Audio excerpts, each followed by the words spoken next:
Yo, it's Yo, good. so another 10-hour trilogy. I think your mic's off. But I was saying it doesn't have to be 10 hours this time, bro.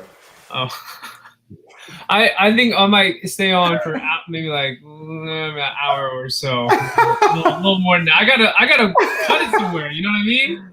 Like Bro, you've been crazy. Like your work rate is through the roof. yours too, bro. Shit, yours too. I think I I saw you honestly I drop think you like back-to-back upload more than me, videos. huh? I saw you drop like back-to-back videos or something like that. Yeah, yeah. That was that other video. I never dropped it because I just had it on private. Oh damn. Because I be making some stuff and then I upload it and I'm like, man, I don't know if I should. What, post it? Yeah, I was like, I wonder what people are gonna Yeah. think about this one. I was like, I'm not in the mood to get the reaction right now. I'm like, man, fuck it, put it on private right now and then you know what I mean. See what happens. Yo, that you because this is like going into the topic today. You made that video about like pros and cons of archive fashion. Yeah, Like I watched it yesterday. yeah. And bro, like that's hilarious. So do you get crazy comments from like Okay, fashion guys? so I'm glad you brought. So that video specifically, I thought like because I put the timer on it. You know, you like, oh, I could post this at like 4 or 5 in the Yeah. morning. Because then I was like, well, what if I just post it earlier so that I can wake up to all the hate instead of like gradually getting the hate throughout the day. Because I totally like after I was making the Hmm. video, I was like, this is a good video, and then I was done. I was like, yeah, this is solid. And then I uploaded it. I'm like, bro, I don't think this is solid. and then all the comments though were actually like, Seriously? Oh there was no damn. hate. I was like, what the fuck? Like, all right. I thought you got hate comments because you were saying like in that video that people normally comment like essays and stuff. Yeah, I think maybe because I defaulted it so hard. I Yeah. damaged it like 5 times in the video because I was like, I feel like I already know what was coming at me. But Yeah. yeah, I was like, man, whatever. But that video and the starter kit videos, that was another Right. one. I thought I was telling Alex this. I thought I was gonna get buried alive. Like I thought the Yeah. first the first one I made, it was, remember the last live I hopped on you with, and I was like, oh Yeah. dude, my channel's not doing good right now. I'm in the red right now.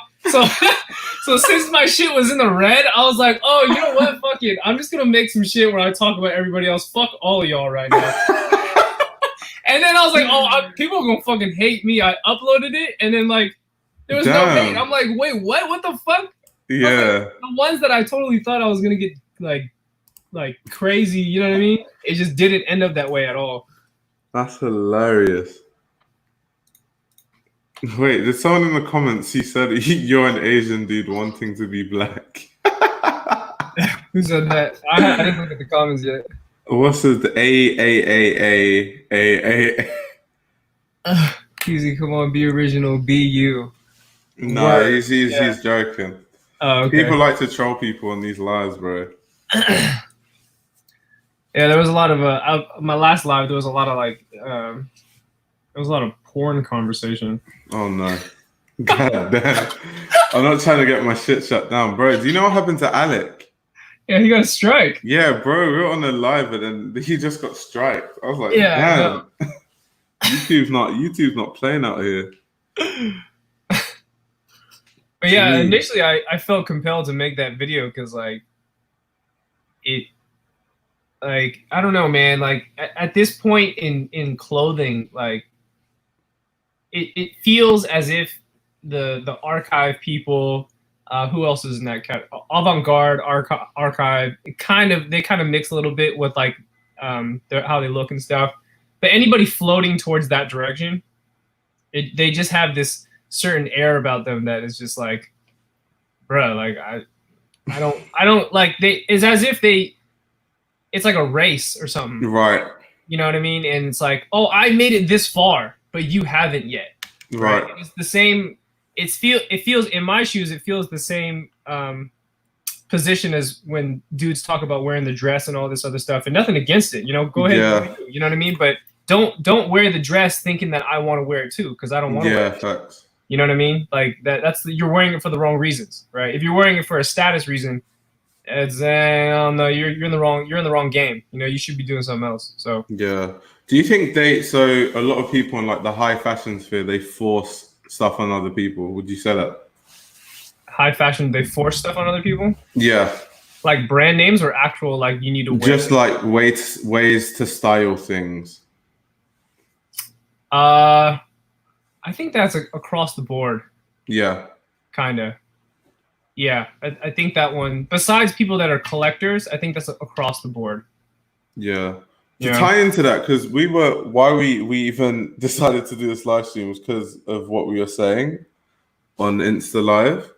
And the first thing I want to get into is like sneakerhead. So what do you think of like what people who consider themselves sneakerheads now versus what we would consider an actual sneakerhead? Oh, like the difference between back then and now? Yeah. Yeah. The difference between back then and now is that right now sneakerheads, air quotes by Virgil, you're told what to buy. Yeah. Like Instagram tells you what to buy, your favorite influencer tells you what to buy. Like the minute look, those new Off-White Jordan 4s, trust me, every influencer is gonna have those on. And what do all the followers want now? They all want that shoe. And it's not saying that back then that's not how it worked either, because when you saw Nigo or Pharrell wear something, I mean, we couldn't get it though. That was the bigger difference, right? But accessible exclusivity, you can now buy what was so exclusive, which doesn't make it exclusive anymore, right? So I think that's like the biggest. I would say that's the biggest difference. Yeah, because someone said people think they're sneakers if they wear GR Jordan 1s. That's facts. Because I remember. Do you remember Nike Talk? Oh, absolutely. Yeah, bro. So when I was so much younger, bro, I used to be on Nike Talk, and I remember like if you couldn't find a sneaker, say like someone on Nike Talk was in Japan, bro, they would proxy you. Yeah, I know. From like Japan, and they wouldn't even like charge you resale. They'll just charge you like shipping. Some Chinese kid. Yeah, they'll just charge you like shipping. Seattle or some shit. Yeah. That's why I can't believe like the sneaker game now, because hype has gone so high. People can buy something for $200 and sell it for like $2,000. Yeah, bro. In Nike Talk days, people will just help you. They'd be like, "Yeah, do you want it for retail?" It was just for the love of it.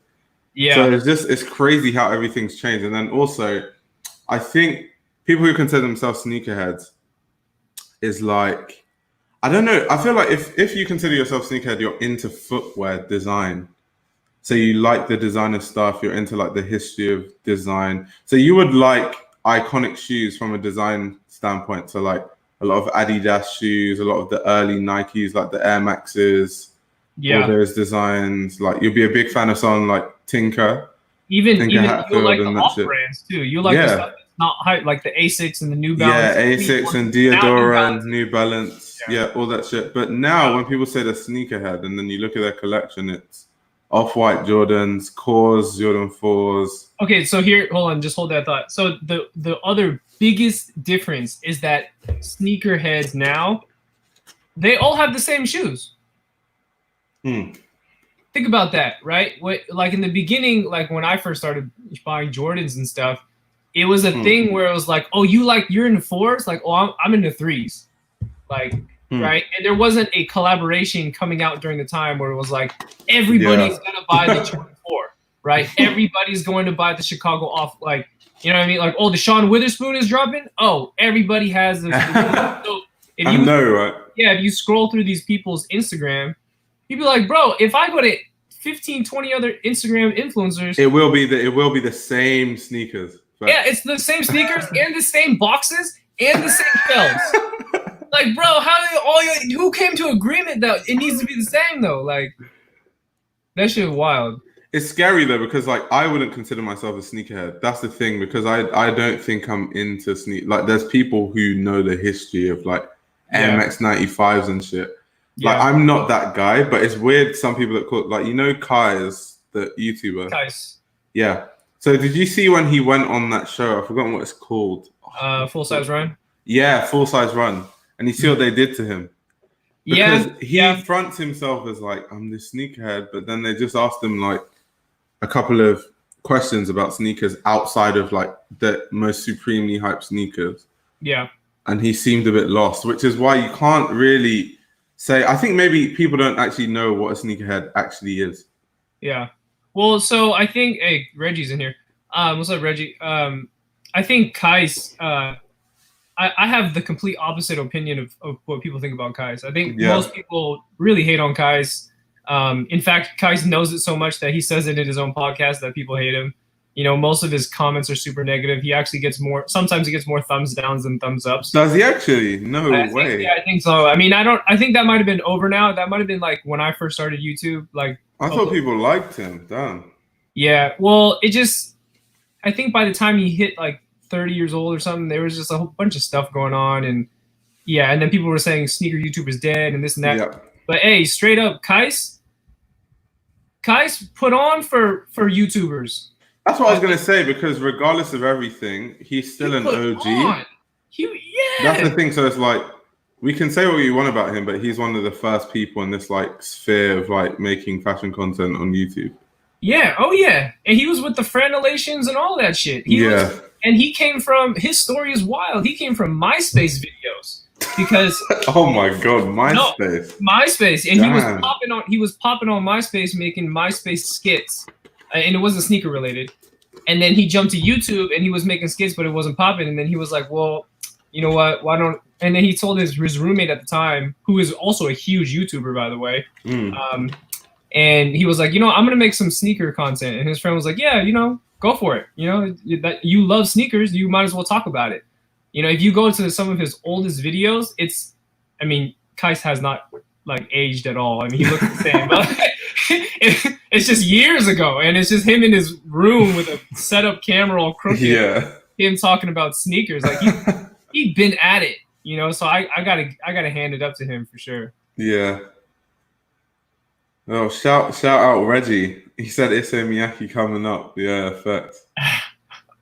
Someone said you could make videos on MySpace. Yeah, I remember Soulja Boy was like a legend on MySpace. Yeah. You definitely can make videos on MySpace for sure. I'm pissed that MySpace took it all down. I tried to go back and I tried to go back and find some of my old stuff on there. They got rid of so many platforms, bro. Like even Vine like died, and like MySpace, like so many. Like 10 years from now, we'll talk about like Vine and MySpace, and people will be like, "What? What are you talking about? Like, what the hell is that?" Yeah, and not only too, like Kais, I mean, whether you hate it or not, he was a huge contributing factor to the clickbaiting aspect of sneaker culture on YouTube, and then which evolved from sneaker culture to streetwear content on YouTube, where, you know, you would have things like, oh, my top 5 sneaker, whatever, my thoughts on this, right? Or, oh, I found, which he didn't, but I found Red Octobers at the outlet. That was one of his titles when it was like, okay, you did not find Red Octobers there. I think that's why people give him a lot of shit. But you know, by the time it was so flooded, like sneaker content on YouTube became so big, and then he was the one that stepped in and like really put out these like viral videos. Yeah.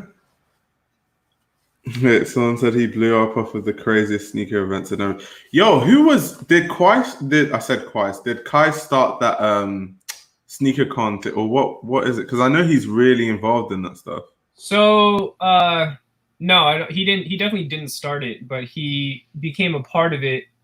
And I don't know the full story. I think he wanted to like be a part of the actual team that ran it, but I thought he was like big up in it, or he was like one of the people who like organizes it. Sure. Yeah.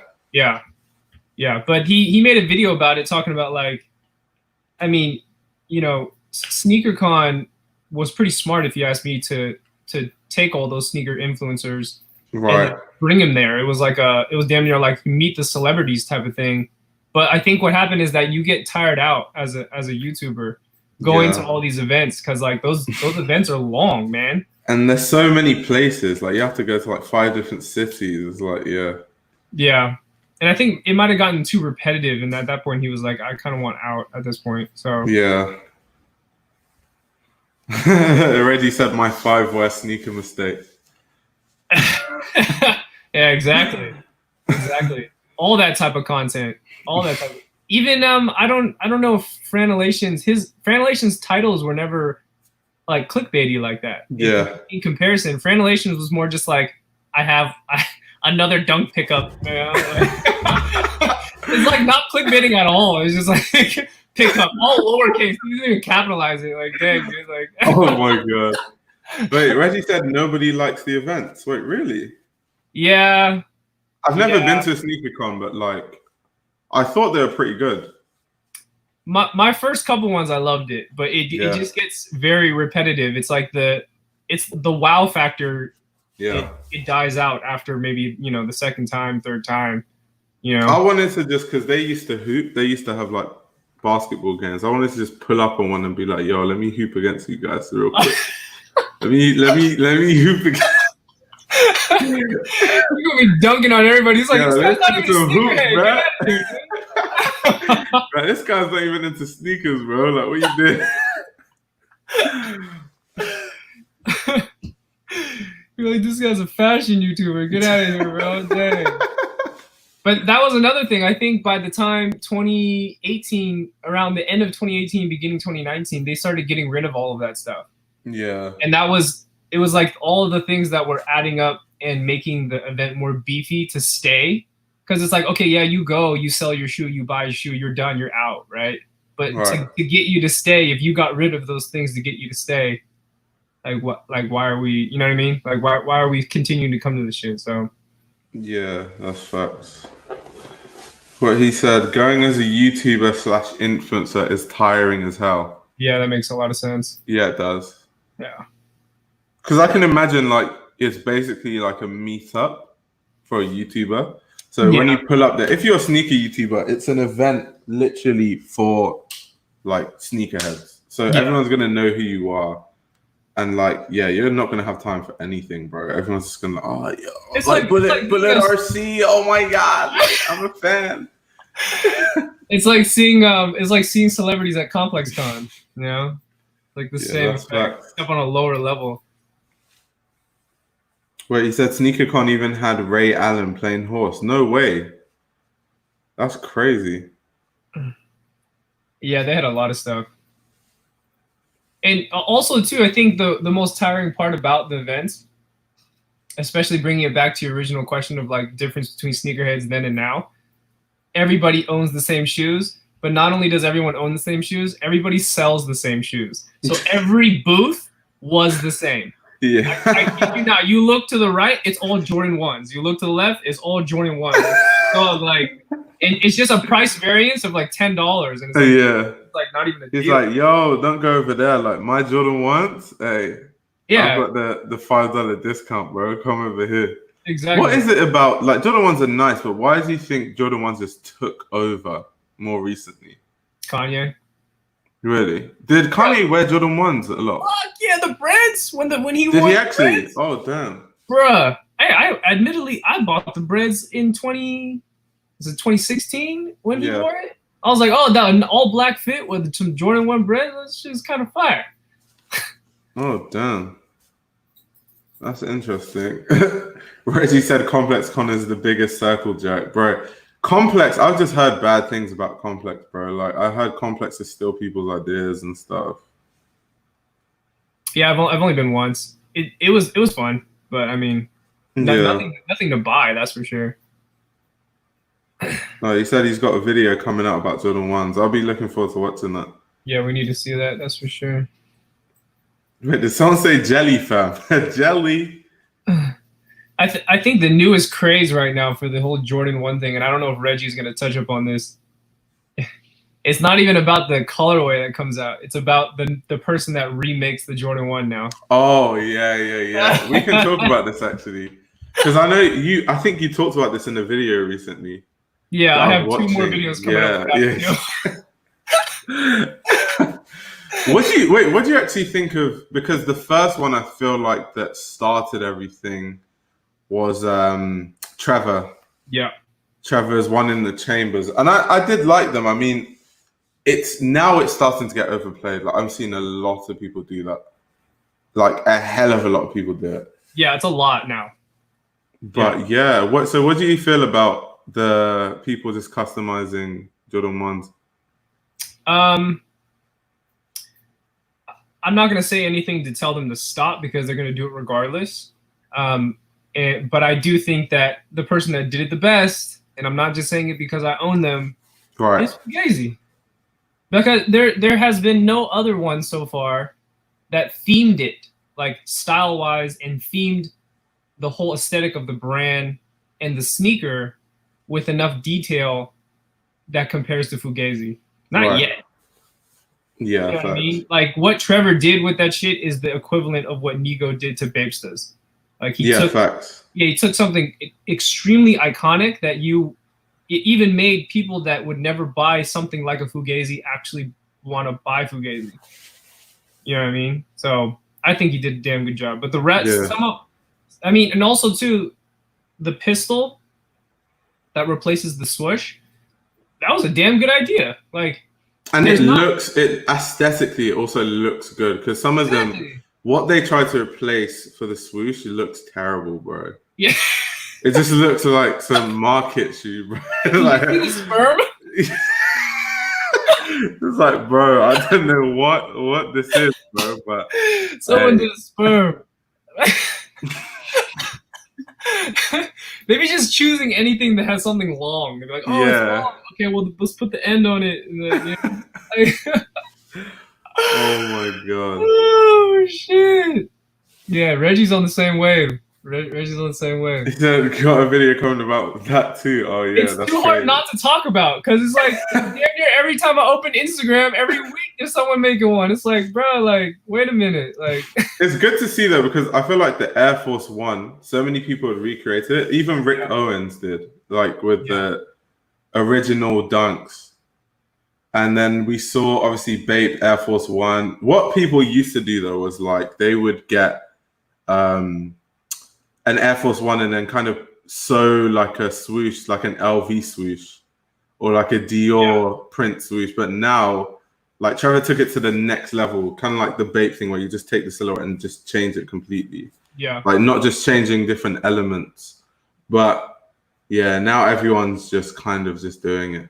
I think Nigo was the first to, I'm not going to say to bootleg, but the first to make it in that like themed way. Because, he was. He definitely did it before Rick Owens. Like, he's like, Air Force Ones are dry, bro. Like the colors suck. Like I'm gonna make this shit patent leather. This shit's gonna be colorful. Like, you know what I mean? Like, so I'm surprised he didn't get a cease and desist, or did he? Well, and since Reggie's in here, I would love to ask him. I don't know if he knows this question, but because like, how was he allowed to do that? Because Rick tried it, and they're like, nah, bro. Like Nike hit him with the lawsuit real quick. They're like, nah, change it. Yeah, so that's why he made the Geo baskets. But I'm not sure about Bape because it's so close to Air Force One. I don't know how they didn't. It is an Air Force One. Yeah, it's an Air Force One.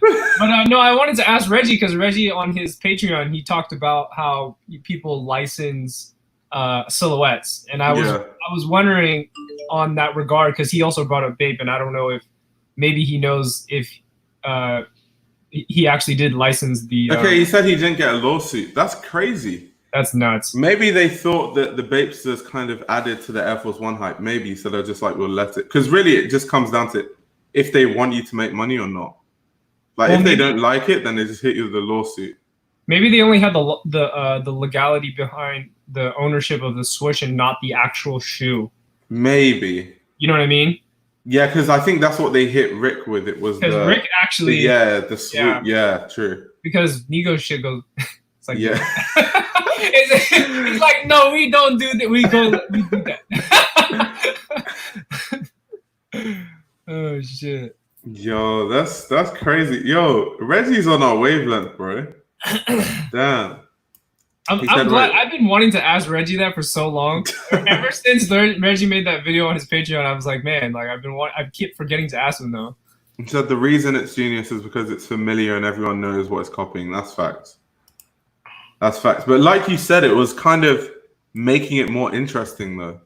Yeah. Because it's like, just like I'm gonna add different materials, different colors. Like I'm gonna make it pop. Like that's also facts. On top of all that. I mean, I can go on forever for Babes, as everyone knows this, but like, there's still nobody that I know that did any type of like superhero collaboration and put the sneakers in an action figure box. Yeah. I mean, what other like he took it so much further, right, than what Nike could have ever done. I mean, maybe they've done something equivalent at this point. I haven't paid attention, but I mean, from what I remember, like he came in the game and switched the whole shit up. It was like now you look at the Air Force One, it was like or the Bapesta, and you're like, it's an art piece. It's no longer a shoe at this point. Yeah. You know? It was like everything around it and how he packaged the Bapesta that made it what it was, in my opinion. Apart from obviously the design and stuff and the colors, there was a lot of things. Like, wait, people are talking about the Rick stuff. Wait, someone said Bape had permission to use the design. Really? And then someone else said Nike bought a stake in Bape. Is that true? I'm gonna go with Reggie's answer on this whole thing. I don't know about that. Yeah, there's too much hearsay. You know what's funny is that I talked to like a lot of like Bape resellers. Yo, this is facts though. He said Hender Scheme make Nike silhouettes all the time. That's facts. So wait, because they don't put the logo on the sneaker, that exempts them. That's crazy. Really? I didn't know you could do that. Yeah, I'm a fan of Hender Scheme because Hender Scheme is expensive as hell, like, and they make all their products with leather, but the leather like ages, and as it ages, it like changes color and stuff. It's pretty cool. So is that how everyone's ironing on those center swooshes on their t-shirt? I don't know if you've seen all that. No, I've seen like some of them on Gram. Yeah, they're selling the swooshes so you can iron them on in the middle, so it looks like a vintage Nike tee. Damn, I need to learn about the legalities behind this. So it's more to do with the swoosh. So that means that they can't send Trevor a cease and desist then? Yeah, I don't think so. Also, the bottom doesn't say Nike. It got, right. Yeah. Also, and he changed the new bottom. Yeah, because they even say like legally you have to change 3 things. That's crazy, bro. Yeah. All you need to do is change 3 things. Don't use the swoosh, and you're cool. Someone needs to go tell that to Minimal. Minimal just don't care. Like Minimal, they just put everything on there, and they're like, "We'll take the lawsuit, bro. We ain't changing nothing." It's like, how much money do we got for the lawsuit? We got enough, right? All right. Yeah, we'll do it. They're calculating it like, okay, if we make 100K, the lawsuit's like 50K. Okay, 50K profit. You know, I read somewhere actually that fast fashion brands don't care if they're hit with a lawsuit because they make so much money from each item that like by the time they get hit with a lawsuit, they probably won't even need to sell the garment anymore because they'll just change it to something else. So there's no point like suing a brand like Zara or some shit. Damn, if Zara got hit for everything though, shit. Yeah, golly. But Zara's like, just think of how big of a corporation it is. Their legal team must be deadly. Yeah. Like, I wouldn't want to get in trouble with such a legal team, bro. They would run me to the ground. You wouldn't even know who to talk to. It's so big. Yeah. Yeah. It's like, fuck. But someone said the 3% rule, yeah. Zara is have you been to you've been to LA, right? Yeah. Have you been to Santee Alley? No. Santee Alley's like the little flea market near downtown. Okay. Yeah, and near Skid Row. And it's just a giant flea market, usual flea market shit you get in there, a lot of replica shit, you know what I mean? You see like a Gucci sneaker without the Gucci logo, right? Right. And if you think about it, Zara is the same thing, but it's sold in a different environment, right? Yeah. So it's like it looks more official because it's in a store. Yeah. So like people go to flea market and be like, oh, this is fake Gucci, but then they'll go to Zara and buy the fake Gucci, basically. Yeah. H&M, Zara, and the most fast fashion outlets do this as a common practice. Yeah. Yeah. Facts. It's just crazy. Like I always say, I worked for this brand, and this designer, it took her like 6 months to come up with the concept of this design, like sketching, drafting. And then once we released our dress, bro, we saw it on Fashion Nova the week after. How are they that quick, bro? A week. They see the designs. How are they that quick? They probably got a whole like browsing team, like internet browsing team or It's something like that. crazy. And I was talking to my boss. I was like, "Are you pissed?" She was like, "Nah, this is just what happens." And she was like, "Sometimes they're so like crazy that they order your piece to copy it and then they return it. So like they order it like a customer and then they return it like a customer. To So replicate. they just order it to replicate it and then give it back to you when they replicate. That's great. That's so disrespectful. Yeah, yeah. It is what it is, though, right? And also, you know, Yeah. a part of it, I'm not trying to downplay any of it, but a part of it is kind of flattery, right? I mean, if you make something that people are think they can make money off of what you made, then maybe you did a good job. Yeah. Even what Reggie said, it's incredibly difficult to win a case based on fashion design. When was the last time a brand won a case based on design? That's so true. Never. Yeah. It's just so the gray area is too much. And like people are saying, the 3% rule, that's such a cop out.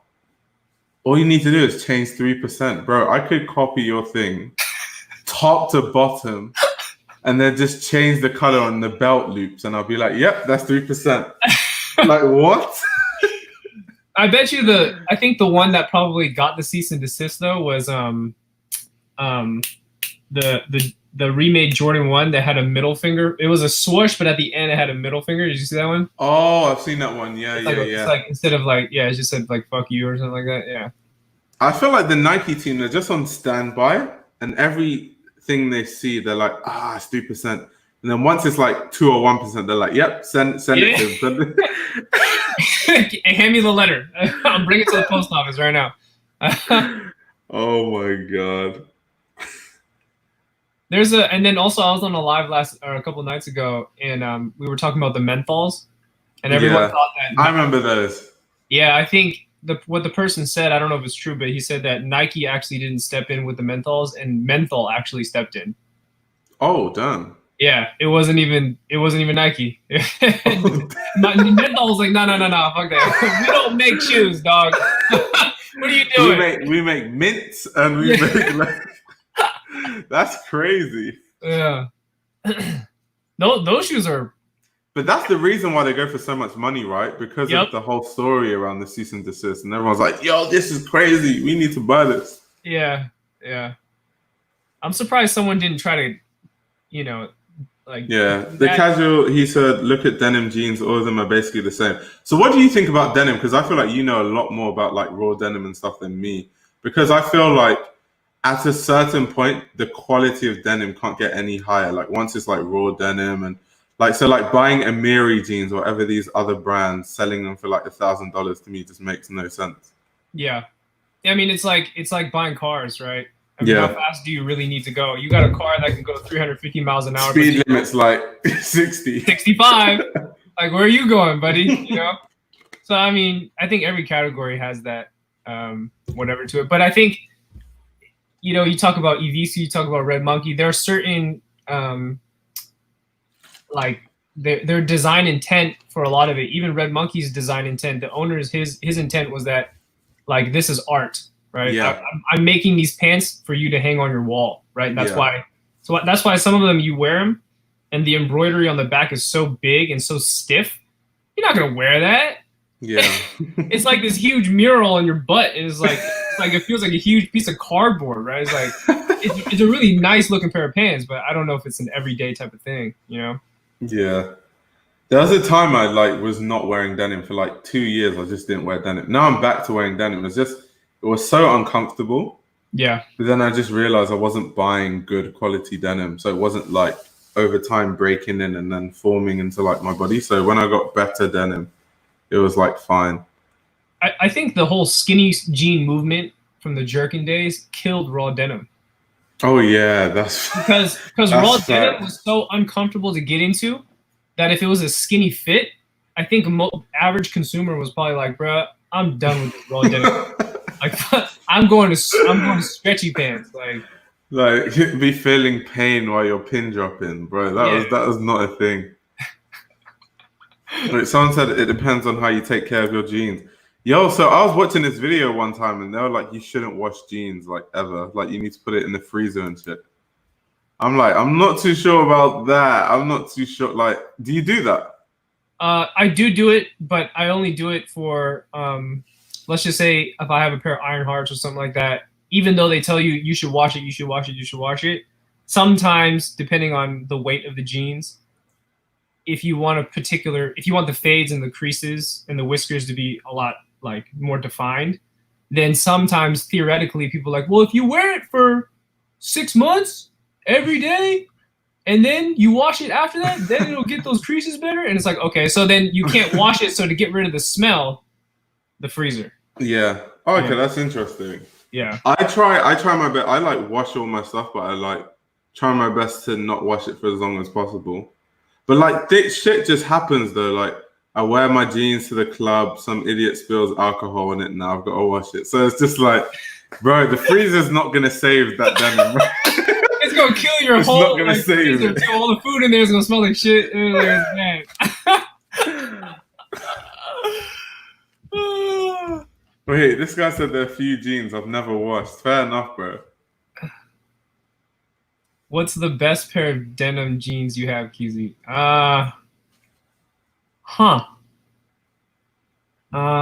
have a lot of denim, bro. Yeah, like, it's almost too much. I would say my best everyday pair of pants is actually just the basic 14-ounce Iron Hearts, and there's such good quality that it doesn't fade, and it makes me frustrated because I've washed those things.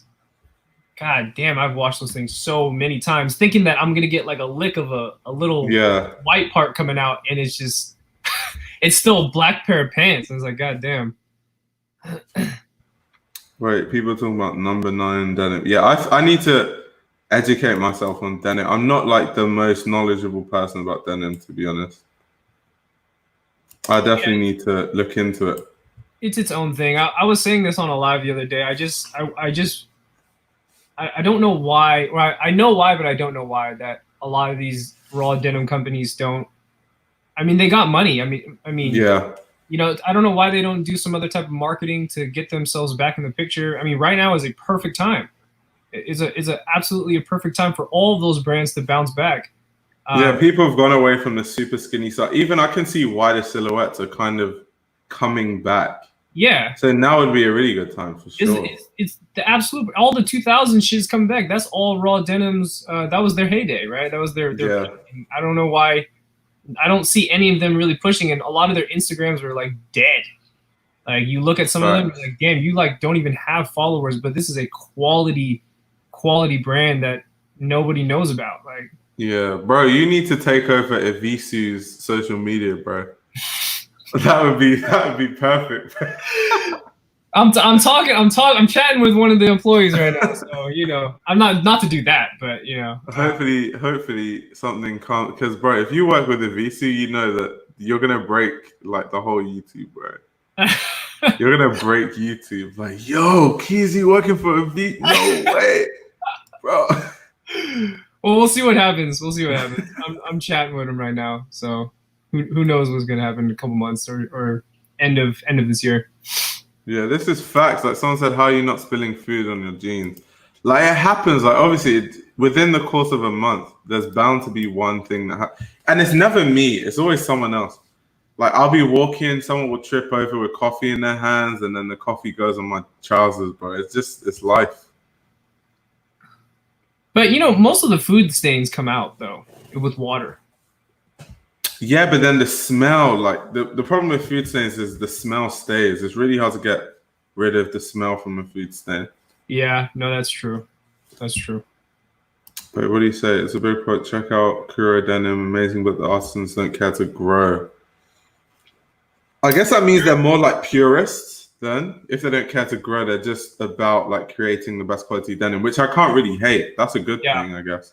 No, that's actually, so then I actually didn't complete my thought. That's exactly what I was going to say. I you know, majority of these raw denim brands, you know, if you even look at Evisu, Yamane doesn't care about like the famous part of it. He's actually not even a part of the international Evisu, right? That you can buy online right now. He's not a part of that. He only makes denim in Japan, right? So he doesn't even, most of these owners don't even give a shit, which is like, it's unfortunate, but yeah, to go back and forth on that anyways. Wait, someone's talking about Wrangler. Yeah, I've heard about Wrangler. Is Wrangler like good quality? Yeah, a lot of people use it for workwear. Oh damn! So it's like Or one of out those here like anyway. Carhartt Wrangler like.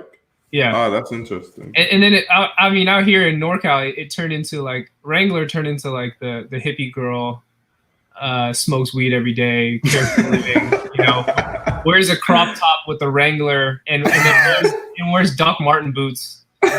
Yeah, I get. Yeah, that's that like city workwear starter pack, like Dr. Martens San and the Francisco. Wrangler. Yeah. Yeah, facts. Let It's me take like, you to my bro, favorite coffee shop. you didn't even build the shelf in your house. Like, chill out. Look, someone said Wrangler lasts long. Yeah, that's a good thing. Workwear normally is really good quality wise. So like Carhartt lasts a hell of a long time if you get a really good piece. It was pretty interesting how Carhartt really kind of stepped in, or as far as popularity goes. It was like really organic. Yeah. Wait, you said even Capital doesn't really care to grow. That's facts because I've seen like the Capital store and stuff. They really don't like. They're just trying to make good people. It's because ASAP Rocky went there and now it's just like really hyped and all that stuff. It's the Lil Uzi fit pick, man.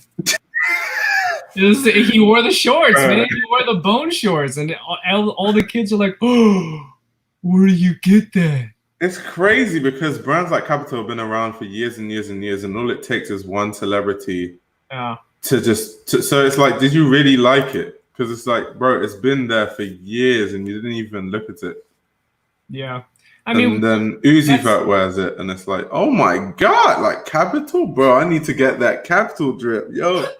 It's like, what? But to be fair though, some of those, actually, a majority of those kids, if you think about it, they don't know about it, or they just don't know about it, and that is their first introduction to it. So, but for us, if we've known about it for so long, it's like, oh, here we go again. Yeah. What did he say? Minimal made what? What did Minimal make? Oh, the shorts Uzi wore were not Capital? I thought it was. Opinions on Chrome Hearts. Well, I know ASAP Rocky was wearing Capital heavy though at a point, and then everyone just was like, "Yeah, Capital is the best thing in the world now." Yeah, Chrome Hearts falls in that same category. Oh yeah, for sure. Of like people, like that one's been around for a long time. Huge of a bro. Since the day I got into fashion, I've been hearing about Chrome Hearts, but it really blew up in the past few. But when I got into fashion, it was people used to talk about the jewelry, like the necklace with the crosses and stuff, like, and the rings and stuff. Like when people used to say, "Oh, I'm gonna cop Chrome Hearts," I would first think jewelry. I wouldn't even think anything else. Oh, you're gonna get a ring or a necklace or something. Now, if someone says I'm gonna cop Chrome Hearts, it means like denim. That's crazy. It's just like Levi's with patches. Nah, they don't. Oh, yeah, I've been to one beautiful store. Holy shit! Seriously, don't. Yeah, I've been to the Chrome Heart store in Beijing. It was amazing. Although it's a jewelry store, so it's more aesthetic than it is product. It's like 4 cases of product, and then the rest is just like, oh. Yeah.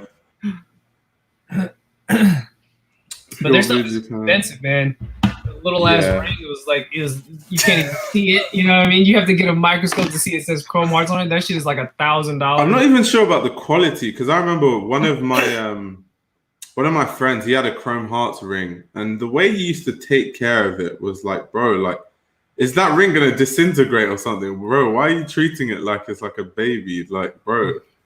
Like the way he was like, nah, don't bend it. I'm like, why is a ring bending? Like, why is it bending?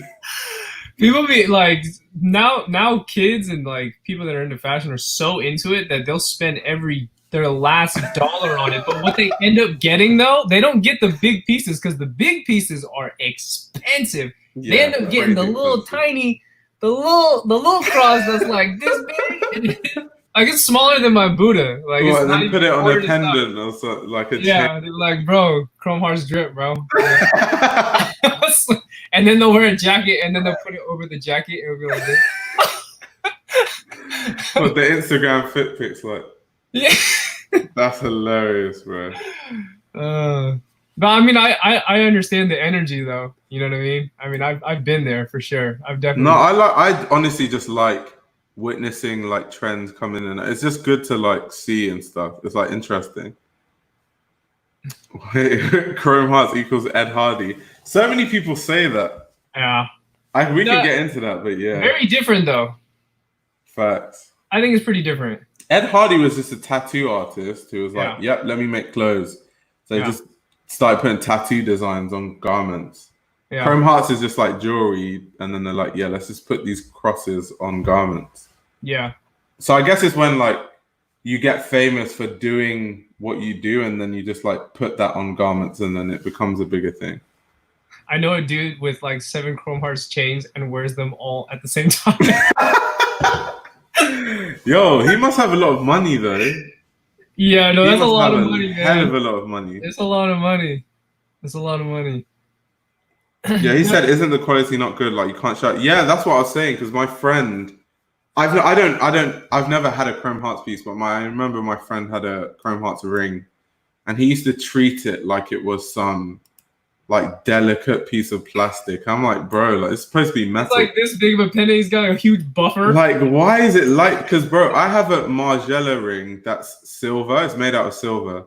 Yeah. And bro, that thing is indestructible. Like I could throw it on the floor and nothing would happen to it. Like I shower with it, like everything.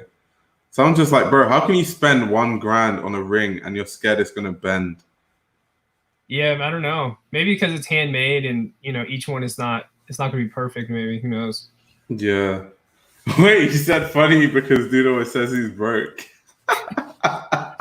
You know, they're in store, their graphic tees and hoodies. I thought that shit would be like, I don't know, most, you know, the t-shirt be like, I don't know, like at most 200. Man, Yeah. whoa, no, I was wrong.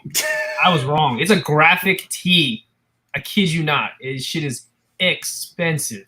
How much is it? Like what, $500 or something Fuck, like that? I mean, the hoodie damn near. The hoodie had to have been 8 or 9. Retail. This But is just a plain hoodie with a cross on it. Yeah, I mean, keep in mind I was in China though, so they probably Okay, imported fair. it into China, Yeah. so they probably paid those taxes and whatever. But like, golly, I mean, shit. Damn. It's a rich people's game. That's not $800 for a hoodie with a cross on it. My word. Jeez. Yeah, it gets up there, man. That's insane. Yo, another thing actually to change the topic we wanted to talk about was the different spheres of fashion and how all the different subcultures, should I say, in fashion are all like separate from each other. So what we always talk about is like streetwear. Because like I always say, like I consider myself like someone who wants to be a fashion journalist. So I feel like I need to know about every part of fashion from like streetwear to sneaker culture to high-end fashion. So I have like a broader view on fashion. The problem is that because of the content I make, because of like where some of my interest lies, so like I'll make a video about, I don't know, Jean-Paul Gaultier. So people think I'm this type of person. I'm like, bro, I'm not who you think I am. Like I like streetwear too. Like don't, because I get people who are like, streetwear is terrible. And I'm like, I don't agree with you because streetwear influences high-end fashion to a degree. So what do you think about like that huge divide between like streetwear and high-end fashion and stuff like that? You know, I think there's actually more people that are like you, but they hide it. Right. Why do you think they hide it? Status. Really? Straight up. Like, come on, man. I've been on Instagrams and it'd be like all avant-garde, right? And I just on search feed, I'm like, oh, okay, this is kind of nice. And then you keep scrolling down. You're like, bro, you got J's on. Like, wait a minute. Like, you hold on, bro. You have blown out. You got fog denim on. What's going on here? Right? And it'll be like 3 pictures though. So it's like that. I mean, a picture says 1,000 words, my G. You know what I'm saying? Like, I'm like, wait a minute. Something not adding up here. So are you? I'm not that I spoke to the person, but that says a lot for just, you know, the market in general. You can trust me. I'm sure there's some influencer page that you can go on. You'll see the same exact thing. You know what I mean? But I think they want to be quiet because they want to keep that like, oh, I've been into this. Right. Right. Like, or another thing I don't like is like I get a lot of comments anytime I make a video about like style or anything to do with that. People are like, yeah, I used to be a hype beast, and I was into like streetwear, and then I upgraded. They always use the word upgraded to high fashion. I'm like, it's not an upgrade. Like, that's not how you just see. Why do they always say that? It's like, I like was into like streetwear brands, and I kind of upgraded to like Issey Miyake and Rick Owens. It's like, bro, it's not an upgrade. It's just a different style. Yeah, I think they might be gauging that off price. Right, because it's like it's just a different way of dressing. It's not, one is not better than the other. So this whole mindset of like, yeah, I like went to a higher level because I left streetwear. I don't get it. I really don't get it. You know what the funnier thing too is that, I mean, when I grew up anyway in high school, like if this whole avant-garde stuff was going on, nothing against it, you know what I mean? But like when I grew up in high school and going into college, and I guess maybe the people I hung around with, like if we saw people that were into that, just to be straight, it's like, dog, that's pretty feminine. Like it's not even, you didn't upgrade, dog. You went to the other side or something like that. I don't know how to describe that in any other way. It's just, you're different now, bro. Like that's not to come back now. Like if you wear the white tees and the jeans and the Nikes and the fitted, like it's totally different. So the upgrade thing, I definitely, you know, he said it's the same damn thing as clothes. Yeah, because it's like also, so to be very controversial, like deliberately, what a lot of people that say they upgraded do, like no shade, but it's like if you're buying Rick Owens and it's not considered, that's the same thing as like wearing streetwear brands and if you're not considered. So like if you have more money now, so I'm gonna buy Rick Owens, but you're not even considering what you're buying, you're just buying what you've seen like influencers wear that's like Rick Owens, like you saw Gunna wear it, then what's the difference? The Ramones is just it's just the price point that's different. That's it. So it's like the upgrade. I don't get it. That's why I like and I'm not sure people that realize it, because people say they love A$AP Rocky's style, but I think A$AP Rocky is the perfect idea of someone who's into avant-garde fashion at the same time streetwear. So like A$AP Rocky will wear like a two-part tee with like Rick Owens pants and like Dior shoes. I don't think people notice it. People like associate A$AP as like one of those like avant-garde guys, but actually he's across the board. He's like balanced. He's also way more daring. Yeah, for sure. When it comes to what he wears in public, on camera, and all those things, like, or maybe because he's a celebrity, but you know, I think the people that copy A$AP, they copy his brands, but they don't copy, you know, everything he wears necessarily. Yeah. Yeah. Because it's this idea that when you wear certain brands, you upgrade, which I don't get, because like if we talk about style, like I always talk about, you know, Wack and Mo, right? Yeah, of course. Bro, Wack and Mo thrift all their stuff, and they damn near look more stylish than most people I see wearing Rick Owens and stuff. So it's like, it's not really about the brand. So this whole upgrade mentality is just a bit strange. Let me show you guys Wack and Mo's Insta, by the way, so they know who I'm talking about. You know, honestly though, price dictates a lot of that conversation. What if people think they've upgraded to something like of a higher sphere? You know what I mean? Like if you think about it, like talk about the Balenciaga Triple S's and the tracks and shit. I mean, I bought into it, admittedly, right? And I still like the shoe. But the quality of that shoe is no different than buying a pair of J's. Yeah. But the price, God, good Lord, it's $1,000, right? Yeah. Yeah, this is Wack and Mo. They like thrift all their stuff, and they just look so good, like fit wise, and just the way things look like aesthetically, and they're experimental as well. Like I just like the way they put things together, and it's not expensive. So it's like I see their outfits and I get more style inspiration than people I see that just wear head to toe Rick all day, every day. Like it's even this style is more like unique, in my opinion.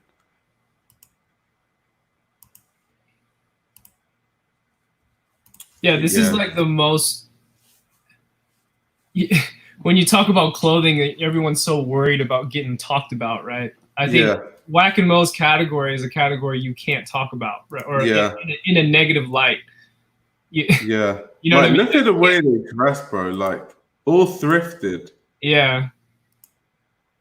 Like what Like, you can't say anything negative about it. You know what I mean? Like yeah. Like they just dress so that they understand proportion, fit, like color, like everything. They just have a good understanding of style. hey, get Reggie on here. Yeah, Reggie, I can send you the link so you can join the live. Let me see if I can. I'll send it to you on Instagram.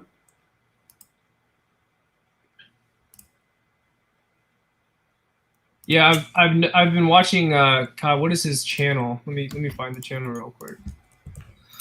I think it's called Kataya. Is it? Do you know that channel? Nah, who's that? He's I'm from LA. interested. I'm He's interested to see who that is. Yeah, it's a newer YouTuber. I'll send it to you later. He's almost at 5,000 subscribers, and he mainly thrifts a lot. He kind of talks very lightly about a little bit of archive stuff, and Yeah, but I like watching his his channel because this dude is kind of like the most contemporary style of fashion right now. yeah.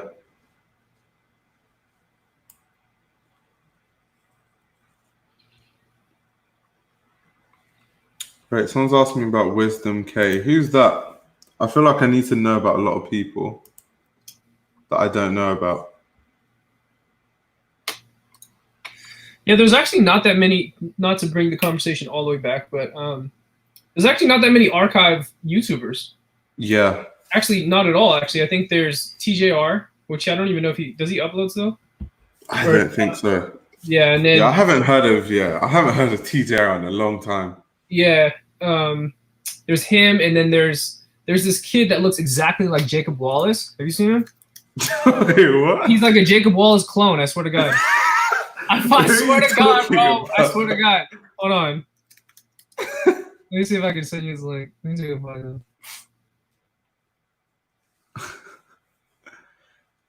Oh, he said he's a TikToker that kind of went viral for fits. Okay, that's cool. I'll check him out. That's dope. That's interesting. The boy literally said he's a clone. Are you ready for this, bro? Hold on, check your Instagram, bro. Check the last link I just sent you. Wait, hold up. It's called How to Style Sui Kokomoto Sandals. Keep in mind this is 2 years ago, but still. Wait, why does this video have so many dislikes? What did he do? What, Nathan? Yeah. Oh, I don't know. People don't like Sui Cokes, that's why. Damn, people be hating. People hella hate on Sui Cokes. Oh, that he does look like a younger Jacob Wallace. Okay, that's Does he true. not? That's true. That's true. Bruh. That's true. And also his style kind of elevated over the years, and he still looks like Jacob Wallace to me. That's scary. Hey, it's what happens though. You know what I mean? But shout out to him. I don't know. Maybe he's here. I have no idea. Maybe he's incognito right now. But yeah, I mean, his channel is nice. He has nice pickups, and he actually. Does he post like? Wait, let me check. Does he post frequently? Because that video was like in 2018. Oh, he does. He even dropped a video 29 minutes ago. Yeah. Interesting. I'll check him out after. I'm interested. I like watching the smaller stuff though, because it tells you really what's going on. Yeah. Someone said, "How do you feel about Sneakerhead?" I don't like them only because I tried to wear them. Like I had a pair and I tried to wear them when I was in Nigeria, and that shit just kept slipping off my foot, bro. I was like, nah. You had a pair? Yeah. Because I was like, yo, I'm going to like Nigeria. It's gonna be hot, like hot weather. Let me get some sandals. So I was like, yeah, Suya Cokes, and then they were trash, bro. Yeah. Like, not even like aesthetically. It's more like how they feel. Like when you walk with them, they always slip off your foot. Yeah. It's like frustrating.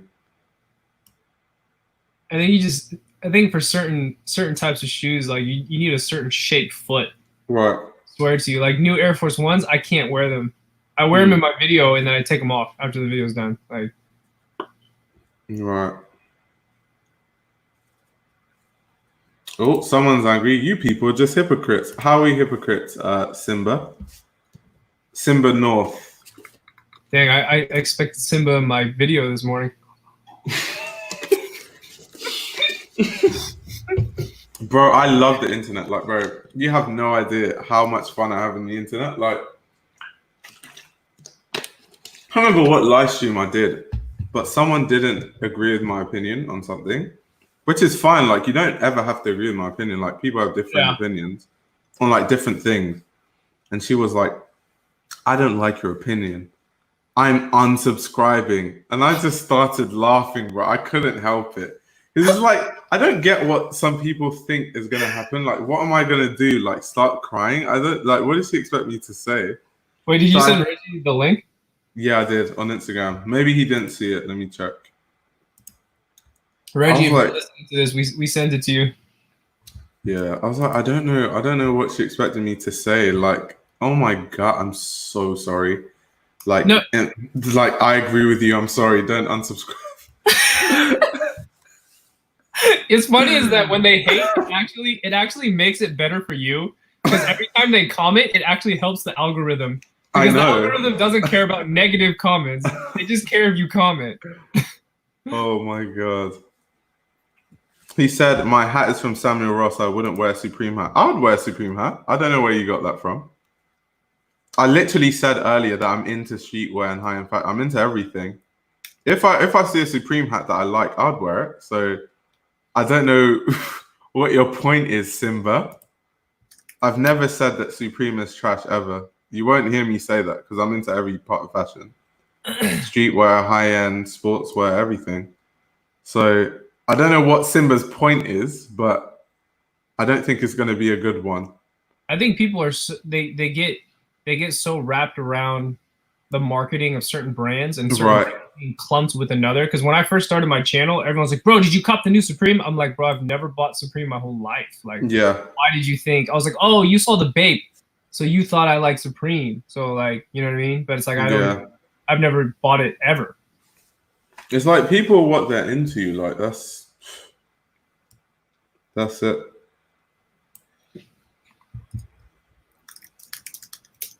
Wait, the Telfar situation. What happened to Telfar? Bad. I think someone said, from what I've seen, I think they said that Telfar bags got botted or something like that. I think. But that's just like anything. I think that just means Telfar's getting so hyped that like now people are using bots. I honestly, if I was a brand, I wouldn't like it, but I would actually, it would be a good feeling.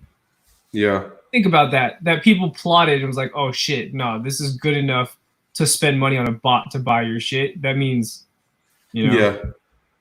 Yeah, let's talk about this. Someone said nothing was wrong with Supreme. Yeah, so talking about Supreme, right? So first of all, Supreme do collaborations with high-end brands. They've collabed with Jean-Paul Gaultier, Comme des Garçons. Like Supreme is way more than just like a burger. Like people think of Supreme burger. Supreme has drops like when it's on like damn near every week with like different like crazy different stuff. Some unique. I see Supreme stuff that I like all the time, like genuinely. So yeah, Supreme isn't just burgers. So like when I say there's so many pieces I can see from Supreme, and like I don't really care whether people associate Supreme with being a hype. That's you, man. Like if I like something that's Supreme, I'll buy it. I like their accessories. Reggie, what's up? Supreme stuff that I like all the time. Yo, it's like, playing back. You might have to close the YouTube tab. Close the other tab. Close the other tab. Like when I say there's so many pieces I can see from Supreme, and like I don't really care whether. I don't think he can't hear us. Close the other tab. Yeah, I'm gonna close it right now. Sorry. Oh shit. I'm like watching you like 10 minutes afterwards. I'm so sorry. No, it's good. It's good. I just woke up, guys. So give me a break. Jeez. Yeah. What is it, like 6 a.m., 7 a.m. there? Or it's 9. I mean, I woke up like 3 hours ago. 4 hours damn. ago. But hell. I just, like when I mean woke up, I'm just like I'm finally in my element right now. So, yeah. Sorry about that. Don't worry. We had someone get on here one time, left the tab open for like 10 minutes, dude. Yo, we just started laughing at that point. We're just like, bro, this guy can't hear us. I'm trying to figure out how I'm gonna set this camera up because I'm jacked. Sorry. No, you can figure that out. Yeah, let me do this, and then you guys can look at the ceiling real quick. There you go. Don't laugh at me. Crazy. Is this your first time hopping on a StreamYard before? Yeah. This is the first time. Yeah. First time for everything. Welcome to the streams. I appreciate Stream it, gang. guys. Thank you. You said you wanted to hop in at a point. I'm curious to see what your opinion was. Like, I'm not sure where you wanted to, because you said that you wanted to hop in at a point. What were we talking about at that point? I just wanted to get in on the conversation because it sounded. Oh yeah. Like yeah. Okay. Right now, the topic is Supreme. You guys were talking about so many topics, and I was tired of writing about it. Yeah. Yeah. So now we're talking about Supreme because Simba called me a hypocrite because maybe he thought I didn't like Supreme. That's why I said once again, people have a misconception about me. Maybe because I make who is Jean-Paul Gaultier, people think he's a avant-garde elitist. He doesn't care about streetwear. That's just not me. So he thought I was a hypocrite because he thought I didn't like Supreme, and then I told him, no, I like Supreme, and now he's all good with me. Yeah, no, I guys, if anybody ever watches The Casual, you know, I know both of you guys do. You know, I'm like totally against the idea of wearing something that you just because it's a status symbol or just because it's something that everybody else thinks is played out or everybody else thinks that you should be wearing it. Yeah. And in my opinion, when it comes to like the whole idea of hypocrites in fashion, let's just call it what it is. We're all hypocrites. All of us are. The reason why, and it's not a bad thing. It just means that we're learning more as we go, right? So I might not like something now, and a year from now, I might be like, that's dope. And people on the outside will say, well, you're being a hypocrite now. It's like, no, man, I'm more informed now. Like now I know. Yeah. Like last year, I would tell you, nah, I don't look. There was a time where I looked at Fear of God and I was like, no. Absolutely not. I will not wear Fear of God. I will not wear that style at all. But I'd be lying to you if I didn't take some elements from Fear of God into my own style. You could look at my Instagram right now and you can say, man, that's kind of Fear of God-ish what you're doing right there. Right. So you just become more informed and you become more comfortable with fashion. Fashion is you know, we're all in it. Fashion is an evolving thing. We like certain things. And one of the things that you said was that you liked Supreme. If Supreme made something that you'd like, I'd wear it. You'd wear it. Yeah. That's the whole point. That right there is the whole point. It's like you could literally look at a brand and say, I would never wear that normally, but they made a piece that I like. So you're not gonna wear it because you don't like it. And this whole idea of liking brands and not liking brands, I can't co-sign that. Like I can't co-sign liking brands, not liking brands, which is why I actually troll people who like Bape. Like if anybody knows me, like I make fun of Bape a bit, but I'm actually I'm really making it a point to be like, it does not matter what I say. Like I don't care. You should not care what I say. And Keys, you were talking about this. People are attaching themselves to brands instead of themselves, right? When you attach yourself to a brand, then you're at the behest of the brand. Then you think that the brand is your style.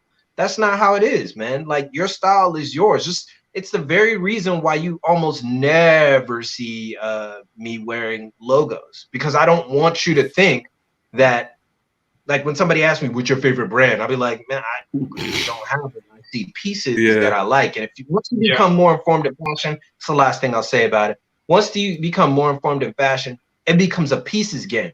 It's like, oh, I like that piece. I like that piece. I like that piece. I want to get that. Reggie's spitting so much facts. My camera went out of focus, bro. Yeah. I saw it. Your camera was like, damn. This is heat right now, boys. This fire, is bro. Heat. Gosh. I gotta put the smoky eye on him.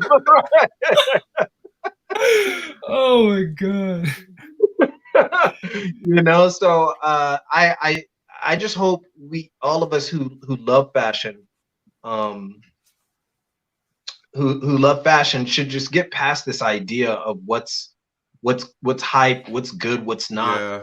Just wear what you like and wear it well. That's it, man. Like, I don't care what you wear. If somebody, like, listen, man, I'm gonna tell you, this whole thing changed for me when I first got to Japan, and I saw so many different styles, and I was like, ooh, I like that, I like that, I like that, I like that, I like that.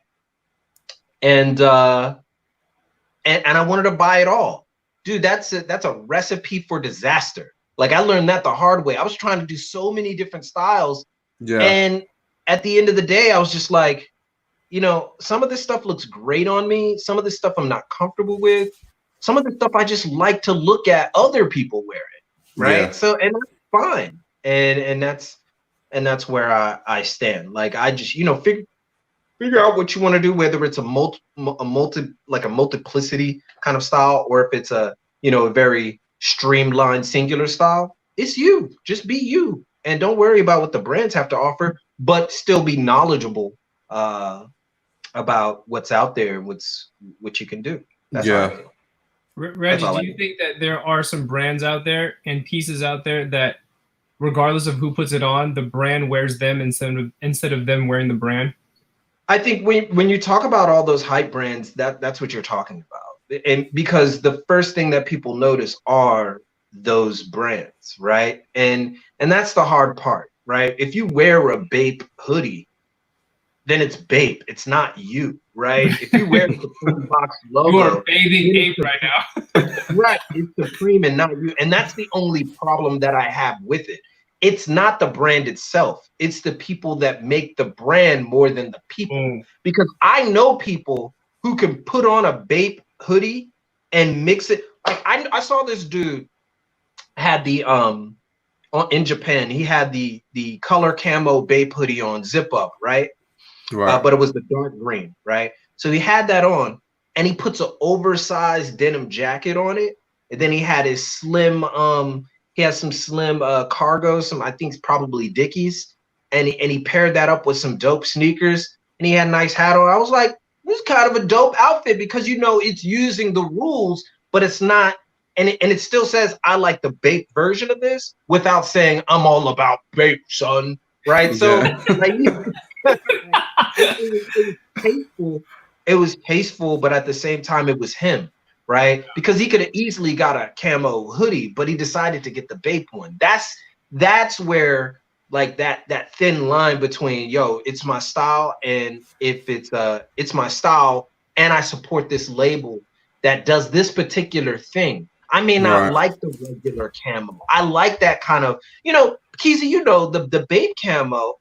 The Bape camo is more like cartoonish, right? Yeah. It's a little less. It's a little bit more bubbly, cloudy. Yeah. Right. And so when you know, the silhouette that dude was wearing, it's just it's a normal silhouette. Like, that's what I looked at it as. It's like a normal silhouette.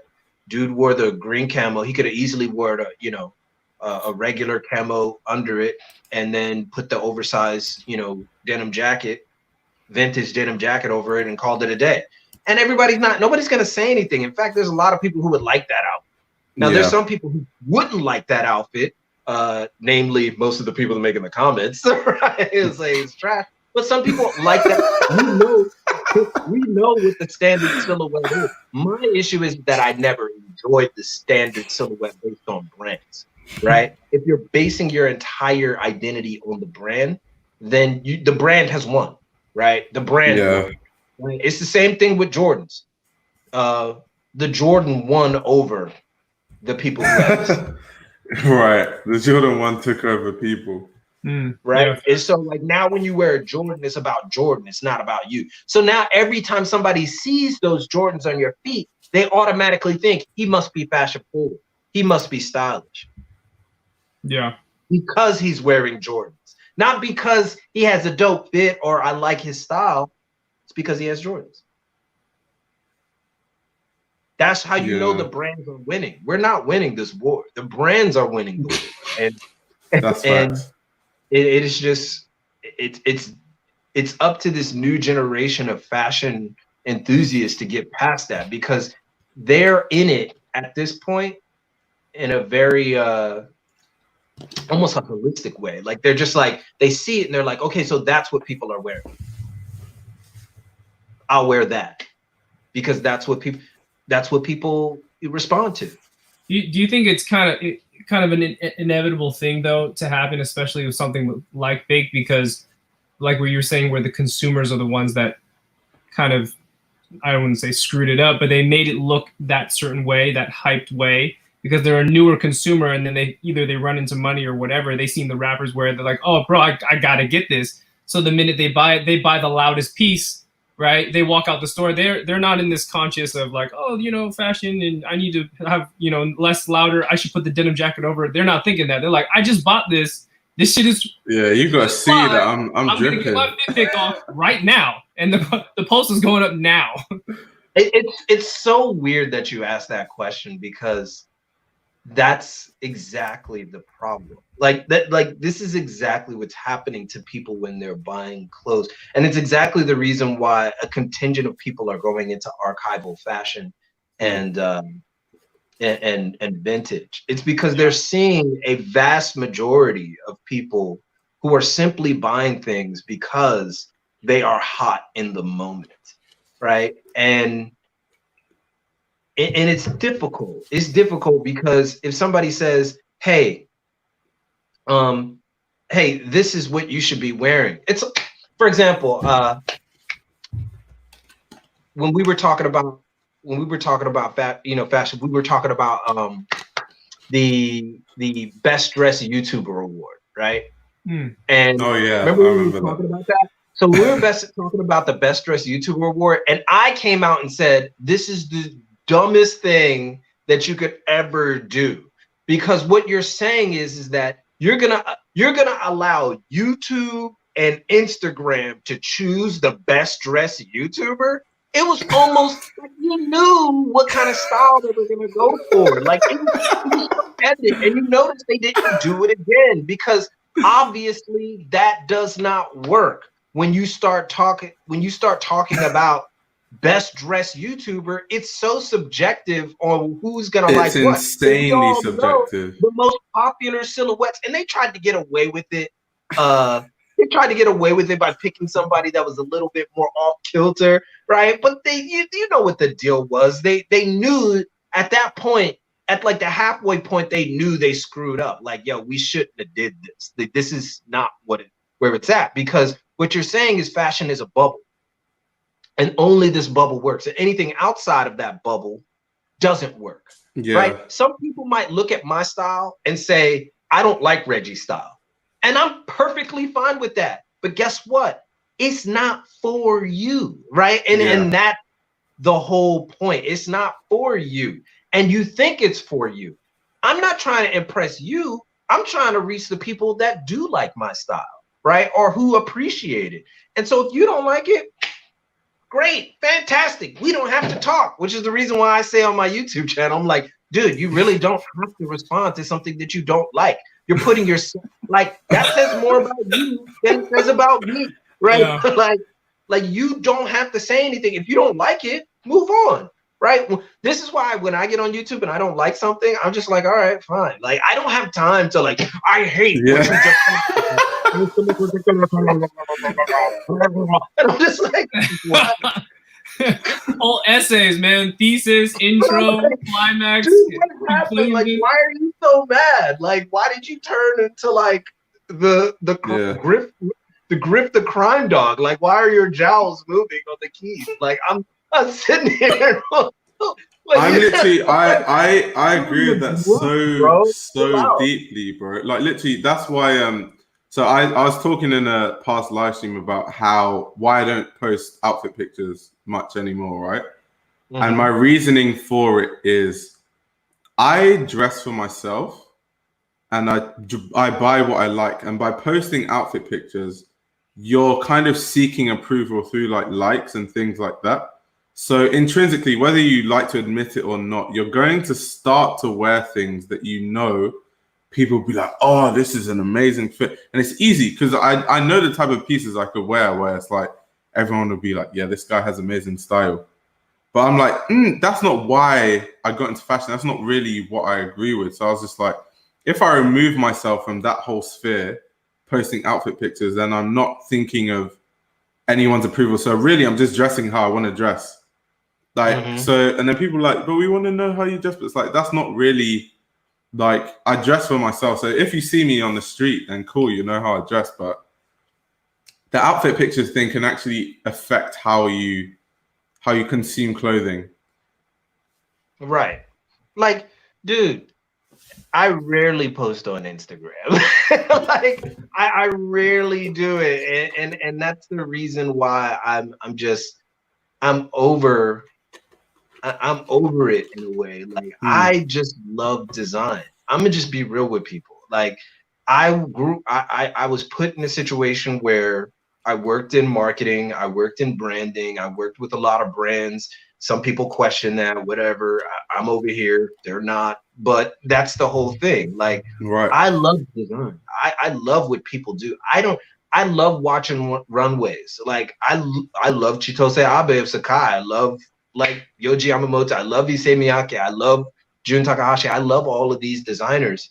I love Oscar de la Renta. Hell, I love so much about design, and he's passed away, right? So, I love so much about design that it would be foolish for me to just stick my head in the sand and say this is it. This is all that matters.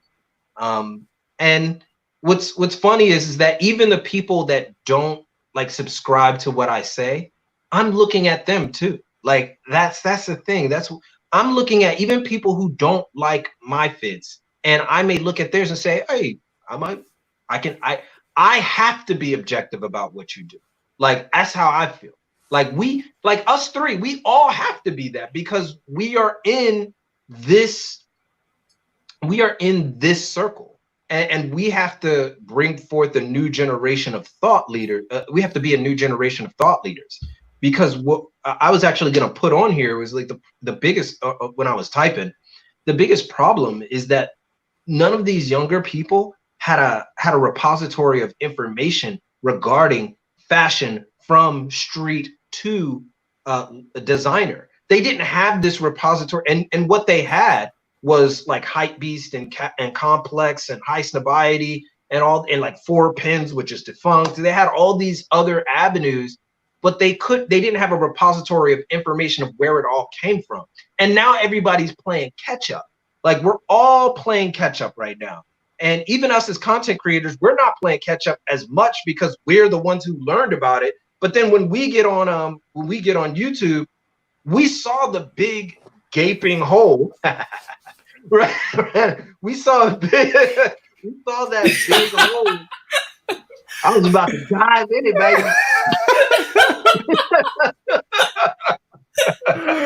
Oh my god. All right, let's keep it lit. Right? You want to dive in. It's like Simba North. He keeps on saying stuff like, bro, saying that every style is good makes it pointless for real artists. It's like saying Lil Pump is as good as Kendrick Lamar. But Lil Pump is making money. And this is my whole point about the argument of what's good and what's not. Yeah. There's a whole bunch of people who like Lil Pump, so we invalidate them. We invalidate them because what we all have to collectively believe that one thing is good and one thing is not. One thing is commercialized, one thing is not. If somebody had the inclination to believe that what this artist does can make money, then it can sell, then it resonates. Yeah. And I think a lot of people don't understand what something that resonates versus what they like. What they want is, and what a person like my man Simba over here, no disrespect, but you want everybody to like what you like and how you think. And this is the issue that a lot of people in fashion. You want everybody to think like you, and not everybody thinks like you. And because not everybody thinks like you, you lash out at everybody else and say, they don't know what they're talking about. I'm the right one. And everybody in my circle is the right one. Everybody else is sheep. Well, as everybody else was sheep, then why are you sitting here why are you on YouTube? right? Why you there? Because that's like you're using the platforms that everybody else is using. And so you can't be in this situation where you're like, hey, because I don't like this, it's invalidated, and I'm gonna invalidate everybody else about this. This is the reason why I'm the way that I am, because I can't pass judgment on an individual for doing whatever it is that they want to do, right? Like, who am I to say? I'm not the authority on this. As long as it's not killing anybody, I'm cool, right? So it's cool. Like, I can say, like, I have no fear of saying Kanye West is one of the most influential people of this generation. You know that'll make people go mad, right? Yeah, I have no problem saying that. I could say that and be like, and at the same time say, but he's kind of out there, right? Yeah. There's a lot of things I disagree with what Kanye does. And I think the problem that we have is that especially in the cancel culture that we're in right now, which is just ridiculous, right? Is that you can't say that at the same time. People want you to choose a side. And I'm refusing to choose a side because the only side that I have is my own perspective. Yeah. And if you can't get your head out of the sand and say, you know what? All right, fine. Because it doesn't bother me. Like, it doesn't mess with me. I'll tell you something that a person told me a long time ago. My business mentor, he told me, the more time you spend hating on other people, the less time you have developing yourself. Right. So think about it, the more time you have hating on other people, the more time you're concerned with what other people are doing, the less time you have developing yourself. And ever since then, I'm like, I gotta know what's going on, but I don't care. That's why successful people never participate in cancel culture. Right. They just don't have the time to, because they're too busy being successful. Exactly. They're like, bro, I got so much shit to do. I don't care what Kim Kardashian doing right now, bro. Like, right. Like, it's like people think that you're gonna shame billionaires to oh, I make so much money, so I guess because people don't like me, I'm just gonna stop making money. Are you crazy? No, they're not gonna stop doing that. No, so what you have to do is just be comfortable with where you're at, and that's all I got. Yeah. You guys go for it. Yeah. So someone was like, Reggie, could you please let the others speak? We like hearing Reggie's perspective to the creative. We want to listen to him speak. Time that I didn't have on screen. I'm sorry. Yeah. We want to listen to him speak. Don't worry. Like, we're fine listening to him. Reggie, there's I was thinking about this video title, and I can never like hone it in, but it was something that someone brought up to me, and also because I love listening to rap music and what have you, but I think there's almost a direct correlation to rap music and streetwear, and I wanted to make some kind of video around that, like, you know, what throughout history, from the beginning of streetwear till now, right? It's like everything that changed in hip hop, everything changed in streetwear as well, right? Even the adjusting and all the Uncle Toms that came in that were in hip hop and were not accepting to the newer styles of music, trap music, and all those things. You have the same exact thing going on with fashion, right? You talk about people that are elitist, right? That talk down upon streetwear when streetwear was the ones that, you know, we kind of originated a lot of things that influenced in today's time too, right?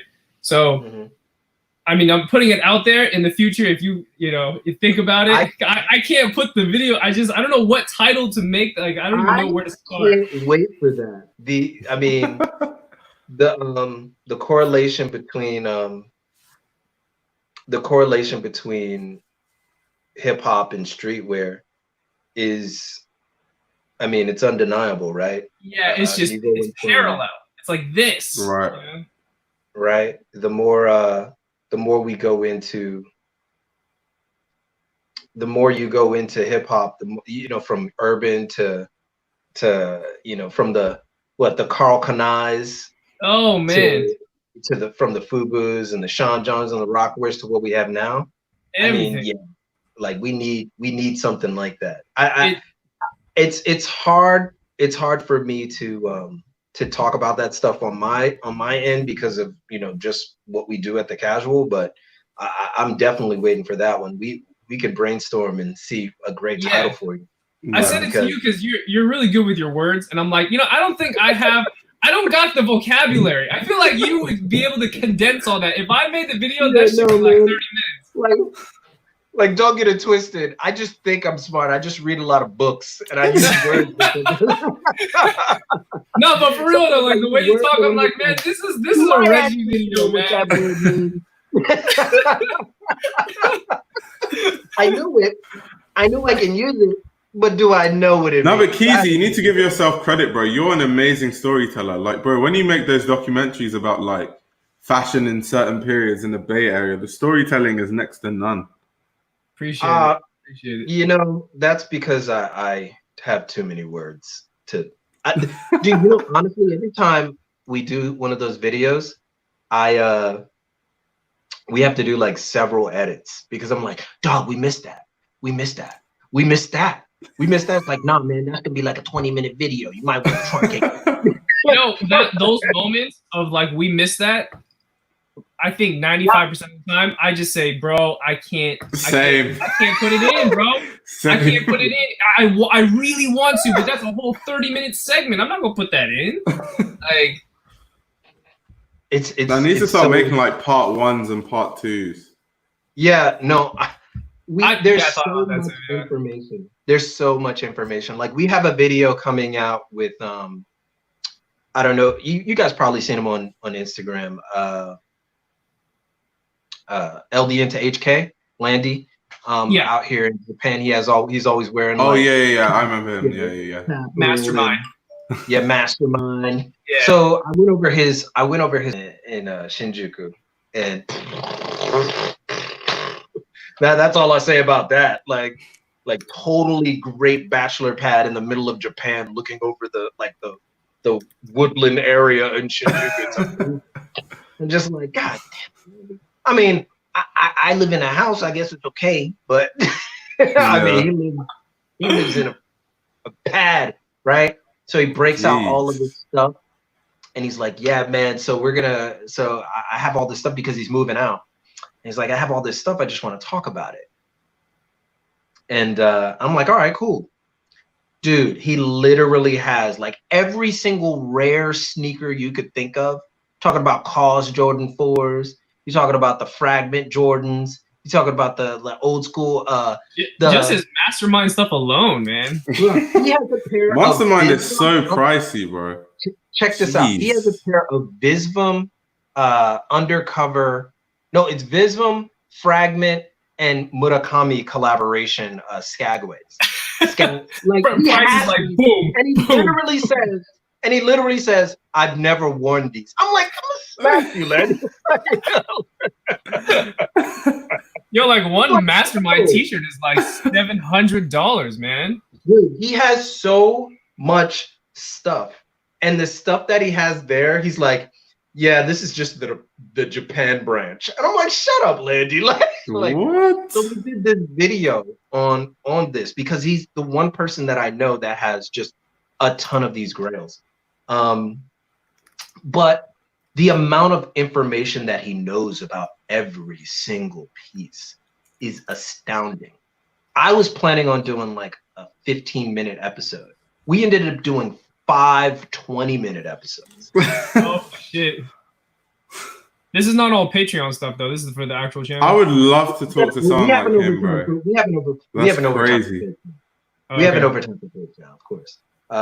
Because we get into like the business of it all. Like he will straight up tell you like, you don't have to buy these. You can buy general release that looks like these, and it's the same thing. So he's a really he's not so it's not so hype as you would imagine. His perspective. He'll even say, you know, I have a problem. Like I see stuff sometimes and I'm just like, do I need that? And some of the stuff I'm just like, man, why did I buy it? So he even admits a lot of it is just his own proclivity towards wanting just that one more thing. When I think of him, I think of Mastermind. I don't think of, and I'm not saying that in an offensive way, because he's a for sure. He's a true like collector type of, So like I don't know anybody else since childhood till now that is into Mastermind like him. Yeah, he has a ton of Mastermind stuff. Yeah, he actually knows Masaki Honma, the guy who owns Mastermind. Whoa! Yeah, oh, so no way! Yeah. He knows him. And he'll tell you that Mastermind wasn't actually that popular in Japan. In Japan, it was popular at the beginning, but it was far more popular in Hong Kong. Oh, I thought it was here. Yeah, in America, it was popular, but Hong Kong it blew up. That's why it got so big.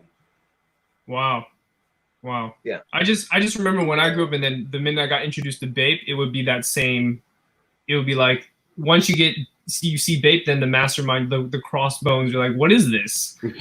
Yeah, like, it's here. I don't know what it is. And then you see the X's for cause, and you're like, this is so sick, but what is it? Yeah, no, it's just. I mean, this is what I mean. Like, there's so much stuff out there, man. There's so much stuff to archive and talk about, and we all three of us occupy, kind of different spaces, right? Like Keezy, you're really big into the street aspect, and how that correlates with the hip hop. But you also have the denim. Like, your specialty is the denim part, right? Like, we all have like our little specialties, which is just kind of crazy. Like me, for instance, on the business side, the marketing side, for the most part, case studies and understanding the history. But business is our thing, and also my specialty is the Japan sector. And then we got. I like to say your name is Oya because I just keep making up stuff. Because I cannot say your African name, okay? Yo, nobody knows how to say his name, so we can call you Archive from now on, or Rosie. Because every time that's what people. They're like, Road Man. I see your name, I'm like, I can't say that. I just say Ayo because everybody says Ayo. I can't say that. Bro. What do you think, man? Yeah. I lost the mother tongue a long time ago, bro. He said he lost the mother tongue. Oh my god! He said he lost the mother, bro. He moved to Japan. That was it, bro. I lost it, bro. Oh man! You know what's funny? Feel like name, I would have to change my accent. Like, I would literally have to go, like, Yo, you've got the African accent down, bro. Like, in your videos, when you do the African accent, bro, it cracks me up. Oh, bro. Man, that was so funny. Cracks me up, bro. I think there's a certain amount of subscribers that actually wait for just that. They're like, yeah, I'm here for the clothing stuff. It's cool. The fashion stuff is cool. But I really want to hear the accent. Somebody actually told me to stop doing it. He's like, man, you should stop doing that. I'm like, I am not doing it for you. Oh my god! You are one person. Jeez. No, I have a old buddy of mine. Before I started YouTube and doing like posting content and stuff, and I was into clothes, and my friend was like, "Hey man, like I was watching YouTube, and there's this guy. You should check him out. He lives in Japan, but he's from LA or he's from California." And he's like, yeah, he's really into fashion, and you should check him out. And then I watched your videos. I was like, oh, this is cool. And because it was the tours thing. He's like, oh, you should go on the tour, bro. I was like, I mean, bro, I guess, sure. This is all of a sudden, you're throwing all, it's a channel, it's the tour. Like, well, I don't know. And it's funny to be like, a couple of years later, I'm like on a live right now. I'm like talking to Ao and you. I was like, what the hell? I know, man. This is how it happens. This is what I think is this our generation just taking the reins, because we tried to count on what we used to, engage in, right? We were expecting like a complex high sobriety, these guys, hype beasts, to really change and be that and be the leaders. Yeah. I mean, hype beasts had an opportunity that to this day, because I know Kevin. Like, I know the guy who owns Hypebeast. I actually Kevin Ma, right? Kevin Ma. I've been to a few parties with him. We spoke a lot, talked. Like, and I told him, I was like, man, Kev, man, like the only issue that I have is you guys could have been leaders. You Right. guys could have been the leaders.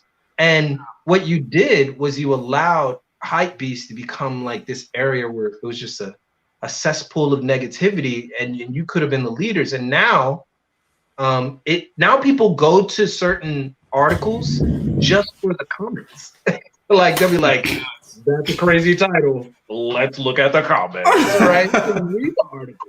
Like, wait, do you mean like that hypebeast could have been something like complex? Is that, I mean, because but hypebeast, I don't think because I think complex went in the wrong direction too. I think complex went in a more influencer direction. Yeah, influencer, more commercial direction.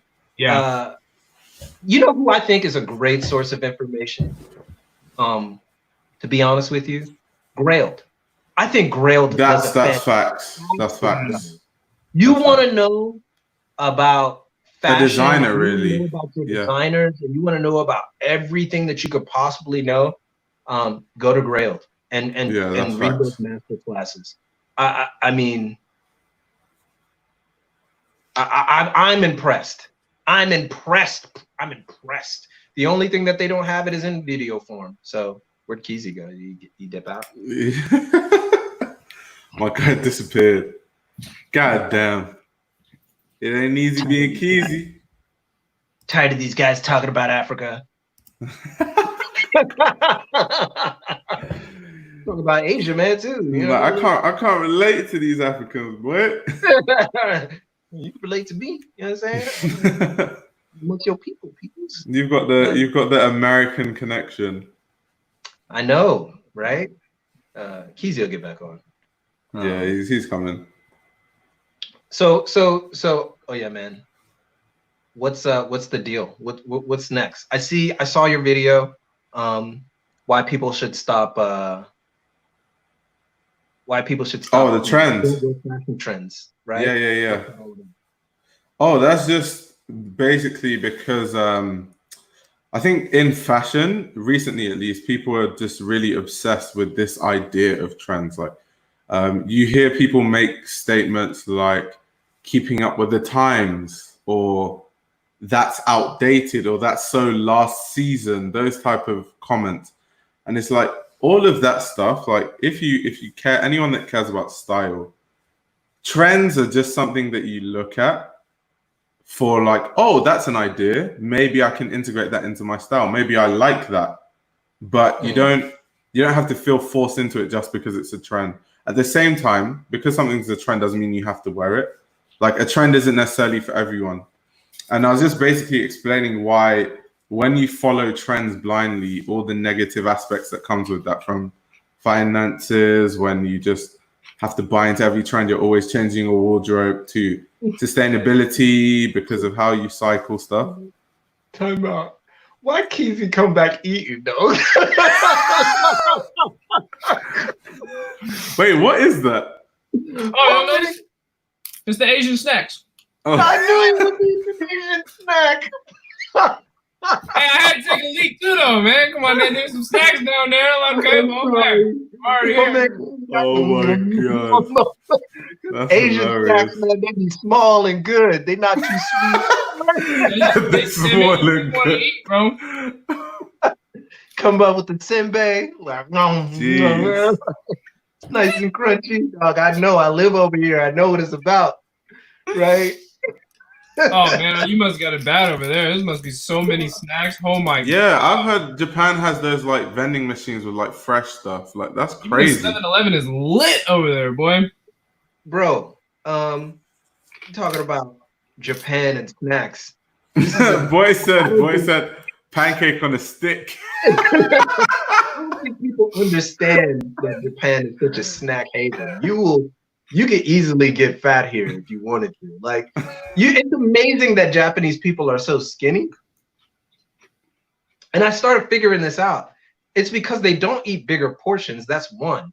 But the other thing is that they don't put half the ingredients that we put in, even in our snacks. Like, you'll eat something sweet. And I think this is all of Asia. You can correct me if I'm wrong, Keys, because I know you've been to all of Asia, right? I've been to all of it. It's too big to go to all of it, but I've been to quite a bit. Right. like sweeteners, they don't put as much sweeteners in a lot of stuff. So for like cakes and stuff, like cakes are sweet, but they're not like sugar all up in your mouth. You're about to go ballistic. Like I love cakes and pies and stuff over here because it has more of the flavor of that particular thing. It's always like just enough. Yeah, it's just enough before it's like. Come on, this is the Asian hood favorite though, man. If anybody in the chat is Asian, y'all know these, man. Yeah, if you're Asian, you grew up with this. And if you're Asian and didn't grow up with it, then I don't know what to say. Right? Like got 2 packs each one. Yeah, I don't know why there are only 2 packs. It never comes more than 2 packs. Every single one, dog. Yo, man. You eat those. You can't put those in your house, man. Like I remember first time I went over to one of my homeboys. He's Chinese. I went over to his house first time. They have all these they have a whole bunch of rice snacks, man. Like that's just rice snacks everywhere. Yeah. And so it's like, yo, can I get some? They don't have Doritos and potato chips. No, Asians don't buy Lay's, right? Like they give you a pair of they give you the bag full of shrimp crisp. And if you had Asian American parents, they'll give you yan yans or whatever those called. Those sticks. I'm still trying to see. This guy's talking about pancake sticks, bro. I'm trying to see that. Dog. And I'll tell you what, Asian people have mastered, American people may have started the corn dog, but Asian people have mastered the corn dog, dog. Corn dogs over here in Japan can't be beat. I don't think I haven't tried that yet. You know what's so funny about corn dogs in Japan? You know what they call them?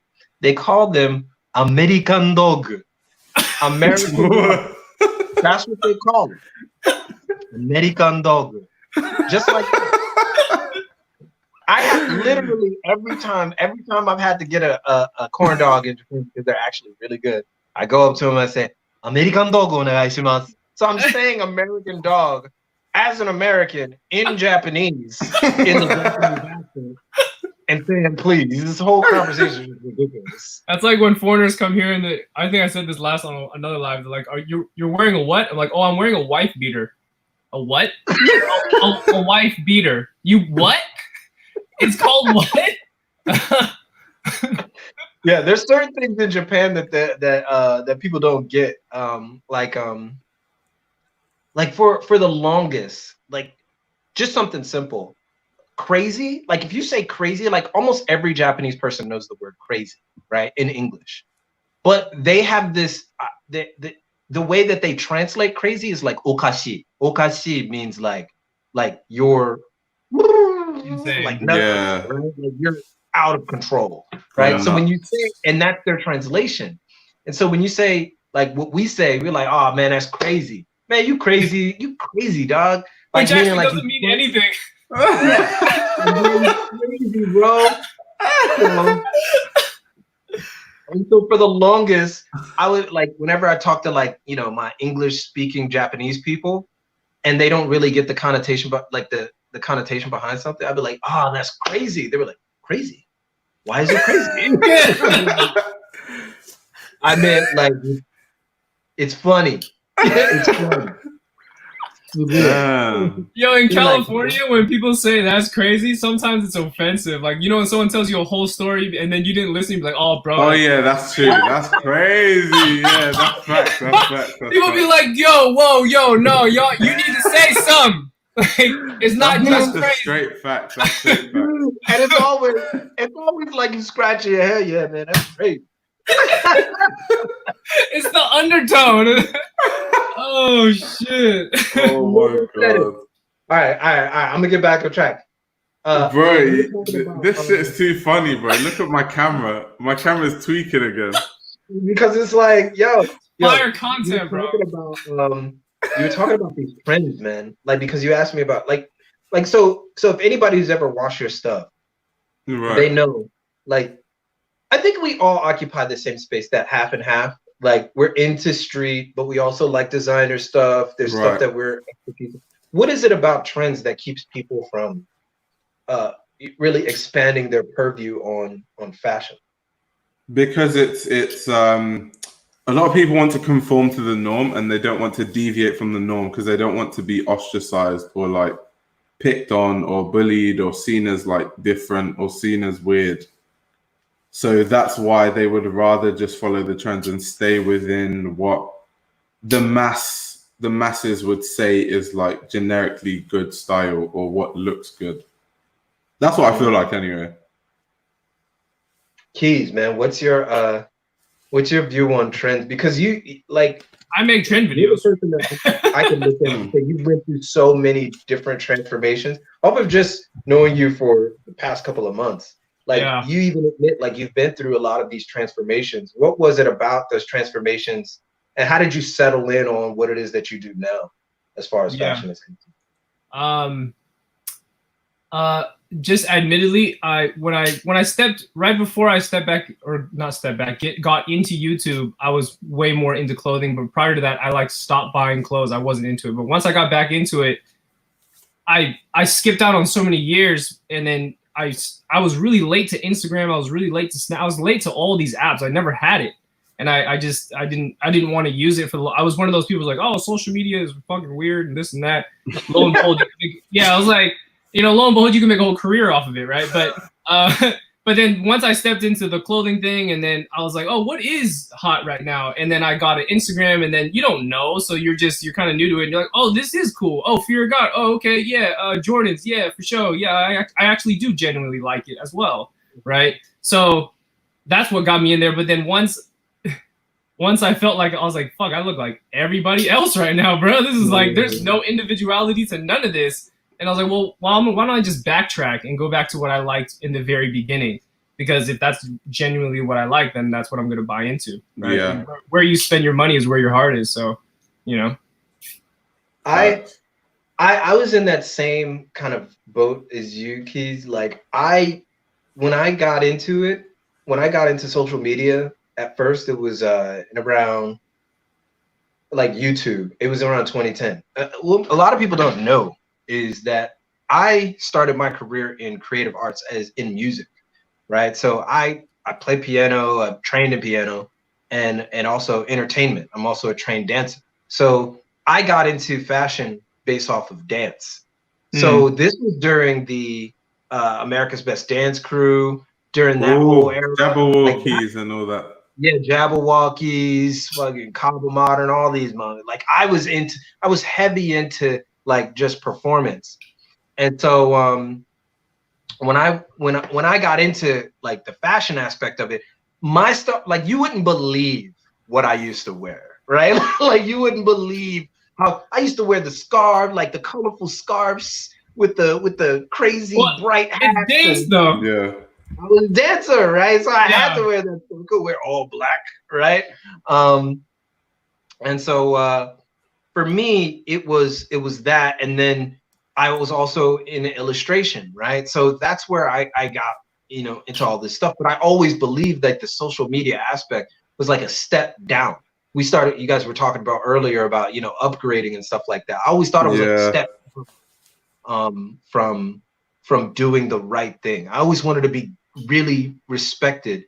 I wanted to be respected in fashion or whatever I ended up doing. And then I realized you can't be respected if you don't say anything. So right, like nobody knows who you are, right? If you know, closed mouths don't get fed. And I went to when I first got on Instagram, literally it was the time where everybody was wearing skinny jeans. Jerkin can't die. 2015? What jerk era? Like around 2013 to 2015, where everybody was wearing the skinny distressed denim with the leather jackets and the hats, the wide brim hats. Tisa and all that shit. Remember when everybody was wearing the wide brim? This is right after the Tumblr shit kind of like really died. Like, facts. Okay, all right. Yeah, like when I came in and I started looking at everybody wearing that stuff, it like right like right before the biker denim jeans, you know, with the ribs on it. Balmain Right? shit. Yeah, Balmain, yeah.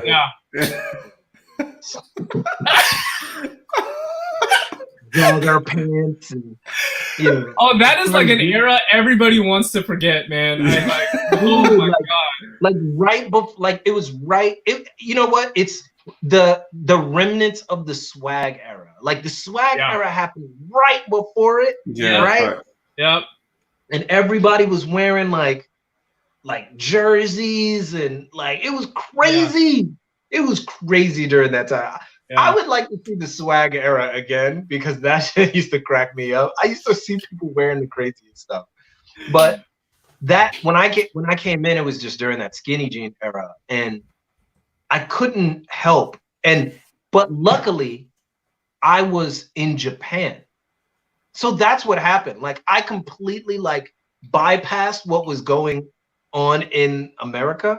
Yeah. And I was in Japan during that time. So I was actually that's when I first started getting heavy into fashion. And but was Japan on the swag boy stuff? Not really, right? Not really. Not really. It was a totally different vibe during that time. And it was more, I would say, Jacob Starr in the building. What? I didn't even know that. I had to look over. Yes, sir. Shout out Jacob. Oh my god! No, that's my man right there. Good job. Good job coming in. Right. Check it out. When I during that time, Japan was into I would say the beginning of grunge, the resurgence of grunge. Right before, this was before Fear of God was a thing, right? Before it was even a thought. Yeah. Japan was hella into like just this kind of grimy grit, but they had always been into it. That's the thing. It just became more pronounced during that time. And so this is me during that time trying to navigate dance, trying to navigate Japan, and trying to navigate fashion. And I eventually just said, you know, I'm going to do this fashion thing. And I had to wait a long time before I had to wait like 2-3 years before my kind of style was actually even a thing. Yeah. I actually ended up coming back to America, going back to LA and getting more into fashion there. And then realizing there was nothing in LA that could help me. And then going back to Japan to learn more about it. So my whole journey has really been. Yeah. That is a confusing time. I like that right before that, or right at the swag boy era, right before that, I was still so obsessed with buying the brands from the Evisus and the Red Monkeys. Jabode. Yeah, and that kind of stuff. I was still used to baggier. I was still wearing baggy clothes. I was so outdated. You know what I mean? And like jumping into that, everyone's wearing the skinnies. I was like, this is like I'm still back there. Y'all are already gone. Like y'all left. Right. Weird transition. I think. And the reason why I wanted to ask you guys this question was really, you know, your thoughts on the future, because this is something that a lot of people tend to ask me. What do you think is coming next? And I'm always quick to say, I know like a shift towards artisanal fashion is on the rise. More and more people are doing handmade stuff. More and more people are looking at deconstruction and looking at old clothes and just really because of sustainability, you know, the overall term of sustainability and things of that nature. But you know, I don't think that that's what they're asking me. They're asking me what style are we going to be looking at, and I honestly can't tell you what style. So do you guys, like, from the runways and from, like, you guys were talking about like wide pants and stuff like that. Yeah, you could see some of those things. But what do you think? Is there like a defining thing that we should look at as far as the next style movement? You mean also like from 10 years from now, if you were to look back at this era, like what was the thing that was big? Like what's like, look at this era. Like, what can you really say about this era? Because we tend to look at these eras in terms of what the youngest generation is doing, right? Instead of the overarching. But what I've been saying for a long time is that Gen Z, the the difference between, as far as stylistically, between Gen Z and millennial is so close. Like it's closer than it's ever been for any generation. Like I dress completely differently than my dad, and even like somebody who's like my brother who's much older than I.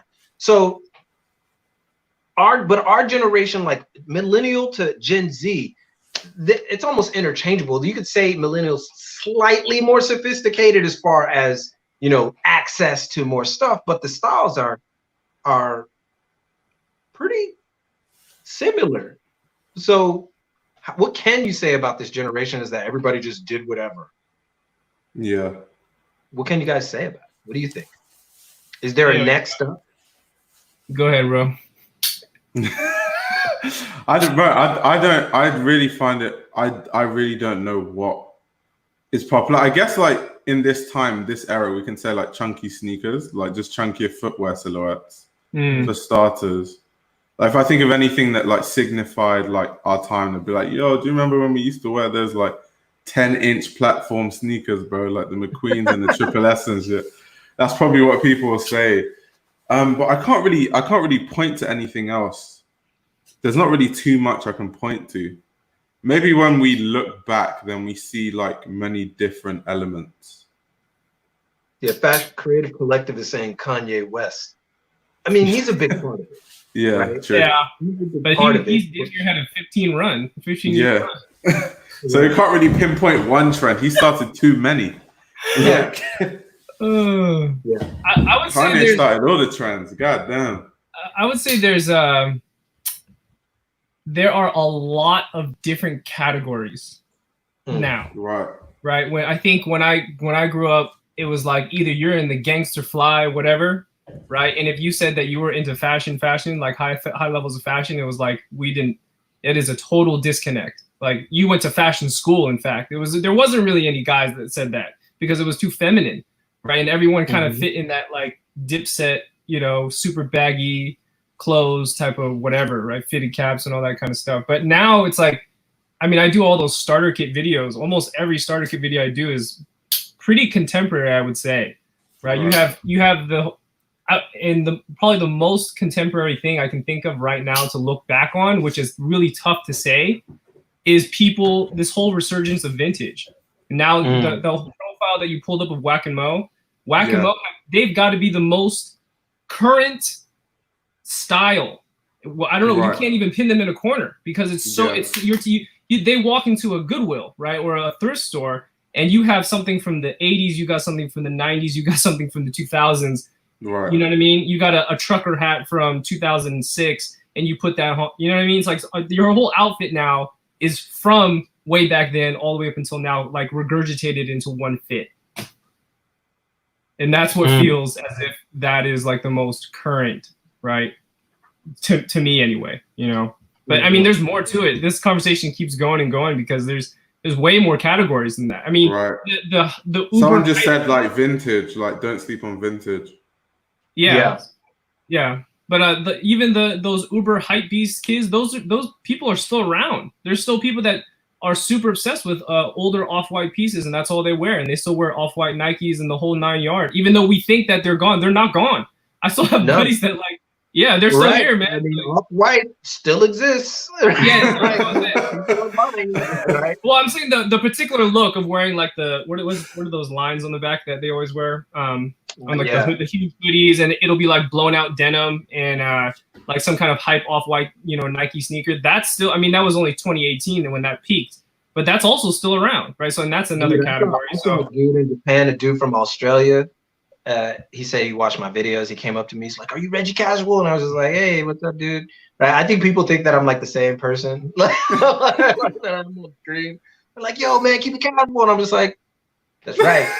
Yeah, that's right. Like I'm like, keep it casual, baby. Right? Like I don't say it in my day to day. Like, but there was this dude. He's from Australia. Came up to me, had the off-white hoodie on. Had the, you know, Boris hat on, right? Boris 11 hat on. He had his skinny jeans. I think they were Saint Laurent, right? Then he had his Jordan sneakers on. I mean, the quintessential like the person, like you want to like, yo, this person is that, right? 2017, yeah. And he's walking. He was like, "Yeah, man, I watch the videos. They're all really good." And I'm just like, "Really? Do you?" Right? Oh, shit. Like, I'm literally like, "You do?" Because I talk a lot of stuff about what you just did, right? Right. And but I couldn't hate because on his arm he had the baddest chick. Like I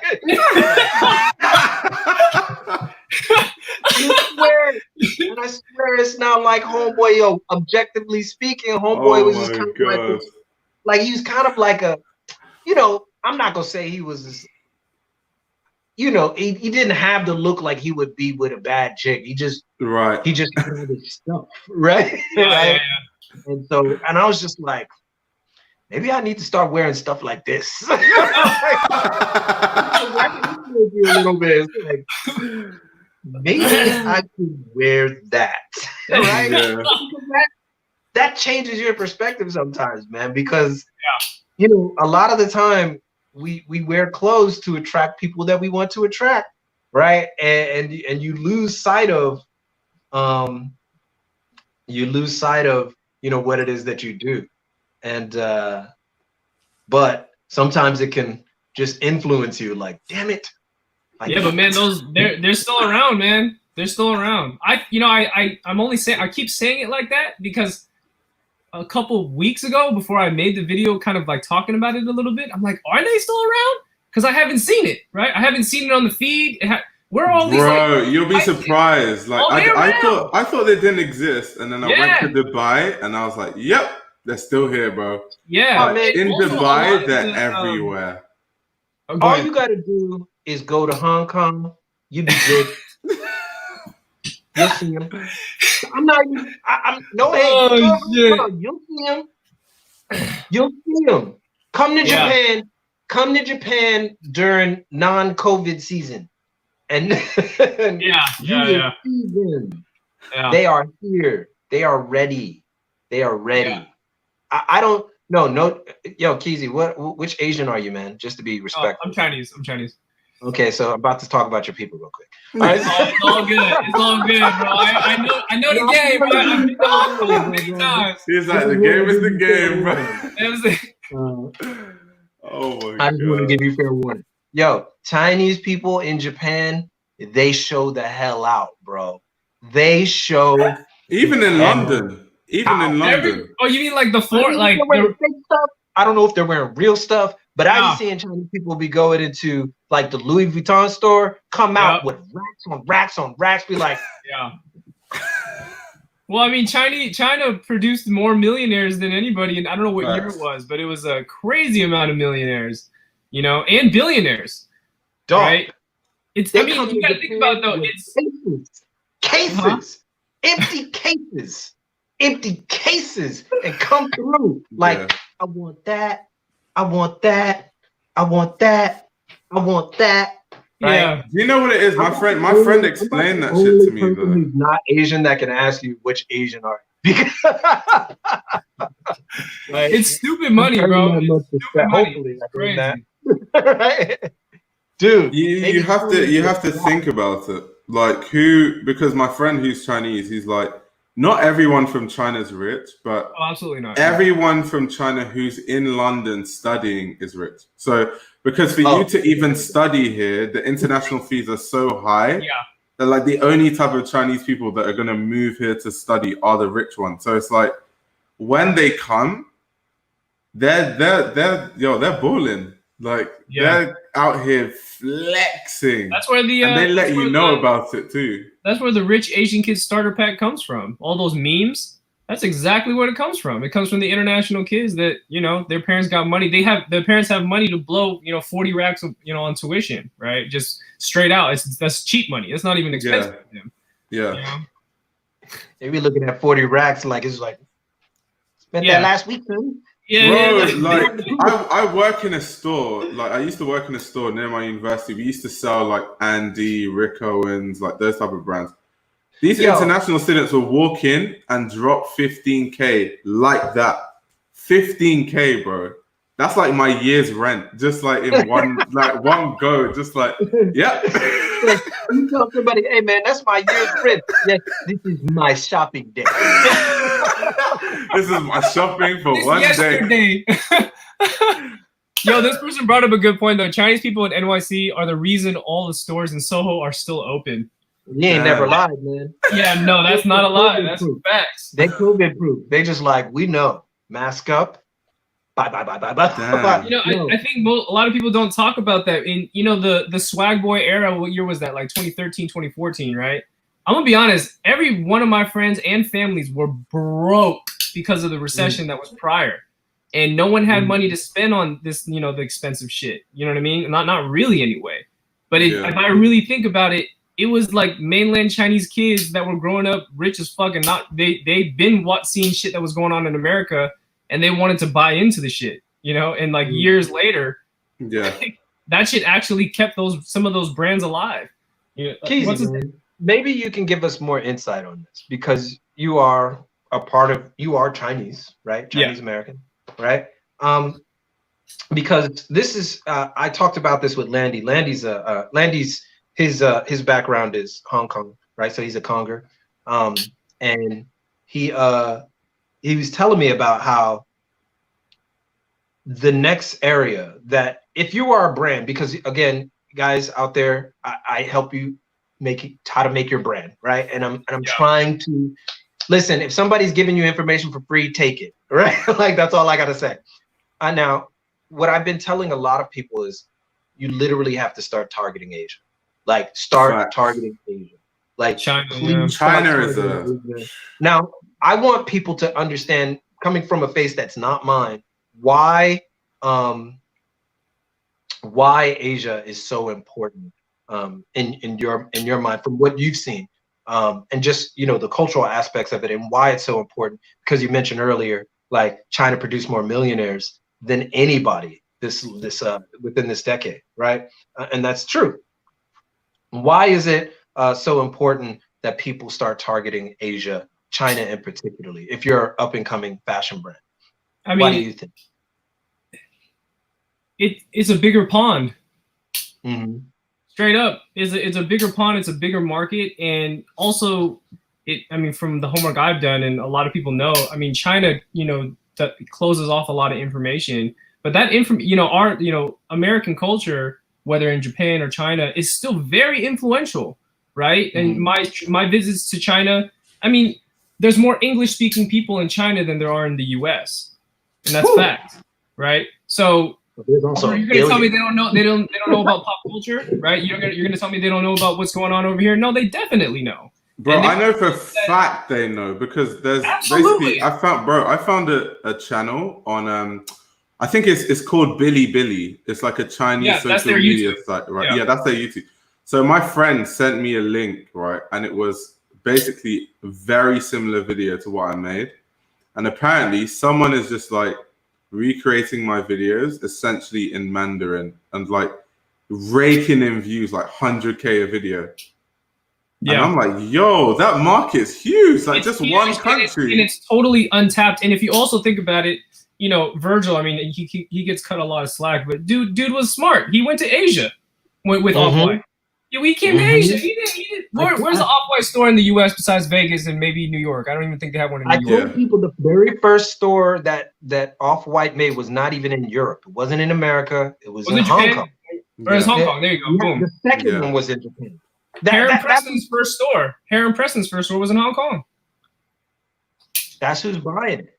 That's who's buying the stuff. That's why I said, like, this is why I keep on telling people. There's some people who will tell me, like, yo, man, how come you haven't started a brand or whatever, what have you? And I'm like, dude, I work in this industry. This is what I do.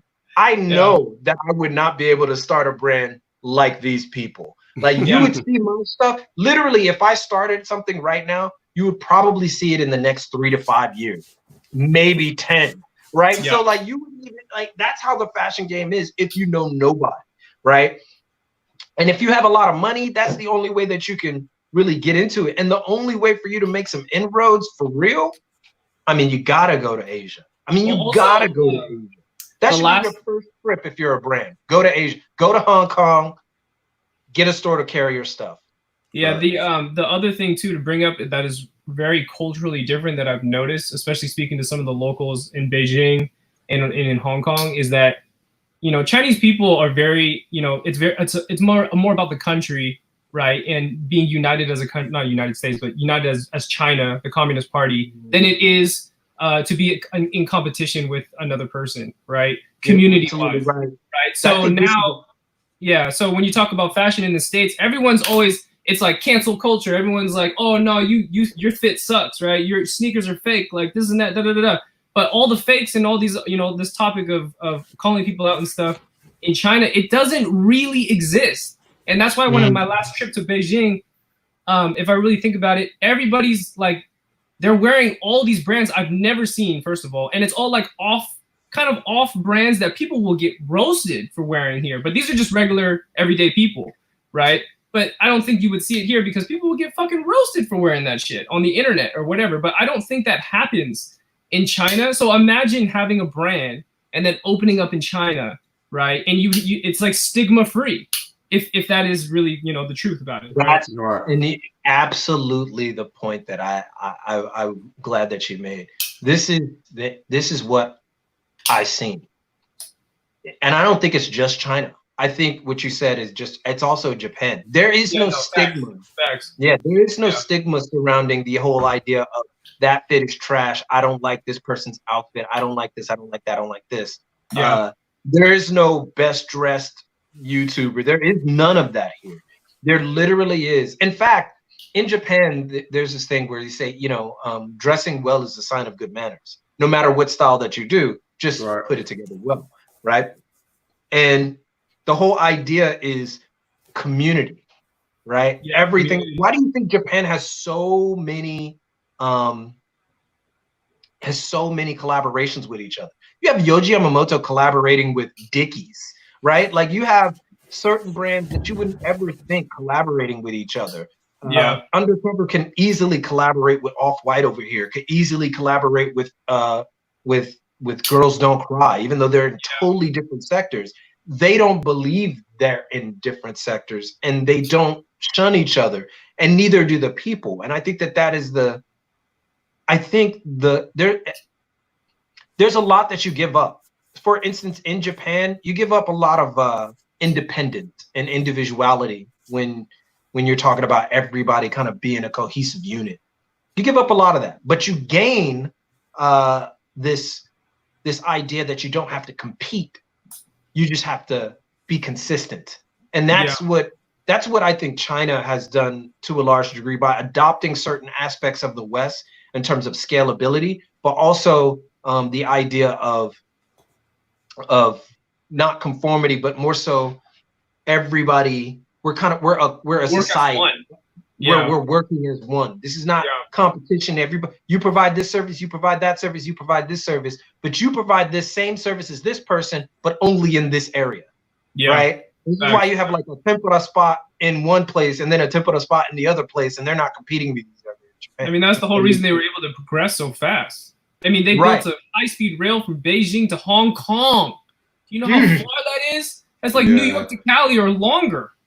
Right. A high-speed rail. It'll probably get you there in a day. I think Chinese people too are like really, really, really efficient, which is why they're so successful. Because like who I'm living with is actually someone from mainland China, like, and she gets so angry with how things run in London. She's like, man, in China, like we would have done this like in 5 minutes. Like, why does this take 2 hours? Like, she's just like, what? Like, what? Like, this is easy. Like, what's wrong with these people? Like, she gets so frustrated. Yeah, that's one thing I will say about Japan. Japan is probably the least efficient Asian nation in the world. Like, not the least efficient, but Japan is so in love with order. Yeah. Everything needs to be in order. Like everything, it has to be done this way and no other way. Like, I kid you not, there was a time in Japan where if you went to McDonald's and you asked to not have something on your burger, they would just be like, we can't do that.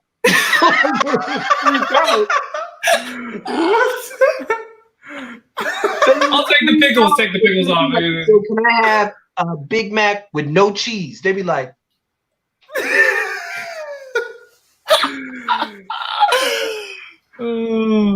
they give you like 2 ketchups in your bag. You'd be like, can I get 2 more? They'd be like, and then look behind. Can we give him 2 more? Can we give him 2 more ketchups? Is it okay? Like dog. It would be so ridiculous in Japan at one point that it got to a point where people would complain so much, like foreigners who lived in Japan would complain so much that they started just putting out this stuff like, okay, I guess certain people like more than 2 ketchups. We don't get it. I mean, as much as that might slow things down, though, I mean, there's a lot of things that, you know, that mentality is. I mean, Japan wouldn't be Japan. People would not clam after Japanese products if that wasn't the case. Well, that's the thing. I think this is one thing that people don't understand about Japan. Like you talk about in China, like the efficiency that people just do, right? In Japan, their cultural like strength is their patience.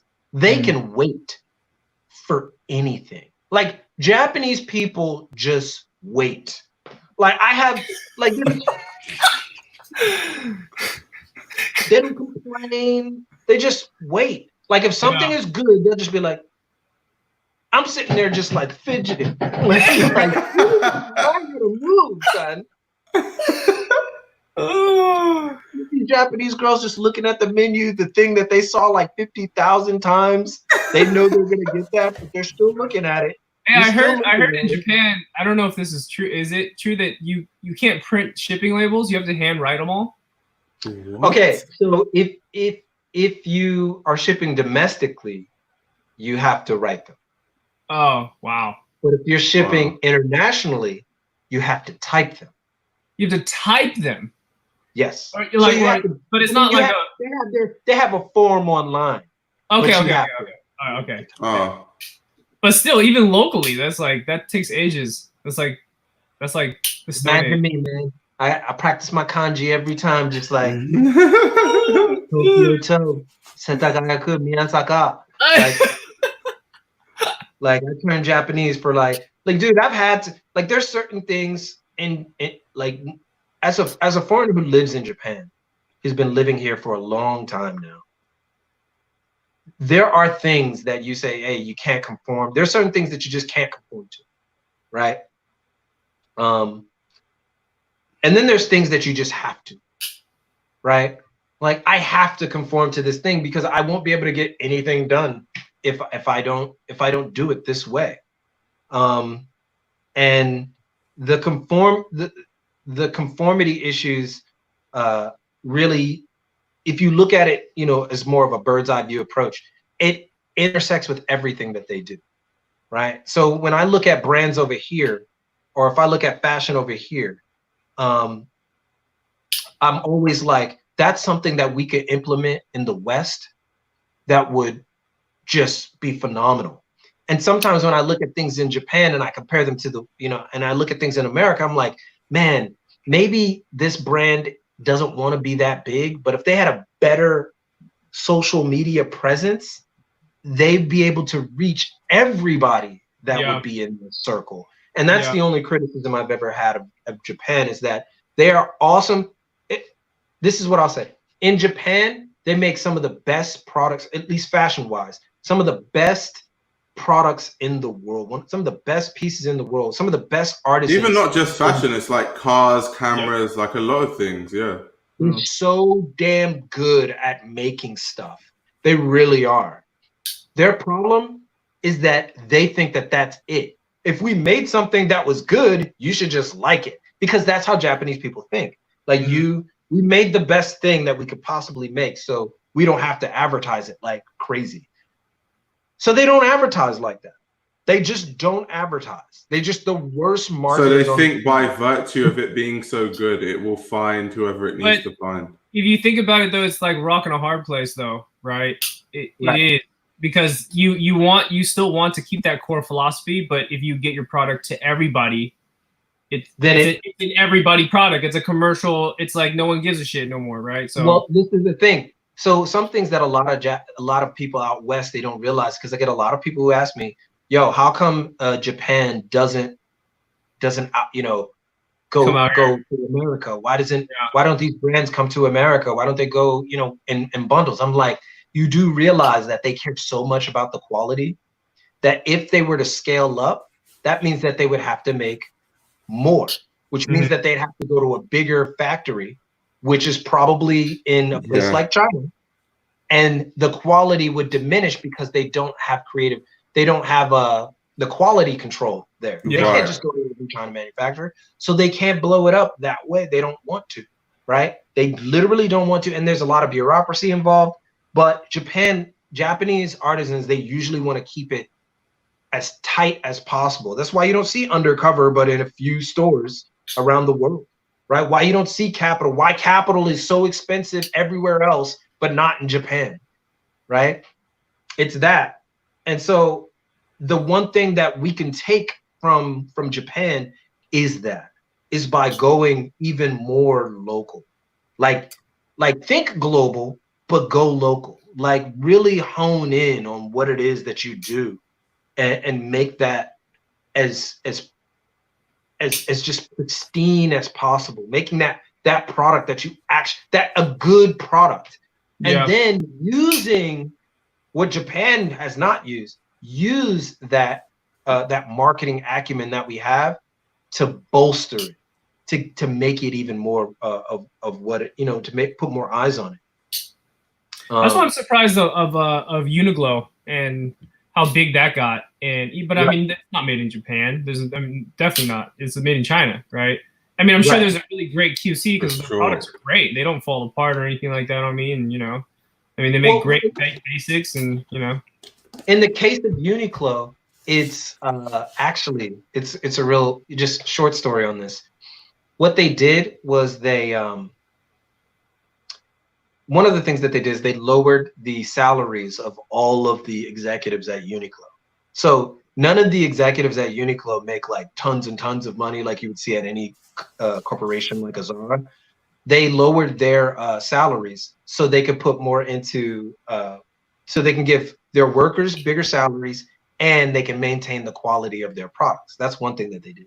The other thing is that they didn't concentrate so much on quality, on profit margin. The profit margin for a lot of Uniqlo products is actually quite low, mainly because they are using a higher quality, but they're not pricing it at that higher quality. So normally, what do we say? The fashion wholesale to retail is about 2.5 to 3 times, right? So it's like you make a product in the factory and it costs 50, you would sell it for about 2.5 to 3 times the price. So about $150 at the max. So something that costs 50 to make, we're selling it for 150. At Uniqlo, they don't have that. Like they literally do like almost, maybe it's like 1.5 to 2 times. Wow. Times the product. So they literally don't have a lot of profit margin, but because everybody buys it, it doesn't matter. It's enough. It's like quality fast fashion. That's what it is. That's exactly what Uniqlo is. Like a lot of people say Uniqlo is not fast fashion. Uniqlo is as fast as it gets. Yeah, it's a fast fashion outlet. But Uniqlo is more concentrated on getting everybody to wear. This is why they don't follow trends, right? They look at things that they'll literally look at things that might become staples and implement them into the storefront. Yeah. The trend, the faster trend one is Zara, man. Zara got sheesh. They so goddamn fast. It's like bulky sneakers in. Oh, tomorrow it's out. It's like bro, give them 2 days. Dude, yeah, it is so. I'm like, how did you design it, make it, get it to stores in 2 days? Like what? What kind of logistics are you running? They must be so big now. They bought the factories. They don't even go to an external. Oh yeah. You know, they you know, that's in their back pocket. You know. I mean, that's exactly what That's exactly what New Guards Group is lining up to do with high-end high street fashion. Wait, did they just buy? Yeah, when New Guards Group bought, when Farfetch bought New Guards Group, yeah, they weren't buying the brands because under New Guards Group, what do we have? We have Palm Angels, we have Off-White, we have Heron Preston. We got a few other ones. I forget their name. Is it Rude under them? Okay, never mind. So what they did, why Farfetch bought New Guards Group, they weren't buying the brands. They weren't really buying the brands. What they were buying was the infrastructure that New Guards Group created. Because New Guards Group has the factories that can pump out luxury fashion in less than 3 weeks. Like whole collection in less than 3 weeks. And that is unheard of. Unheard of. Like they can pump out collaborations with like Off-White and somebody else in less than 3 weeks and have it on the showroom floor. And that's why Farfetch bought them, because Farfetch is the best online platform. And you know what? Farfetch is going to make a ton now because they're the only ones that are going to be able to sell online the Off-White stuff, unless it's like the Off-White site itself. The exclusives from the collab. And they're going to be able to put it online so they can use the pre-order method, where you can literally pre-order the pieces that they say, these are coming out, this is coming out, this is coming out. You can pre-order and they have the infrastructure to make that all the pre-orders, so they're not even gonna God. So now and check this out. They got doubly lucky because everybody thinks like, oh, this COVID thing, it's gonna mess up retail. Just look at Zara. Zara's online sales went up by 97%.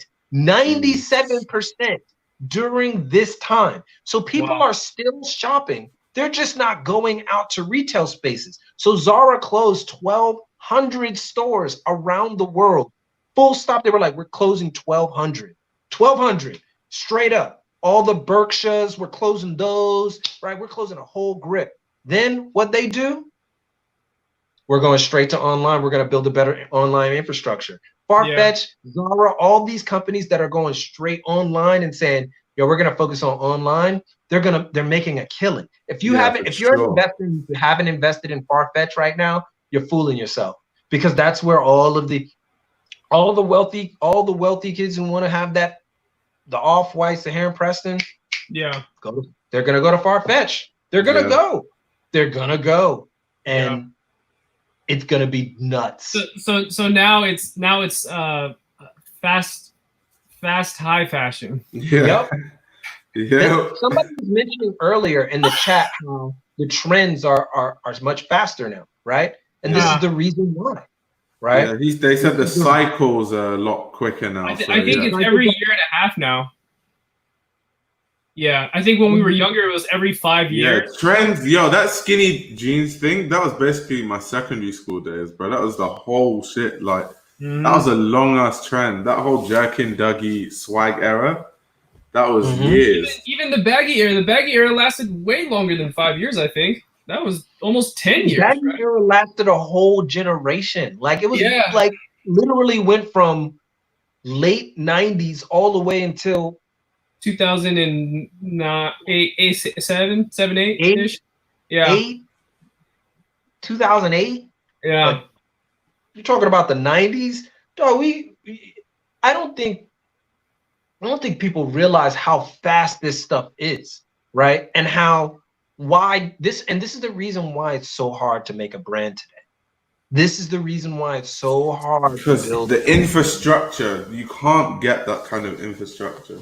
Dude, it's so fast that you literally have to pick something, right? Keys, like you showed me like the denim, like you just keep on, just do it. Like just do the denim, right? And then grow from there, because it's so hard.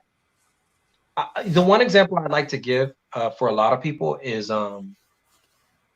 what's the label? Reigning Champ. They did it right. Reigning Champ did it right. So what Reigning Champ did is that they were like, we're just gonna make like sportswear apparel, like sports apparel, but not like a Under Armour or a Nike. We're gonna make sweats and hoodies and crew necks.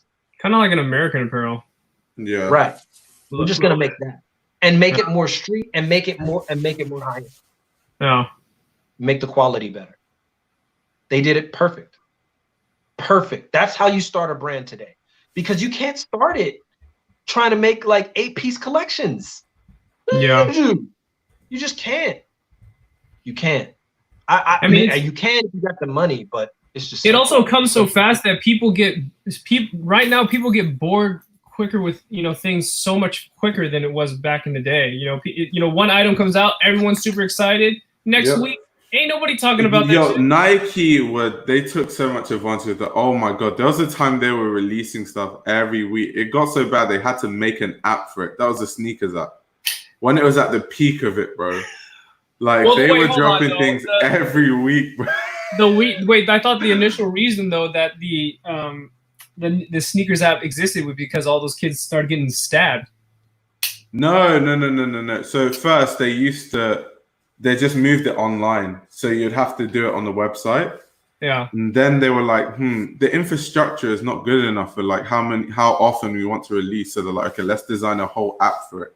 And that's when the app came. But at first they moved it all just online and like into raffles. And then the sneakers app came after Nike that. Actually cared. There was a time when Nike cared. Like seriously. I think people forget this. I think people forget. There was a time. Some people who are young in this game, I'm gonna put your hip to something. Jordan 1s in 1986.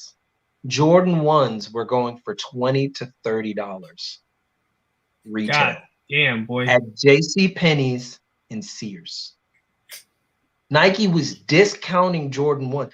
Ask a lot of these super old like Jordan collectors, and they'd be like, yeah, man, I got these in 86 or I got these in 88. They won't tell you that they bought them at the bargain bin. There was literally a time when Nike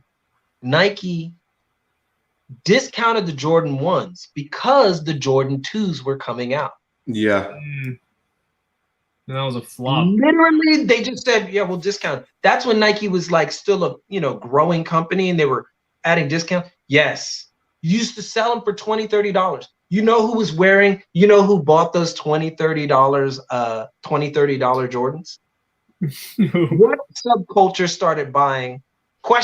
Trivia question, because Reggie likes skateboarders.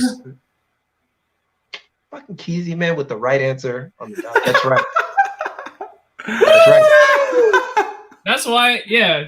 Oh, sorry, my bad, dude. I totally. No, you're absolutely right. No, that's fact because they were using the sneakers to skate to the point where Nike were like, "Yo, we need to make the SB." I know that. No, because before the SB, they made the Air Joe. Yeah, that shit exactly. was ass, boy. Yeah. And the name was ass. Air Joe. What? The dunk, the SB dunk that's popular right now, that everybody's going crazy over, was literally Nike's response to everybody wearing Jordans as a skate shoe. Yeah. Wait, hold on. Do you remember when Nike announced that they were going to do stuff with skateboarding, that all skateboarders actually were pissed off and they didn't want Nike to be a part of skateboarding? Yep.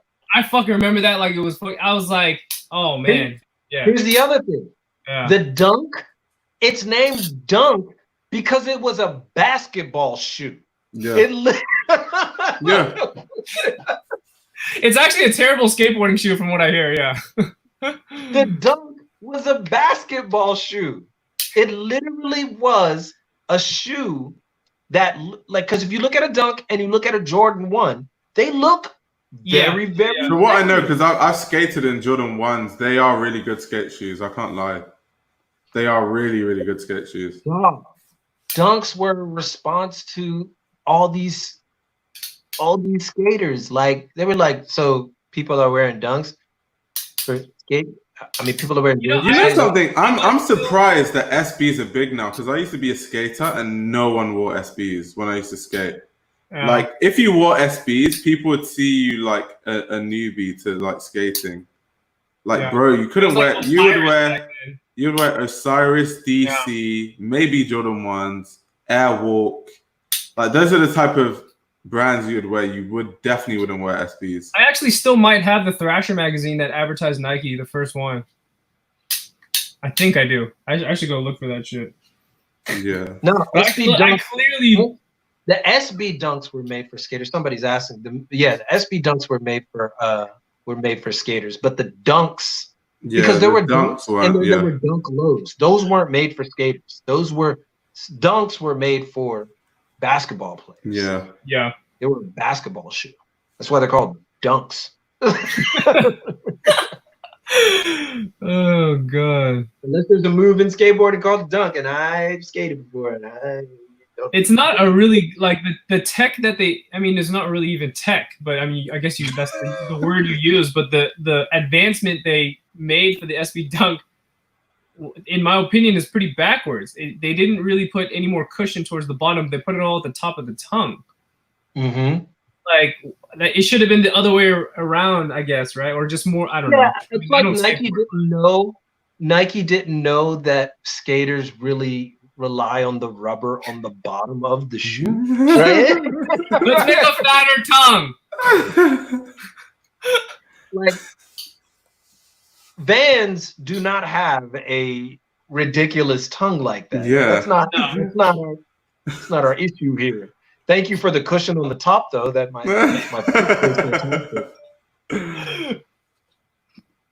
what's going on? No, yeah. So we're actually the reason why I mentioned it is because we have a video when we outlined the Jordan 1s, why the Jordan 1s are the best sneaker of all time. You know how we get down when we say stuff like that. It really is, but it really isn't. Hey, have you guys watched Nacho Average Finds on YouTube? No. He does like all history videos. He might have already made that video. You should look it up. Oh yeah, that's yeah. awesome. He's made hell. He's made the the Jordan 1, the Dunk, the Kobe's. He did damn near every shoe. You know, it's all about that, the history and all that stuff. That's the only reason I know that skateboarders was. Oh damn. Yeah, it's a good channel, right? Like you look at. I mean, I'm check it out, so I don't do the same, say the same stuff, make some different jokes, right? But that's the thing, man. Like this whole, when people start talking about like, I hate, you got a lot of people like, I hate that the dunks are popular right now, man. Nike does this shit on purpose. Okay, let me not talk about it. Let me not talk about it. Let me talk to the person on this panel who's the most ornery out of all three of us, right? Basically, the person who's just always upset at what these brands do, right? So, you tell him. This man loves fashion, hates the industry with a passion. The industry's just full of everyone to ride with him too. The industry's just full of shit, though. That's why. Like, man, every time I see him, he's like, man. They don't care about you. I see through it though. Like people really think that brands care about sustainability and stuff like that. It's like, bro, like stop. How can you though? Like everything to them is just commerce. Like don't take what they say for like face value. Right. What's the glaring issues with the industry in your mind? Like just pick Jeez. 5 of them. Oof. I was like, yo. Just pick 5 that come out of your 5 that the first 5. Big ass question. Bow. The first 5. Like, okay, YouTube videos start. 5 things wrong with the fashion industry. Yeah. Damn, that's a video right there, bro. Yeah. So it's like my background is in so many things that relate to issues I see in the industry that I just look at things on like that makes no sense. So like for example, I study chemical engineering, so I understand like materials very deeply, right? And like material science. So what first thing I hate is like greenwashing. Like brands should just accept they're not sustainable and not try to deceive people that they're sustainable. It's like, so let me give you a good example of this, like biodegradable packaging, right? So a lot of brands say, we're so sustainable, we have biodegradable packaging, like check how sustainable we are. But it's like some biodegradable packaging, if you know anything about materials, you know that the ones that are commercially made, they need specific like conditions for it to even biodegrade. And some of those specific conditions for it to biodegrade is you can only achieve those conditions in a lab environment, which means they're not biodegradable. Wow. They're not biodegradable then, are they? They're biodegradable in a lab. Wait, so you lied to me? So it's like, just say it's a box. Don't say it's biodegradable, because then you're going to deceive people. And they're going to be like, oh yeah, it's biodegradable. It's so sustainable. It's like, no, it's not. Because unless I have a lab in my backyard that I can get the right conditions with 700 degrees and this humidity, then like that makes no sense. So so greenwashing is like the first one. Number one, greenwashing. Number two. Number That was one. technical, man. You really went in. That was a giant. He brought the science in, bro. You to say that.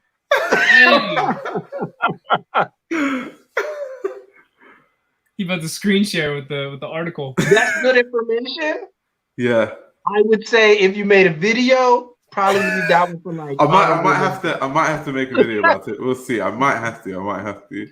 That's an honorable mention for sure. Number two. Okay, number two. Oh, there's so many things, man. What can I talk about? Okay. What? I'm trying to think. Journalism.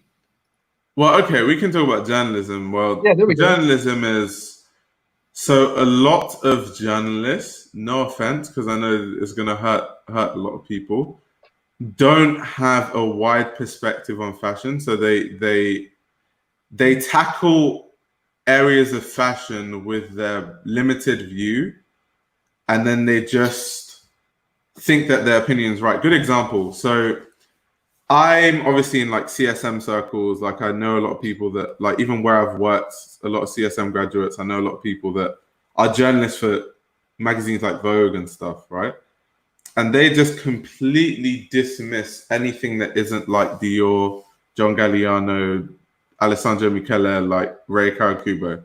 And I'm like, so what? You're not a journalist then. Like, you're not a fashion journalist. You're a high-end fashion, avant-garde, specific journalist writer. That's what you are. And they get so offended when I say it, but I'm like, no, think about it.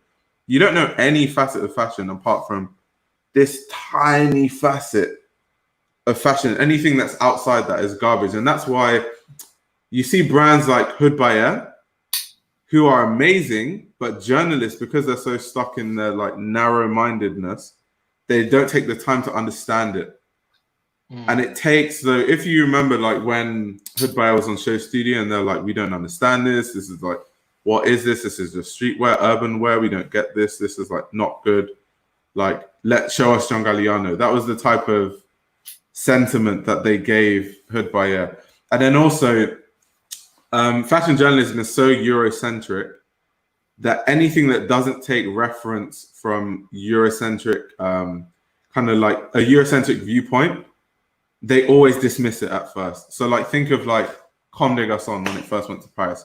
This is garbage. This is trash. This is Hiroshima chic. This is like, it's because they're just so stuck in like this narrow-minded viewpoint of what fashion is. And that's one aspect of fact. So that's how many things now? Two things. So you would say number two is fashion journalism, the narrow-mindedness of fashion journalism. Yeah. Or so-called fashion. You should call it number two, so-called fashion journalism, right? Yeah. Which is not. Number three. Okay, number three. Okay, we can go to influencers and the commercial side of fashion. So in terms of like, what people need to understand about influencers and why I don't think anyone should be influenced by an influencer, like style influencer, so to speak, is because influencers, I feel like when dressing up is your job, you intrinsically start to wear things that either get more likes, people like, or get you recognition in some way. All of those don't necessarily correlate with specifically what you want or what you like.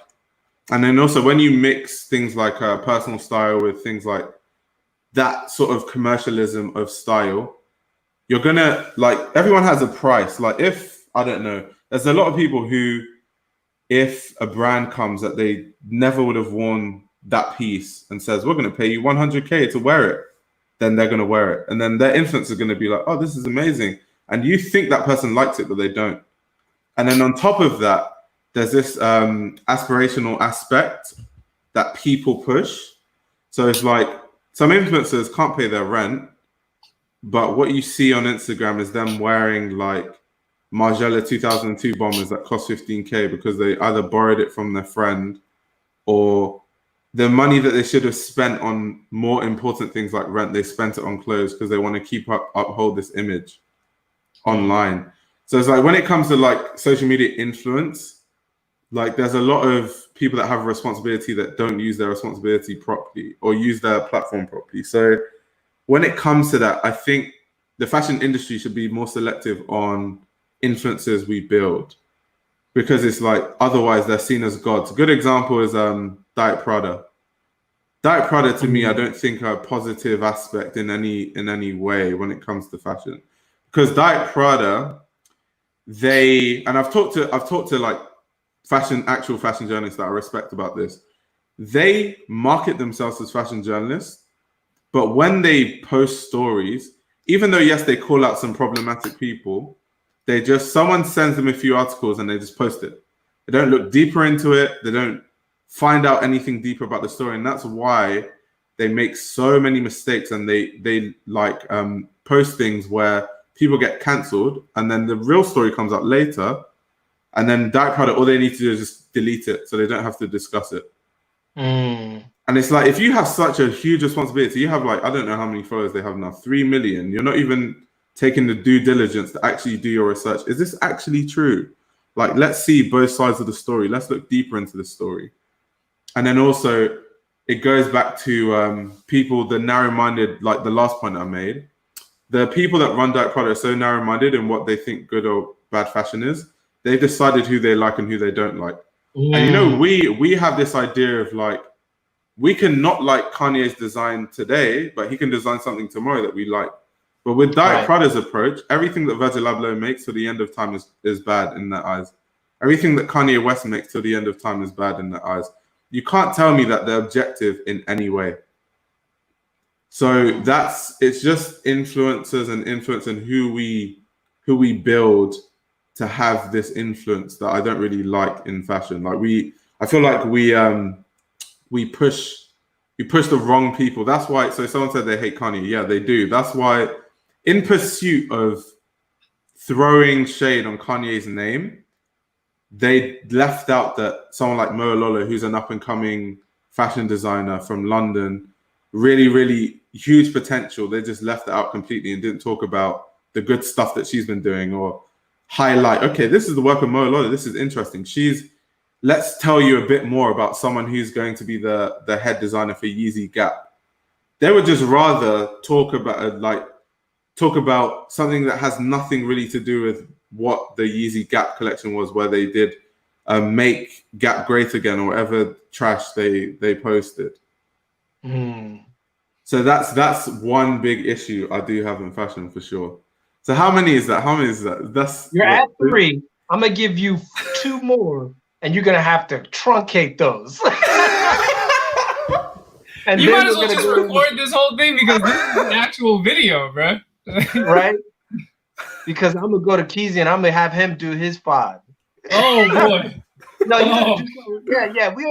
We should all do 5. Like, and they could overlap. They could be the same, but you all have different opinions. I just want to hear it.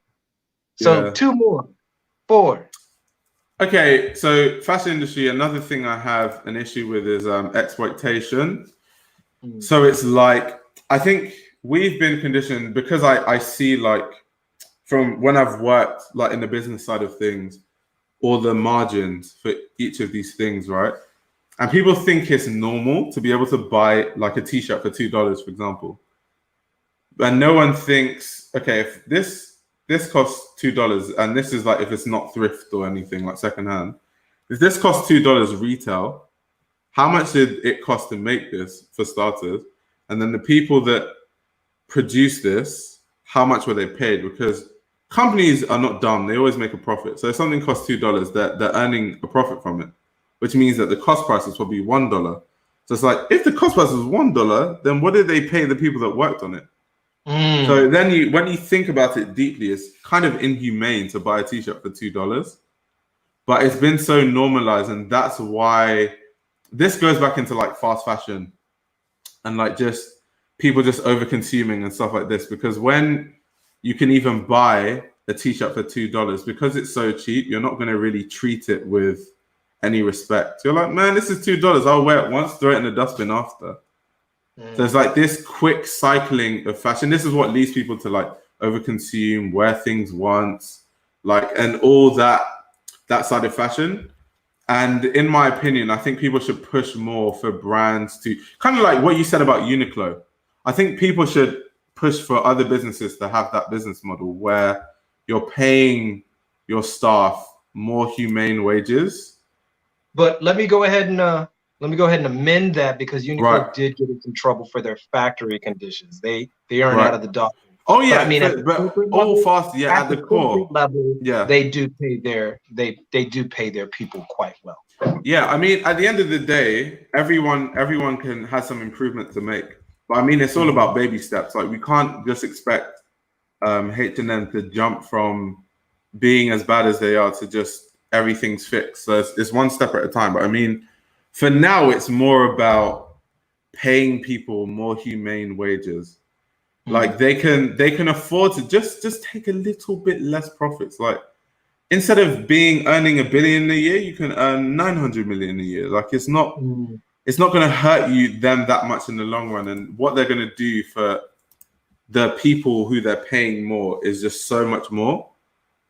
And I just have a problem with like corporate greed. It's like, I talked about this with someone actually. It's shout out to Michael Tandy, because it was him I was talking to about this. So a lot of brands that release clothing, the problem I have is they start trying to upscale. And it's like, at what point do you get where you're like taking it too far? So let me give you an example. If I have a brand, right, I want the quality to be a certain level. So it's like, if I'm upscaling the brand and I want it to grow, I'm still going to consider, okay, it still has to be at this quality. There's a certain point you get to where that's not even sustainable anymore. So it's like, how much can you earn before you're satisfied? So it's like, if I'm a millionaire and I can still keep the quality, I'm gonna stop there, because then I can keep the quality. I'm not overproducing. I'm paying people fair wages at the same time. So my whole business is all really ethical. But people are just so greedy to the point where they want to earn money that they can't, to the point where they can't even spend it, at the expense of like, man, let's move this to Indonesia so we can pay someone 1 cent so that like we can like increase our profit margin. It's just crazy, like the mentality that people have when it comes to fashion. So how many is that? Is that your last one? Let me think of. Oh, there's so many. I'm trying to think of what's the best one.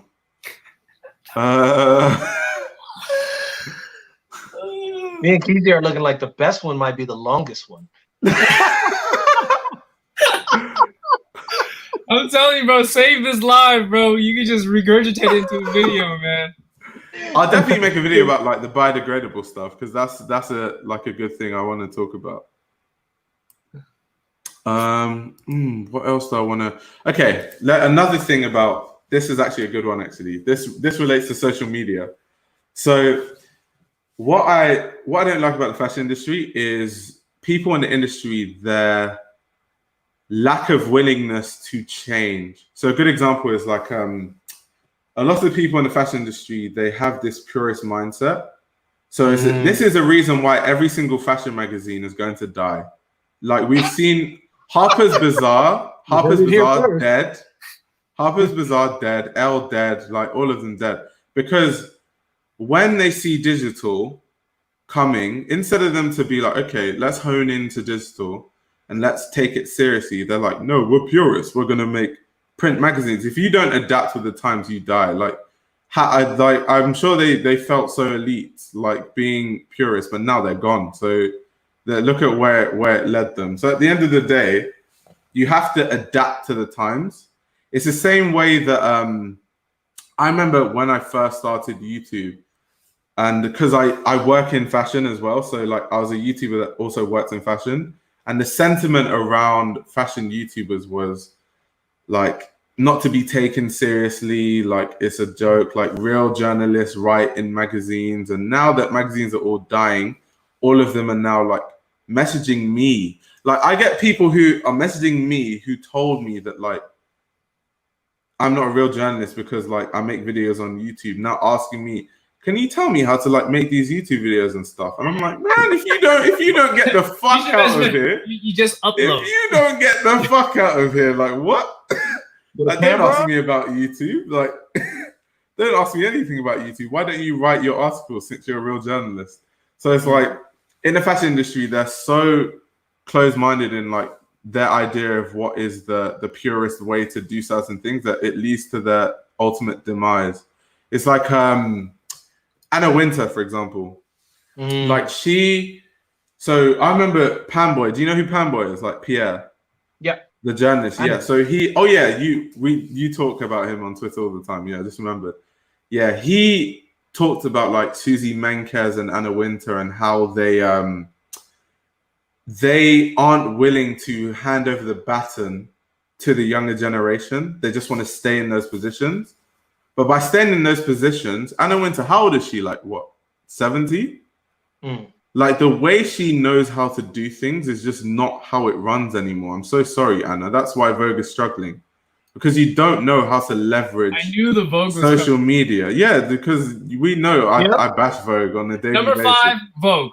We know I bash. I'm done. I bash Vogue on a daily basis. Like the way you run things is not how things run. You're like 70 or 80 or however old you are. Like you don't understand the sphere of fashion and technology that is going on right now. Hand over the baton. Your time is up. Like let it go. Otherwise, they're gonna run Vogue into the ground like Harper's Bazaar, which I'll hate to see. Because when Vogue was under what's her name? Diana Vreeland, right? The journalism was good. It was more of a magazine that was more marketed to people that were into fashion. Then Anna Wintour came and was like, I'm a revolutionary. I'm going to make it about celebrities and all that stuff. And that's where she lost it, because think about the history of Vogue. Vogue was marketed to rich people, right? To like rich people who had this like certain lifestyle. So of course the articles there, like if you think of like Diana Vreeland times, are going to be more intellectual, fashion specific stuff, because those were that was the customer base for it. But when you ostracize that whole customer base in pursuit of another one, and then that other one doesn't take to it because it still has the remnants of the previous customer base, now you don't really have any distinct market. And that's why Vogue is going down the shitter. Like, it's just the fact of it. Their YouTubers making a loss, their magazine's making a loss. I don't even know how their magazine's making a loss when they have brand deals by Prada, Gucci in the millions, and still they don't even say anything negative about the brands because they don't want these brand deals to go away. So I'm just like, man, they just need to I'm like, Anna Wintour, just quit, man. Just quit. Like just quit, leave. Like quit. Number like, 5, Anna Wintour quit. Number 5, Anna Wintour quit. Anna Wintour and the ridiculousness of fashion. And like I made a video bashing Anna Wintour that was quite harsh, but it's like at the end of the day, you are the head of Vogue and the head of Condé Nast. So you can't tell me that, oh my God, I'm so sorry, guys, I could have involved more diversity in the magazine.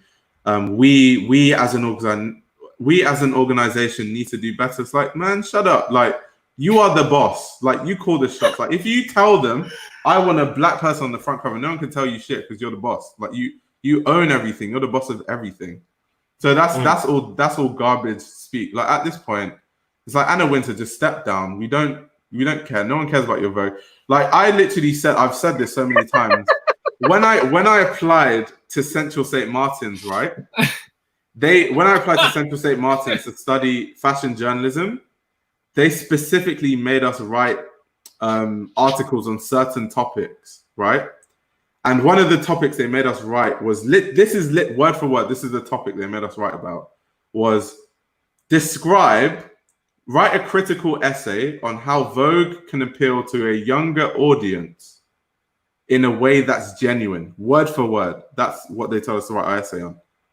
Vogue is so out of touch and so out of tune with what's going on that they're paying universities to use their students to write essays on how Vogue can appeal to a younger demographic. That is sad. That's just sad. That's just sad. So that's shameful. So I don't even remember what you did for number one, but there's the biodegradable stuff. But yeah, that's 5. I could go off for years. Man, this is why I said you started with you first, because I knew you had. I feel like Ayo's motivation for his channel is Anna Wintour involved. I need to stop this. I need to stop it. I just don't like her. I don't think she's genuine. I just don't like her. She's not genuine. It's like, man, step down, man. We want to see someone else. We want to see someone else. I'm gonna go to Keezy, man. Keezy, pick 5. Pick 5. And 5 things. It can be the same. It can be different. I suspect your opinion will change on each one. What are 5 things? Same thing. 5 things in the industry of fashion that kind of grinds your gears. Elitism. That should have been last. Elitism. I should have saved that one as a pocket one, huh? Yeah, we'll save that one. It's a pocket pass. It's a pocket one. I would say just social media. I mean, that's so counterintuitive for me to say, though, because we all use it, right? And it's a tool that we use. But it is its own poison. And in fashion right now, I don't think would change so fast. We wouldn't have these crazy trends that are a year and a half, such short time if it wasn't for social media, because it evened the playing field for everything. Everybody's now looking at the same styles. Like the same way that you were saying, well, when I moved to Japan, I was still the swag boy, whatever. And I've seen so many different styles. I didn't know what I wanted to do. That's the same thing that's going on with kids right now. They go on Instagram and you see 20 different things. And you're like, bro, I want all of it, though. And now they don't know what exactly the style is, right? And then all these trends happen. So I would say that's the first or second one, I guess. Social media, elitism. Damn, this is hard as shit. I'm giving Ayo hella credit right now. God damn. What I do he had a lot to say too. Bro, I know all the problems. That's why, bro. I know all the problems, bro. Shit. One dude says fashion right now. Like, let me get a number 3. Dang. I mean, you can even go into business because you're doing business too. What's the thing in business? Do you mean like as far as starting a brand? Yeah. Like maybe, that would annoys me. I would say that there has been for the past, I don't know how many years now, a crazy lack of manufacturers that are even here in the States. And I am left to things of using places like China, even though it has so many stigmas, right? And I guess that can be another topic too, stigmas about Chinese manufacturing. That's a good one. Yeah, I'm probably the last person to talk because I am Chinese, right? But from what I've seen, first or last, right? Because you'd be like, well, you are Chinese, so you're probably defending it. But if you think about manufacturing and the things that we use on a daily basis that are made in China that you rely on every day, they're made in China, right? Sure. But I mean, of course, with China being so big, you're gonna get a lot of manufacturers that don't know what the hell they're doing and they just want to pump out product really fast, and people that don't know how to QC. That's a big thing too. Yeah, you purchased from China, but did you QC it? Then why did you release the product if you didn't fucking QC the shit? Don't talk about China like shit if you didn't QC it, right? So do I got one more? Yeah, you got one. I think you got one. Shit, boy, fucking hard. This is the shit I think about on my downtime. He skipped over like 4, 3. Like, I got one more. Oh, wait, hold on. I still got elitism as of number 5, so I only got one. Hold on. Okay, yeah, you got one more. Dang. You went 2 and 3. He said, yeah, I'm gonna put those 2 right there. Yeah, mix those. Yeah, mix those, split them in 2. Yeah, now we got a couple more. I don't know if this is an issue necessarily, but I think it may be more so a mindset thing, and it goes back to Ao's snap that you made about the Gucci T-shirt. Oh, okay, yeah. A lot of the comments back were like, it was downplaying it the whole time. It was like, oh, these people, they buy these T-shirts and they, they think that, they're this higher level now that they've gotten these T-shirts. Right. And I think the disconnect there is that the people that comment that, it first of all actually makes you look even dumber, the person that comments that. And then second, you're already performing a form of elitism that you're trying to call that person out for. Right.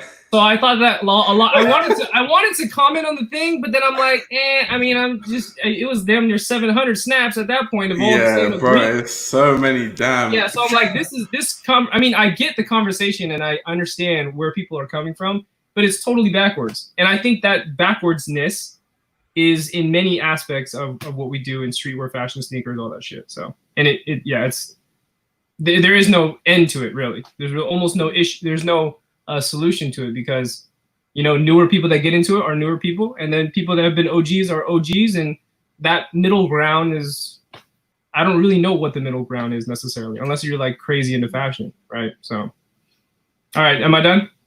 Yeah, I think you're done. All right, for sure.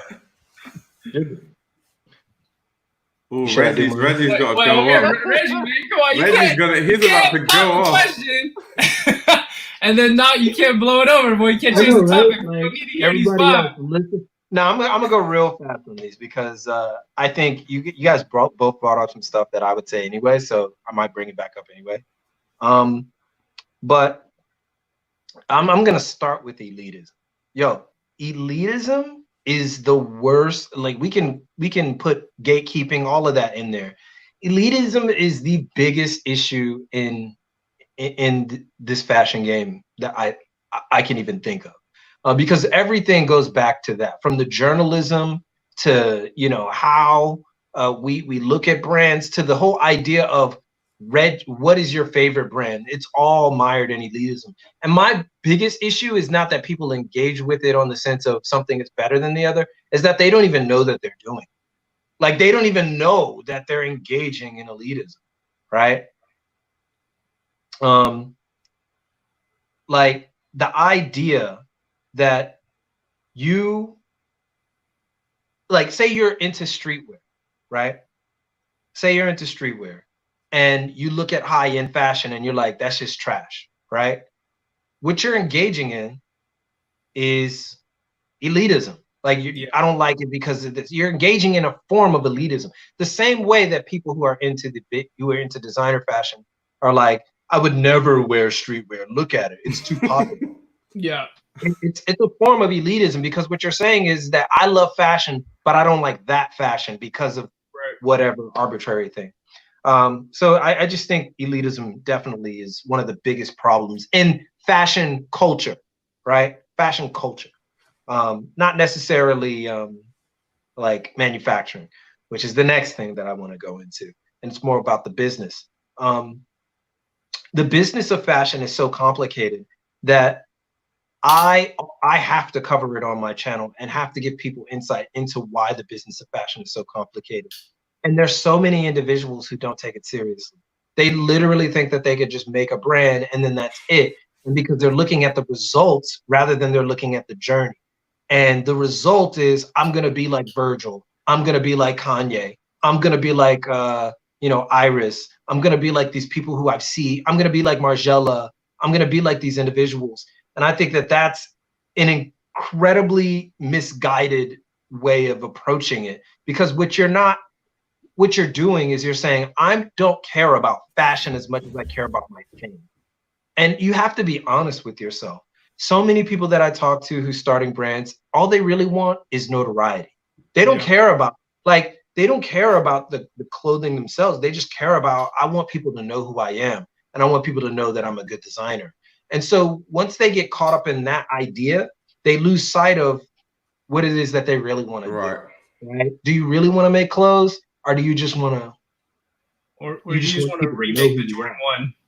Right, right. Come on, let's just. All I'm asking, and if that's what you want to do, I'm okay with it. That I don't have a problem with you doing that, but be honest about it, right? Yeah. Just be honest about what your intentions are, and I have no problem with it.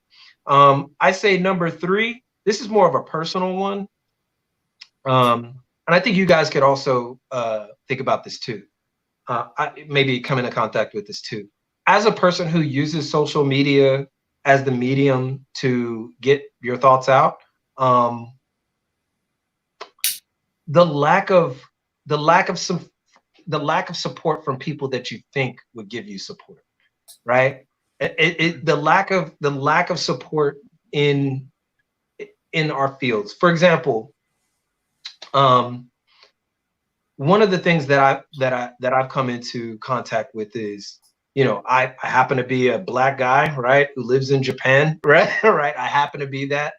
And one of the things that I see quite often is that when people look at me, quite often, a lot of the time, because of the image that you might see, you have a certain inclination towards, is this person knowledgeable enough for me to listen to them, right?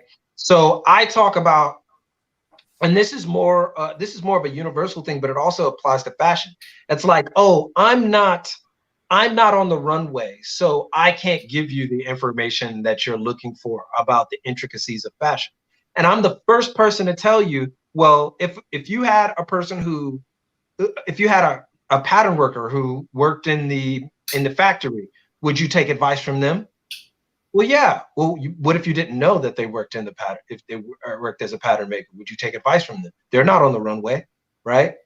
Because, and that's into that number, that one about the whole idea of the person who, the idea that you have to be famous for somebody to take you seriously.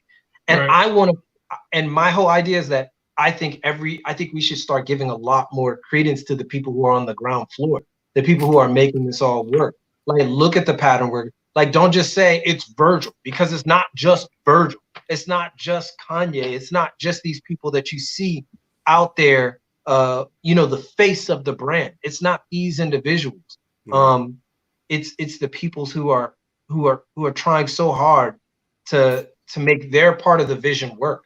And so when you just totally negate them and just say, oh, it's just Virgil. Virgil's the genius. When Virgil has a team of people behind him that are helping him make these designs. Virgil's not, even designers that you love, right? That are historic, even legends like Yohji Yamamoto. If you think Yohji Yamamoto is sitting in the back room designing Y3 all by himself, if you really think Yohji Yamamoto is sitting there designing every Y3 collection, you have another thing coming. I'm telling you, he is not, right? Yohji Yamamoto, for instance, this is the only rant that I'll give. Yohji Yamamoto, for instance, has a whole team dedicated to three different brands. One is Ground Y, one is Sight, and one is Y3. And those 3 brands are not designed by Yohji Yamamoto per se. All they do is, like, Sight is the Yohji Yamamoto warehouse company. Basically what they do is they create the hard form of all the silhouettes that might make the runway. What they did was just make a brand of all those hard silhouettes. So they use kind of comparable fabrics, but it's always it's not the more intricate, nuanced details that you would see on the runway, which is why Sight is a great entry point for those who want to explore a little bit of street, but don't want to go all the way with Ground Y, right? So that's, Yohji Yamamoto's not designing that. And if you think that he is, then you're totally just not even thinking about the other people that make these brands work. These are in some cases $100 million plus companies, and you think the one designer is sitting in the back like, sewing your t-shirt. Yeah. Yeah, like come on, man. Like let's be smarter about the industry. And I think I'm at number 4. Yep, number 4. Okay, so I thought that was number 3. last one? Okay, I'll let you pass it. Is this my last one? Number 4? No, sir. Now Reggie got 7. Let's go. I'll say one real quick. You guys mentioned social media. Yeah, I mean, I'm gonna go ahead and hark on that one too. Social media is definitely an issue. And again, yes, we engage with it, but it's like on our side, we are trying so hard to teach what is readily available, and a lot of people don't want to engage with it. I think that's probably the most disheartening thing. For us, I guess we don't really care as much that if you don't want to listen to it, but the vast majority of people, even if you have people who are watching right now, like they want to know more, they want to listen more, they want to see what's going on. But there's a vast majority of people that I think Keezy, I think you should have, 100K plus subscribers. Fashion Archive, easily you should have, 100K plus subscribers. The only reason why I was able to get in there is because I tricked everybody into thinking that I was just going to talk about bait, right? Like, right? And I came up with some business videos that were halfway entertaining. But the whole idea that everything has to be hype or everything has to be, I don't know, hilarious. I don't know. It's just everything has to be like, it has to keep me entertained. This whole idea of making things so everybody will attach themselves to it, and doing things at the behest of what social media is going to dictate what you do. It doesn't sit well for me. It doesn't sit well. The algorithm, is that what you mean? Yeah, Exactly. You guys, in case you guys don't know, and maybe both of you guys know, but the guys who are in the chat, all 3 of us in this conversation right now, we all look at our videos before posting them and think about, I wonder how much reach is this gonna have. We all 3 of us do it. I just talked about that the minute we logged into this live. Yeah.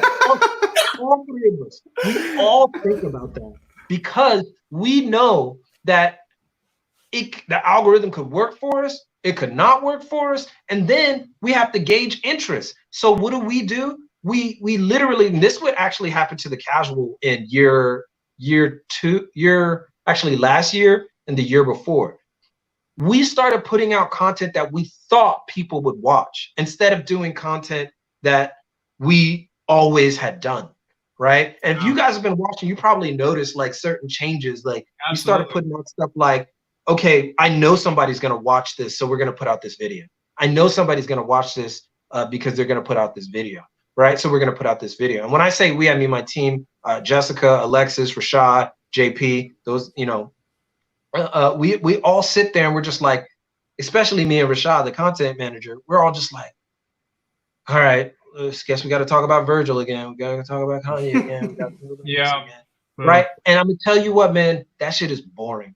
It's boring. Like it's the most, we can't evolve. We're trying so hard to do it our way.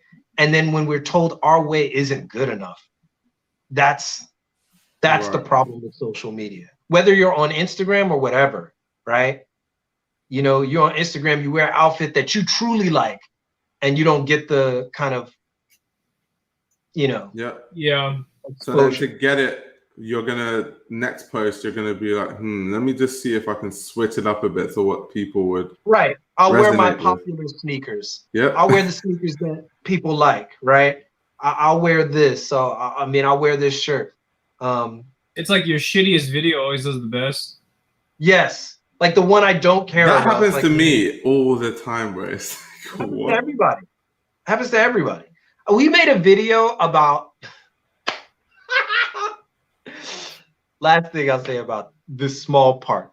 We made a video about customizing, like going to this Nike store to customize your sneakers. I remember one video on our channel got 3 million views. Yeah. Here's the secret. Here's the secret, guys. I did that video in passing. I was just out, and I was just like, yeah, maybe we could do a video about this store real quick. I didn't even do it. I didn't even do it to think that it was gonna. I just thought, yeah, it might be some content on the channel. Yeah. Right. Yeah. So I had my videographer, the guy who's my cameraman, basically. I was like, yeah, just film me talking about this stuff. I've been in here so many times, I know what to do. So I start talking about it, and done. And when you put it out, it just starts growing and growing and growing and growing. And I'm like, dude, I'm a firm believer that there is someone behind the computer at YouTube, yeah, that chooses a particular video to help, you know, graduate. Right. No, it has to be because just the numbers of when I had like 1,000 to 2,000 subs on what type of views I was pushing per brands I would talk about compared to now, it's parallel. It's like, let's just say I say something about Balenciaga, I get 5,000 views, and I did 3 videos, all 3 of them were 5,000. Nice. But now I'm at 15K or 20K. I talk about Balenciaga. You mean to tell me all of those hit 15K now? Ironically, that doesn't make any sense to me. Why is that? And this is what goes into that idea of what you were talking about, Ayo, like the idea that there's people behind the scenes who are choosing what we should be engaged in. Right. So say Balenciaga pays YouTube to say, you know, not in ad dollars, not to have a commercial on the platform, but it says anybody who mentions Balenciaga in a positive light, just push it. Their video. If you think that that's not happening, you got another king coming. Of course, they're like, yo, boost this video that's positive about us. Boost this video that's positive about us. Boost this video that's positive about us. Boost this is positive about us, right? Oh, he's talking about the Gap Yeezy deal. Boost that video because we need the Gap. We want to make sure that, so we don't have to put out an ad. Just boost the videos that are talking about what we want them to talk about. If you think that is not happening, then YouTube is missing out on a big portion of money that they could be making. Of course they're doing that. After we get off this live, all 3 of our channels shut down. Right? So said FBI. That's how you know it's true. FBI. Real, like, if you don't think that that's, I mean, whatever. If you think that that's not happening, then maybe I'm wrong. Maybe I'm not right in this instance. But the point that I'm trying to make is that when you sit there and you see, when you see other channels that you know you're doing just as good as content, you're doing just the same amount of, you're doing, you know, the kind of the clickbait titles, right? You're doing everything right. And you see one channel that you've been, you know, you started at the same time. I think we all know the channel, but right. Like, I like to say it all the time. I'm gonna just pull the you know, the wool over the eye. My boy Frug, man. That boy the goat, man. You the goat. That boy the goat. The goat. The goat of all goats. Right? Like, right? He hands everything. He just figured it out. He figured it out, and they boosted, and he's big because of it, right? So it's disheartening to see that you put a lot of effort into this stuff, and I guess on the other side of the dark side of social media is that we have to conform our content based on what we know what people will engage with. And I think that that's an unfair advantage that they have over us, not the people, but the companies themselves. They have an advantage. They can control our content, and we have no control after we put it out, and we have to use their platforms, which is, you know, doubly upset. Not only that, if your channel gets shut down, man, shit, I might not say too much. My shit finna go. Yeah, no. Anyways, but I'm just gonna say this, like, if you shut down, who do you call? YouTube is the greatest. YouTube's the best platform in the world. No, I'm just saying though. But like, if your shit really gets kicked off, like, I mean, or not kicked off, but like gets shut down, who do you call? You can't. There's no one. I heard you can't call anyone job, until right? you hit and you like got something a million subs. That Yeah. like a perk of a million subs, you get a number, like a corporate number that you can call if Yeah. like something happens. But that's bro. How many people hit a million? Like, Yeah. And that's the thing. Like, you look at you guys. How many subs you got right now, Keys? 20,000. That's good. That's like super good, right? That's like super good. But we don't think it is because we know what space we're in. Yeah. We don't think it feels good. Weird to say it, you know? Yeah. Right? Yeah. Like when you say, dog, I try to put it in perspective. You have 20,000 people who decided to click and say, I'm gonna subscribe to this. That's a lot of people. Yeah, I know. If you have subscribers, if you got 1 million, you got like a country. Like, you got a small, you got city, a small, the whole city, you got a prominent city, right? Yeah. You got a prominent city. And here's the thing. You have 20, and that's good. That's real good. I think you should have more. You see what I'm saying? Like, I know your content is worth more. Fashion. Oh, you have 36. I think you should have more. I think you should. But we're at the behest of the trying to find people. And you know what's crazy about it is that you do content like especially you talk about Anna Wintour, you talk about, you know, a lot of this stuff that's in the industry.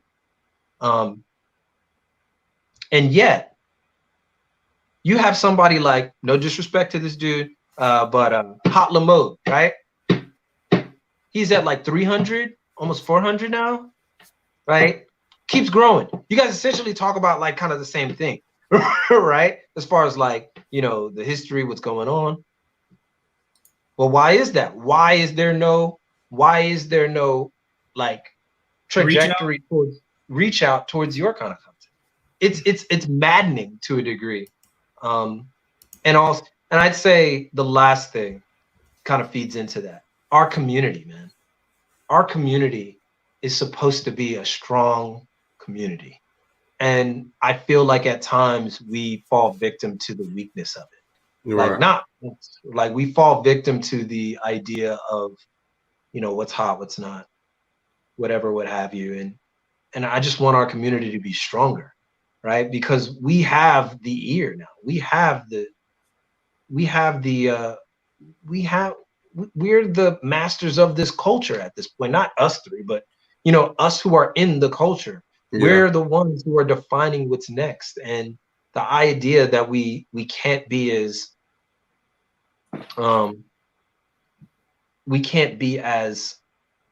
prominent, or we're not as influential as some of these people who you even mentioned. You even mentioned like about Diet Prada. Why is Diet Prada even halfway? I have no idea with the like, Diet Prada thing, to be fair. Like what's going on? Like, I used to follow Diet Prada until they started saying, what are you guys doing? Like, what is this? Is this supposed to be the new way of things?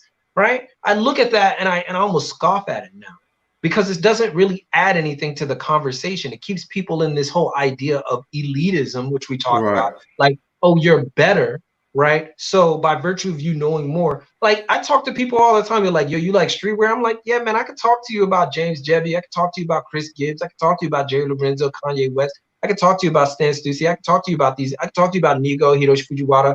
And I could talk to you about, you know, Tetsu Nishiyama, Shinsuke Takezawa. I can talk to you about these people.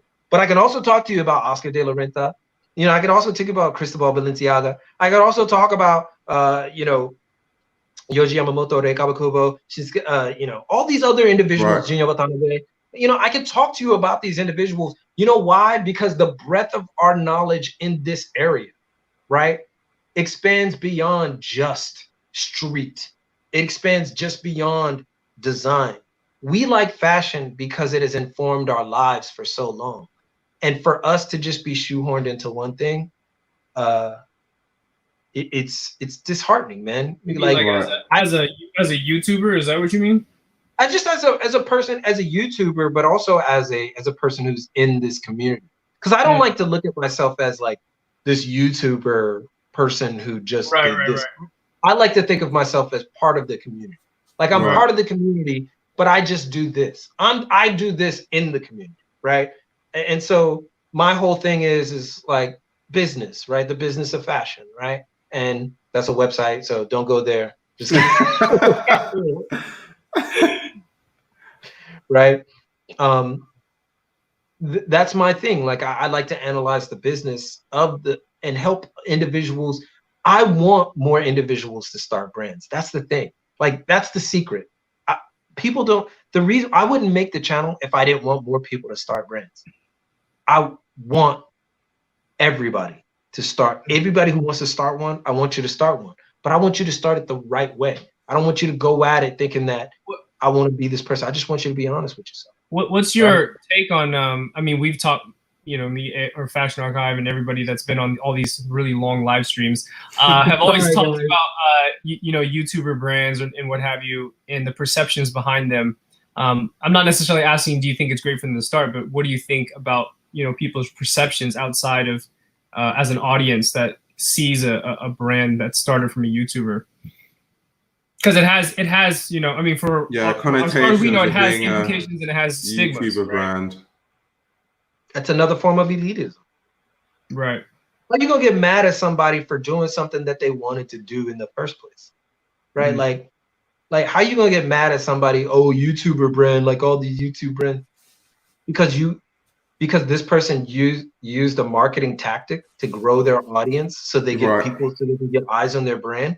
That's it. That's a marketing 101, and that's why they have a brand and you do not, right? Like I'll straight up tell people, like, listen, man, some people make brands who, you know, case in point, Jack Mus, you know Jack Mus, right? Yeah. Jack Mus on the runway. How did he start? Right? He actually was going to like Vogue night outs and he had models wearing his clothes at those Vogue night outs. Yeah. Right. He didn't have any of this. He just started going there and he just started publicizing his brand, putting more eyes on his brand. Right. Is that any different from somebody who starts a YouTube channel to get more eyes on their brand? No. No. It's no different. You're just using a different medium to do it. Right. It's no different. The stigma that's it's almost like what you were talking about, Keezy, about the Chinese manufacturing. YouTube brands are viewed as like Chinese manufacturing, whereas the designers that go to a fancy designer school, or they had to work and do all this stuff that's kind of that's more high, you know, more elitist, more pompous, like that way holds more weight. But if I make something that's incredibly amazing, and I'm a person who started a YouTube channel and my product is good, how is that any different than somebody who made a product in another? It's this whole idea that we have to do things in a traditional way. And that's why a lot of these designers, they don't make it because they don't know how to put themselves out there. They don't know how to put themselves out there in a time where you have to be visible as a designer. We are in an era where you, the person, have to be known. You have to be known. What did we talk about, Ayo, with Givenchy, right? What did we say? Why is Matthew M. Williams the new creative director? Why? Yeah, because despite Claire White-Keller being a really good designer, like skill-wise, but at the end of the day, her skill wasn't selling clothes. So at the end of the day, she could design good couture, but all they care about as a business is sales. Right. That's it. And so I just feel like you see these faces, and now the faces are taking the space before the clothes. And so I have no problem with brands starting on YouTube. Just know the difference between a merch brand and an actual fashion brand. Yeah, facts. Yeah. That's it. I mean, so they hired Matt for his audience. I mean, Matt has some skill. A lot of people don't know Matt is not a traditionally trained designer. In fact, he didn't go to fashion school at all. But if they didn't hire Matt for his audience, he must be crazy. Of course they hired Matt for his audience. He's one of the most famous designers in the world right now. So he's a good designer. I'm not saying that he's bad. I'm just saying that, of course they did. This is a historical fashion house. Nobody saw that coming. Nobody saw that coming. Why did nobody see it coming? Because it matters where you come from in those older circles. I don't believe in the idea of shaming people for starting YouTube brands or any brand. It's just ridiculous. Let people do what they want to do. Let people do what they want to do. Simple. Yeah, that you know what that goes back to? That goes back to, you know, when you asked me the 5 things I didn't like, and one of them, the last one, I was making a point that got into Anna Wintour about how people are so stuck in this traditional way to do things. That's basically what you're talking about now. Mm-hmm. Just there's so many ways, so many avenues, like influencers, right? I can go all day on influencers and how much most people don't like them, but to be an influencer is actually kind of hard. Yeah, it's not easy. To be an influencer. To post every day like that? God damn, I can't be posting every day. On Instagram? Jeez. Like, bro, you know, fit pick and all, like, that shit is not easy. Bruh. Like, on Instagram, no way. Yeah, too much. You're like, I couldn't do it. I couldn't do it. No, I couldn't. I just can't do that, man. Like, that many fit pics. Like, if you imagine how many times they had to go out and take a shoot to get, like, bro, it'd be like hundreds of photos. I know some people that batch shoot. So they go out on like a Saturday and spend all day like one day shooting, But still, you gotta change your clothes, bro. Yeah, changing outfits. They change like 20 outfits, bro, in one day. It takes a long time just to get one photo too. It's not like boom and then you move on, bro. Like no, you gotta do. I was on the train yesterday and I saw a Japanese girl who had like full fitted on. She was like in her workout clothes and she's looking at her phone and it's all pictures of like glamour shots of her. And so she's a Instagrammer. She's an influencer. I didn't know she was, but I knew she was because I saw all these damn photos of the same fucking photo in her phone, right? And I'm just like, and she's just scrolling and scrolling and scrolling, and it's all her. Imagine having a phone and all your photos are of you, right? Like,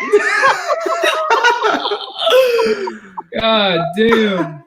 Dog, you know how exhausting that shit might be? Like, I can't even look at myself for 5 minutes before I'm like, man, I got something on my face right there.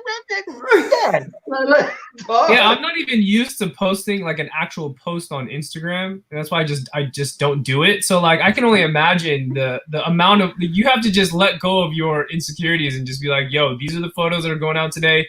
4 photos today. Like, dude. I want to be more active, but I'm just like, right. Wait, hold on. Might I say this really quick? I don't know how.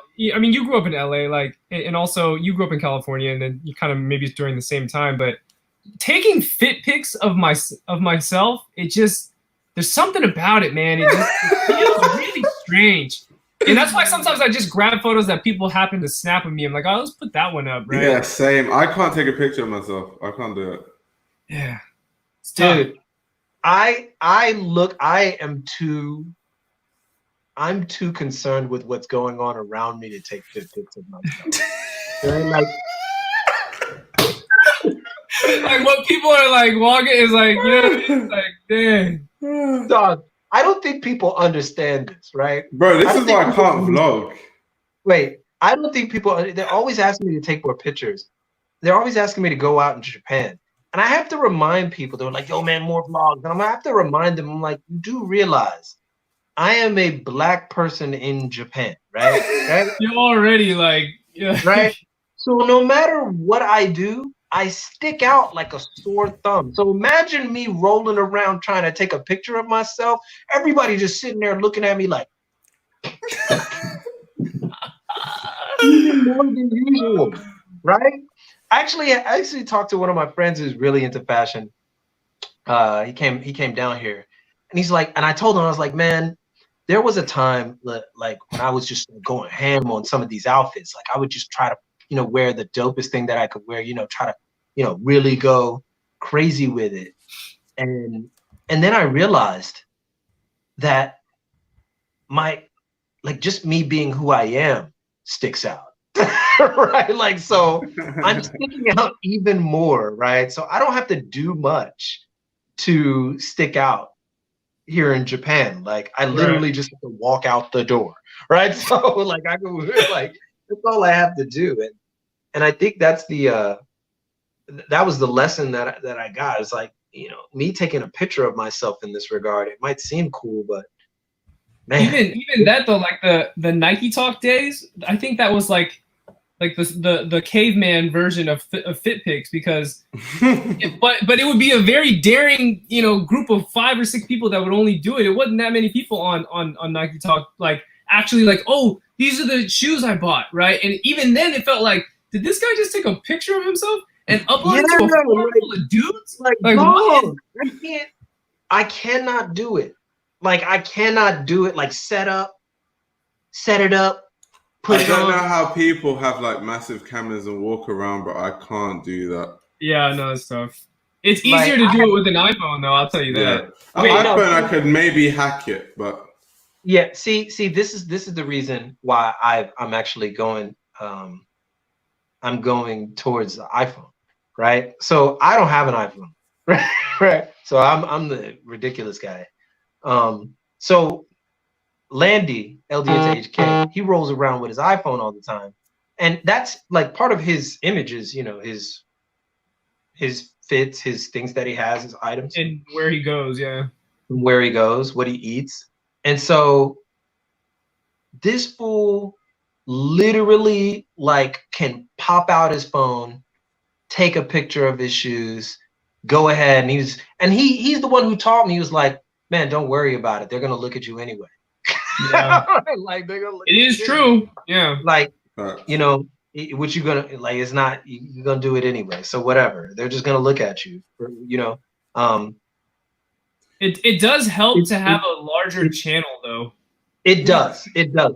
And I see a lot of people that because they're like, what are you doing? You're like, oh, I'm just on YouTube. Just like, then they'll always ask, oh, what's your YouTube?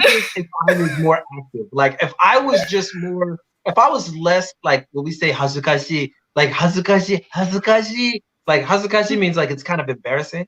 Like like it's a little embarrassing for me, so I have to get over the hump. And it's weird because I have no problem when I have somebody with me. Like when I have somebody with me, that's the thing. I can, if my friend is there, for some reason, I'm not ashamed, bro. He can take a billion pictures. I don't mind. It's just putting your phone somewhere and then walking back, setting the self timer is just so weird to me.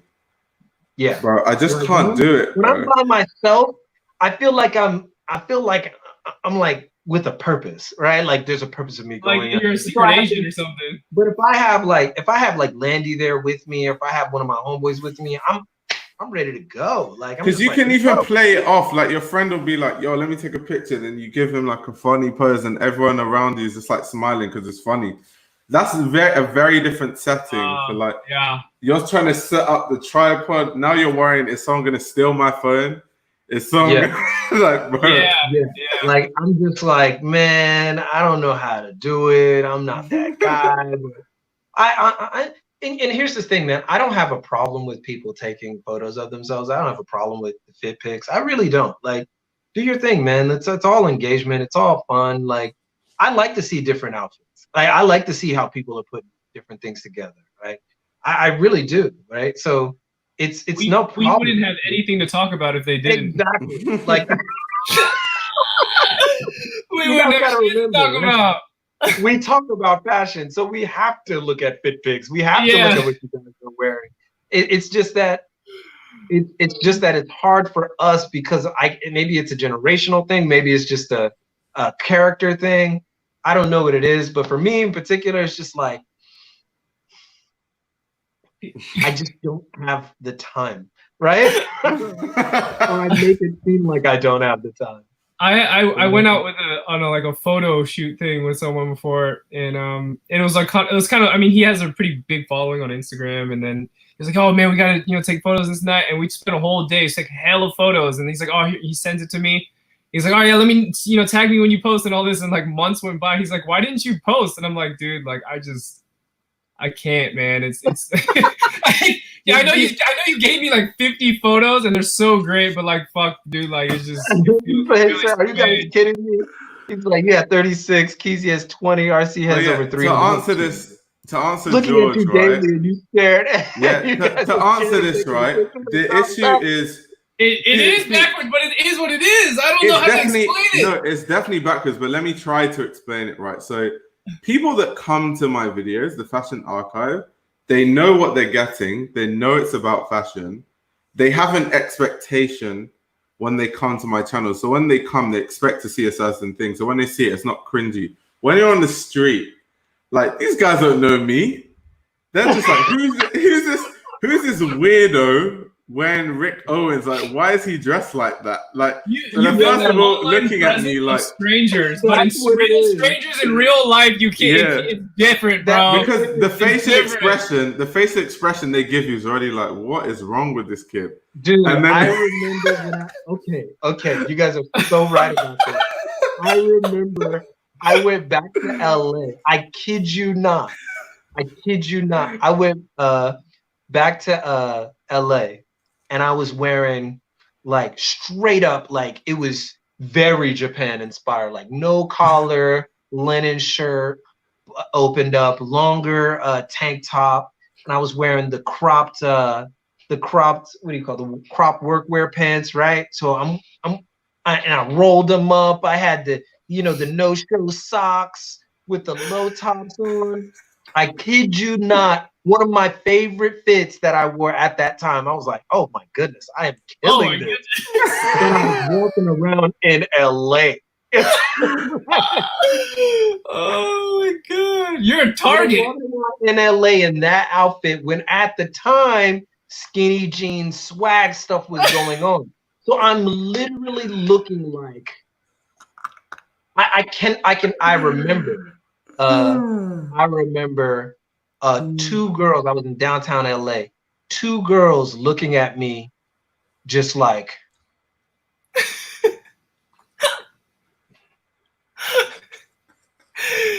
like they just like saw a you could ghost or not something. keep their eyes off of what I was wearing. Like it was such a teachable moment for me because while I live in Japan, I don't think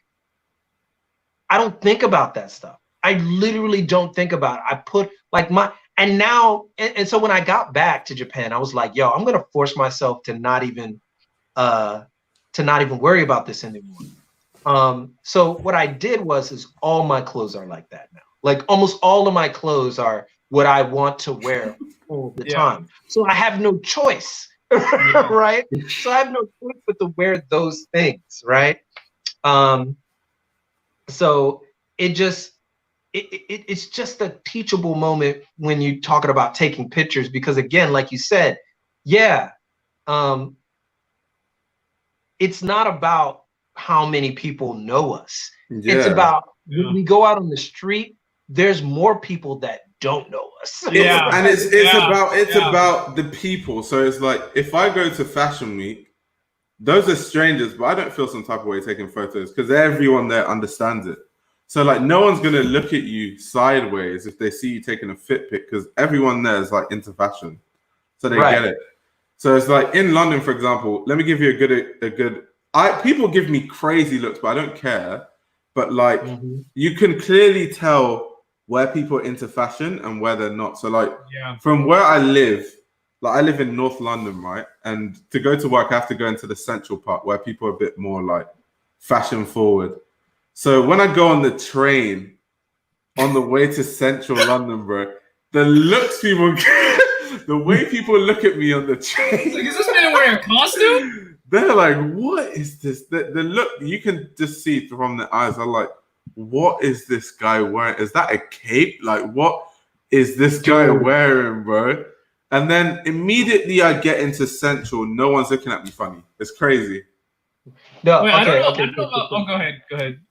No, wait, hold up. Wait, hold up. You guys want to? Okay, so check this out. I remember something like that happened to me, right? So I went to Canada. I went to Vancouver, right? I went to Vancouver one time.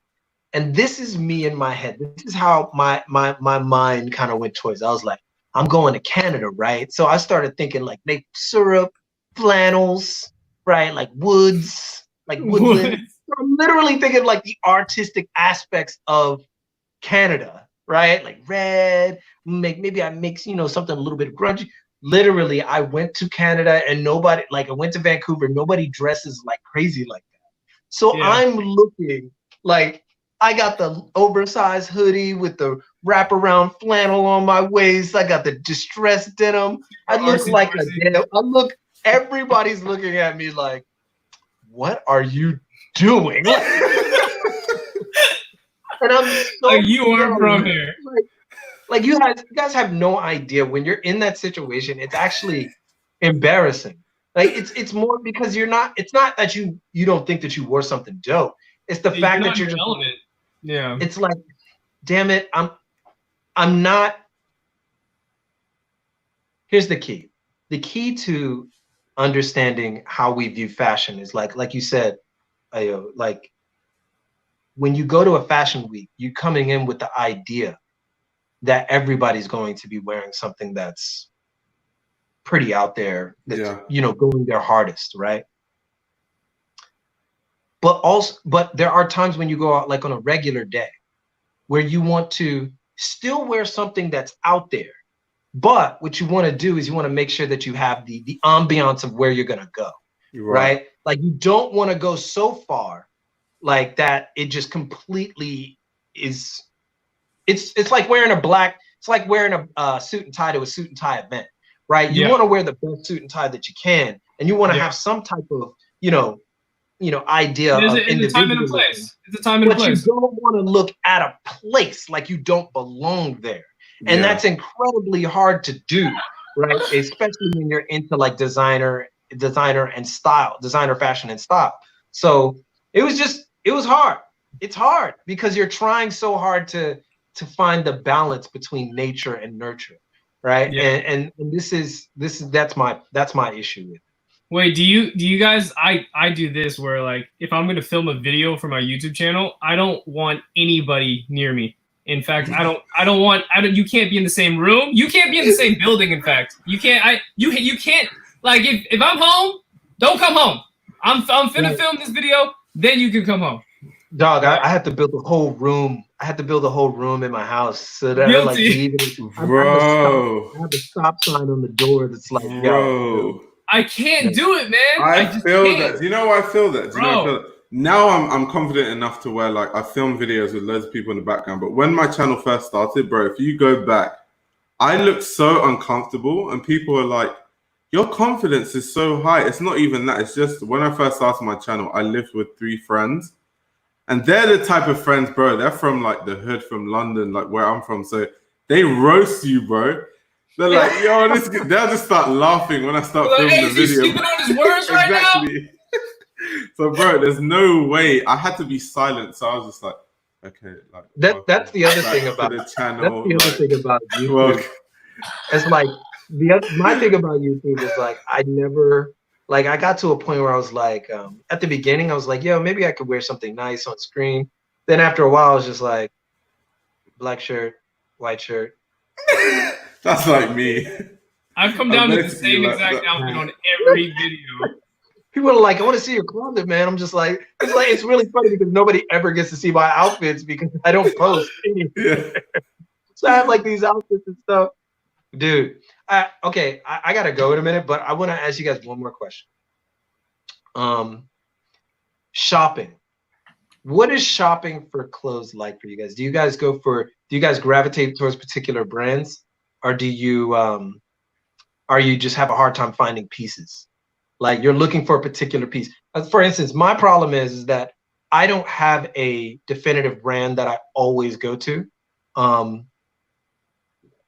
Like, I mean, of course, Yoji and stuff, I'll gravitate towards that in a lot of situations, but I'm always trying to look for a piece. So I have like a piece that I'm thinking about in my head, and I need that piece, right? And so that's kind of like what my shopping is like. I want to know what your shopping, like your shopping mantra is. Like, how do you shop for clothes? Hey, you go first. It's so right. Like, bro, so when I go on like Farfetch, for example, there's not one brand. I go to the brand list from A to Z, and every time I go on Farfetch, like that's why I don't go a lot. You don't know what a Z is. Z. we speak real English. Use Roman numerals and shit. What the hell is this Z you talking about? What's that Z you talking about? Oh, you're offending me right now. Go ahead. Oh my god. But yeah, I go from like A to Z, and I just start going through brands that look interesting to me, and then I go through every single brand. And wow, every single one? That takes a long time, man. I know. So it's like days I dedicate to it. And then I go on like Depop, look for the same brands, and I go on GRAILED, look for the same brands. Luckily in London, there's like sample sales all the time. So like today there was a Martine Rose sample sale, and they were selling t-shirts for like £30, like shirts for like 120, like really cheap. I didn't go to that though, because I'm saving up for on the 31st. There's a Hussein Chalayan sample sale that I want to go to. So there's also that. So you can in London, you can get away with like crazy steals. So it's not too hard. I guess my only issue is like size, because obviously like my inseam, just brands don't really make it too often. So the only brand that I can wear trousers is Yoji, but Yoji's like out of my price point. So it's like maybe one day when I'm richer. How tall are you, man? 6'3". God. I was thinking about coming to London. I was like, man, I ain't hanging around you. AKA, he will dunk on all of y'all. Seriously, if we chill and if I go to the UK and we chill out, you're gonna have to stay about 2-3 paces away from me. So it looks like we like this, so people can look at it from an angle. So if we ever go somewhere together, they don't think we're like friends. Right?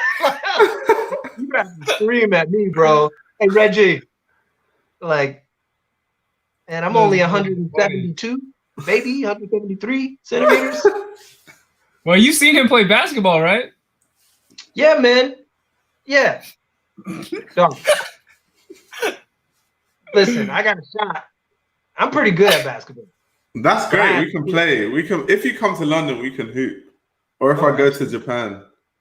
Michael said meet me at the rim. See, Michael's actually tall. Like Michael's like 6'5". Is he really? Yeah, he is. Oh, I didn't know that. Yeah. Like he actually used to hoop as well. You've got a lot of hoopers in the fashion community.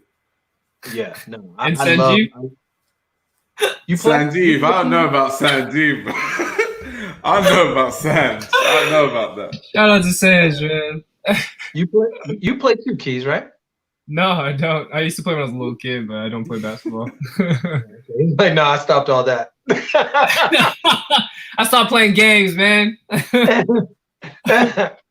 All right, so basically, but I mean, you got like model height.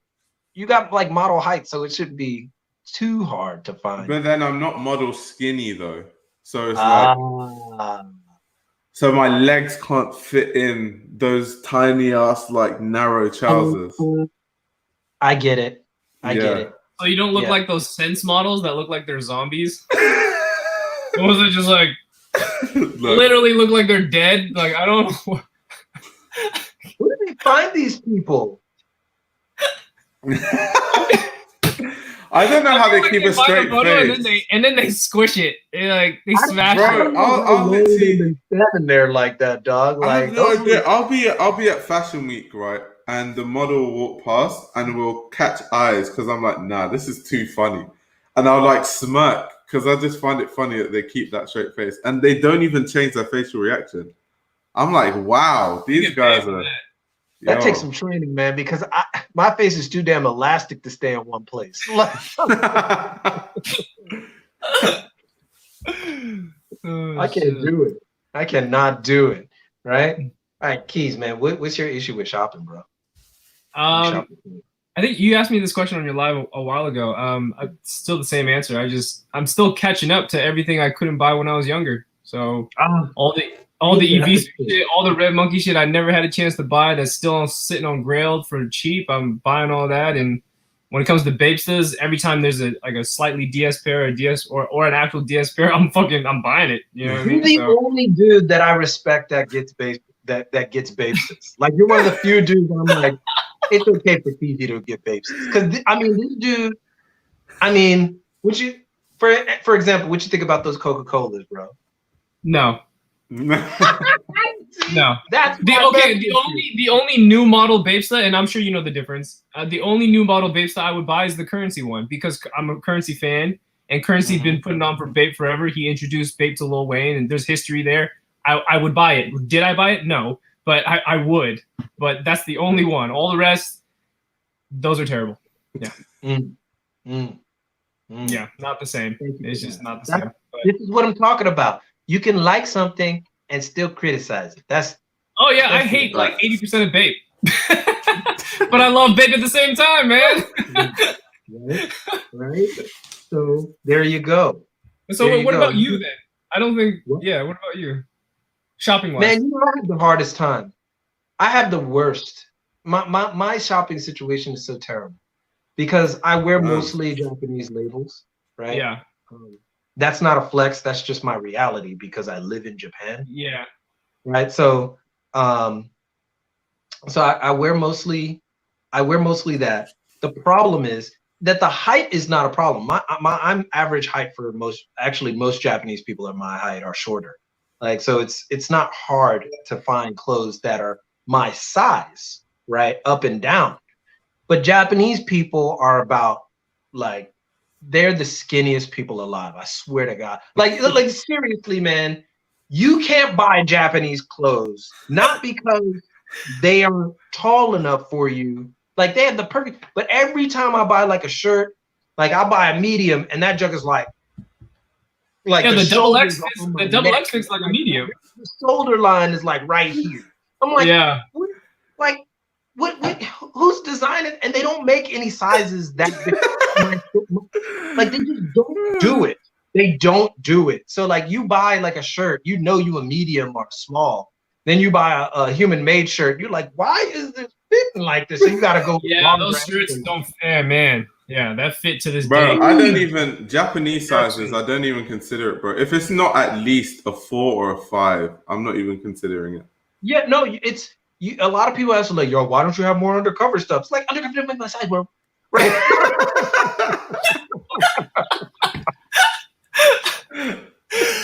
Oh shit. That is hilarious. Right? My size, bro. I never thought about that. I never thought about that. You living there. My shoulders are broad, my arms are a little bit bigger, and I'm kind of thick in the legs, bro. Like, every time I wear some of those pants or anything, like I'm like the girls that you see on 8P Hub. You know what I'm saying? That are trying to.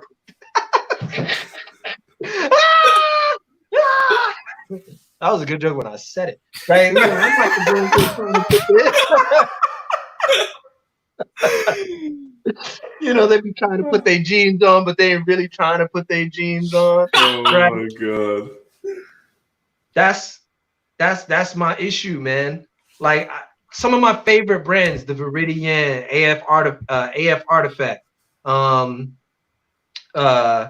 Wizard. Like, I buy some stuff from them, and I'm just like, dog. Like, I know I ain't big. I know I'm not a large boy, right? Ain't nothing wrong with being large, but you come to Japan, you ain't gonna find nothing. Yeah, you're gonna have the same outfit for the rest of your life if you live in Japan, dude. Nothing, man. Like, so if you a black girl and you want to come to Japan, don't expect to buy no damn clothes or jeans. Import them. All right, you're gonna be sitting there like, The fact that it doesn't fit makes you want it more. Huh? Like the fact that the clothes doesn't fit when depending on what they make, it makes you want that item even more because you already wanted it. You're like, this is Japanese made product, and like you find out the sizing, you're like, and man, I really want it. Japanese are just so phenomenal with fabrics, man. Sometimes you look at some of these pieces, and then you feel it, and you're like, oh my god, how did you make this, right? And then you're like, yo, can I get the largest size you have? Because I know I don't. 3X, 2X, 3X. And they look at me, they're like, you really need the largest size? And then I'm like, I put it on there, like, oh, the kid, man, and your legs are big. And I'm just like, too than that. Like, yes, my legs are big. Right? Dog, like I have, like people, man, again, I have runner's legs. I used to run on the track.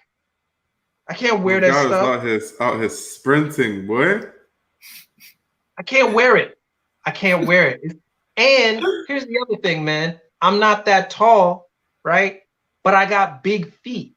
So I'm doubly effed up in Japan because nothing goes like that work in your favor though? Because then less people wear the bigger sizes, right? No, bro. Like all the designer shoes, they don't even make it. That's facts because they don't make it. Yeah, that's facts. That's facts. I wear size 11. I wear size 11 sneaker. Damn. You know, one thing I realized when I went out there, when I visited like, you know, just kind of some of the typical like consignment type stores in Harajuku and whatever, and I'm like looking at the prices and I'm like, I totally forgot this shit doesn't release here. Like these are American like Nikes and Jordans and shit. Like some of this shit doesn't get released here, so it's triple the cost almost. Yeah. Yep.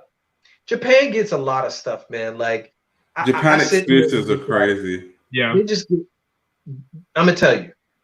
Japan is the one place in the world. I tell everybody that comes here with me, that visits me or talks to me and they meet up with me here, Japan is the best place to shop in the world.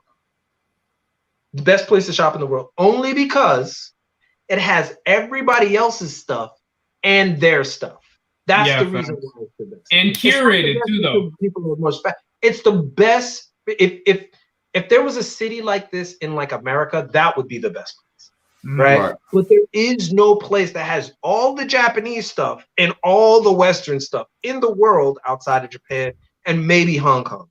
Because Hong Kong has an actual district too, though. It's not like just one store out in the middle of nowhere. It's like all in one central place, you know, depending where you go. Dude, I know.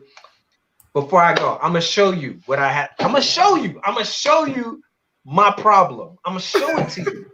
You're a teacher that chokes him. Show you.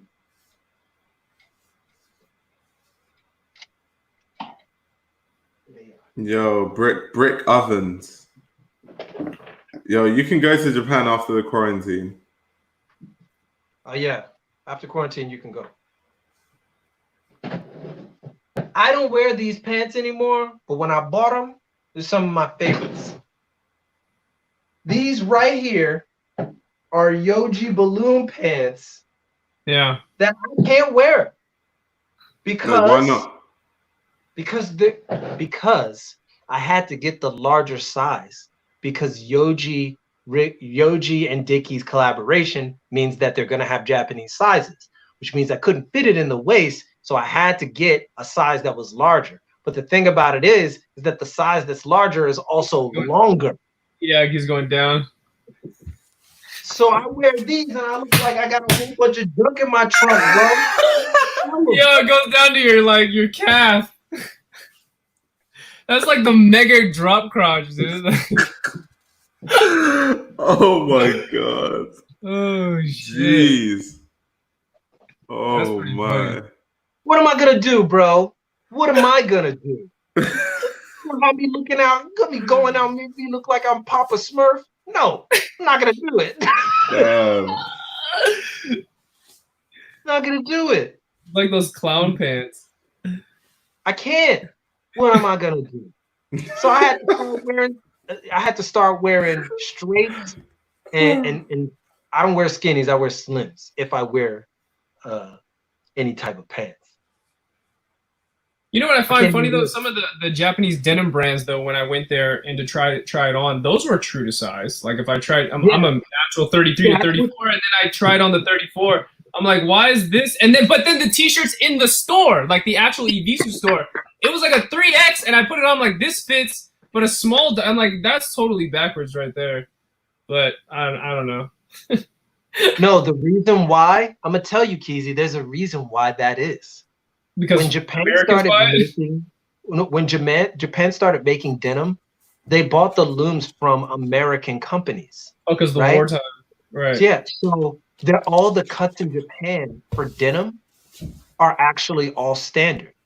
They're all standard for all of the bigger brands like Japan Blue, Ebisu. They're all standard. Wow.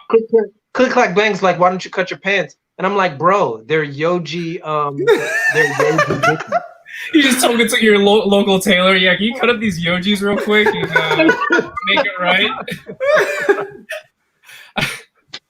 That's my Just make it less of a diaper, please. Yeah, thanks. Can you take this diaper cut right out of here? That would be great. Oh shit! Right? You don't just. I mean, you just can't. Right? So I gotta sell them to somebody much taller than me, or maybe I can give them to you. Hey, you can wear them. Hey, I don't mind. Yeah, those jersey pants be fitting me nice. Yeah, no, these are nice, right? And you're 6'3". Dunking right on that Yoji boy. Dunking on boys in the Yoji. Legs spread like Jordan in them things, boy. You go, pow! That's the only way to wear them. You gotta spread your legs. Yeah. You gotta let them know what time it is, bro. You know what I'm my god, bro. Man, I can't even put them on the screen. Yeah, that is. I wonder what they were thinking when they cut that, because it's like, that's aggressive. Yeah, that's a good word. Yeah. Yeah. You think I'm gonna wear these? I bought them as a novelty. Those parachute pants, boy. Damn. I wear them as a novelty, baby. Like I wore them twice, and I was just like, it ain't gonna work. These guys are killing me, man. This guy's a diaper silhouette. ID on the pants, bro. Oh my. ID Yoji Dickies. I'm about to give them to somebody much taller. I'm about to give them to somebody who can actually wear them. It's a tragedy. They're just sitting in my closet. Yeah. Right? They just costed a fortune, I'm assuming. I mean, come on.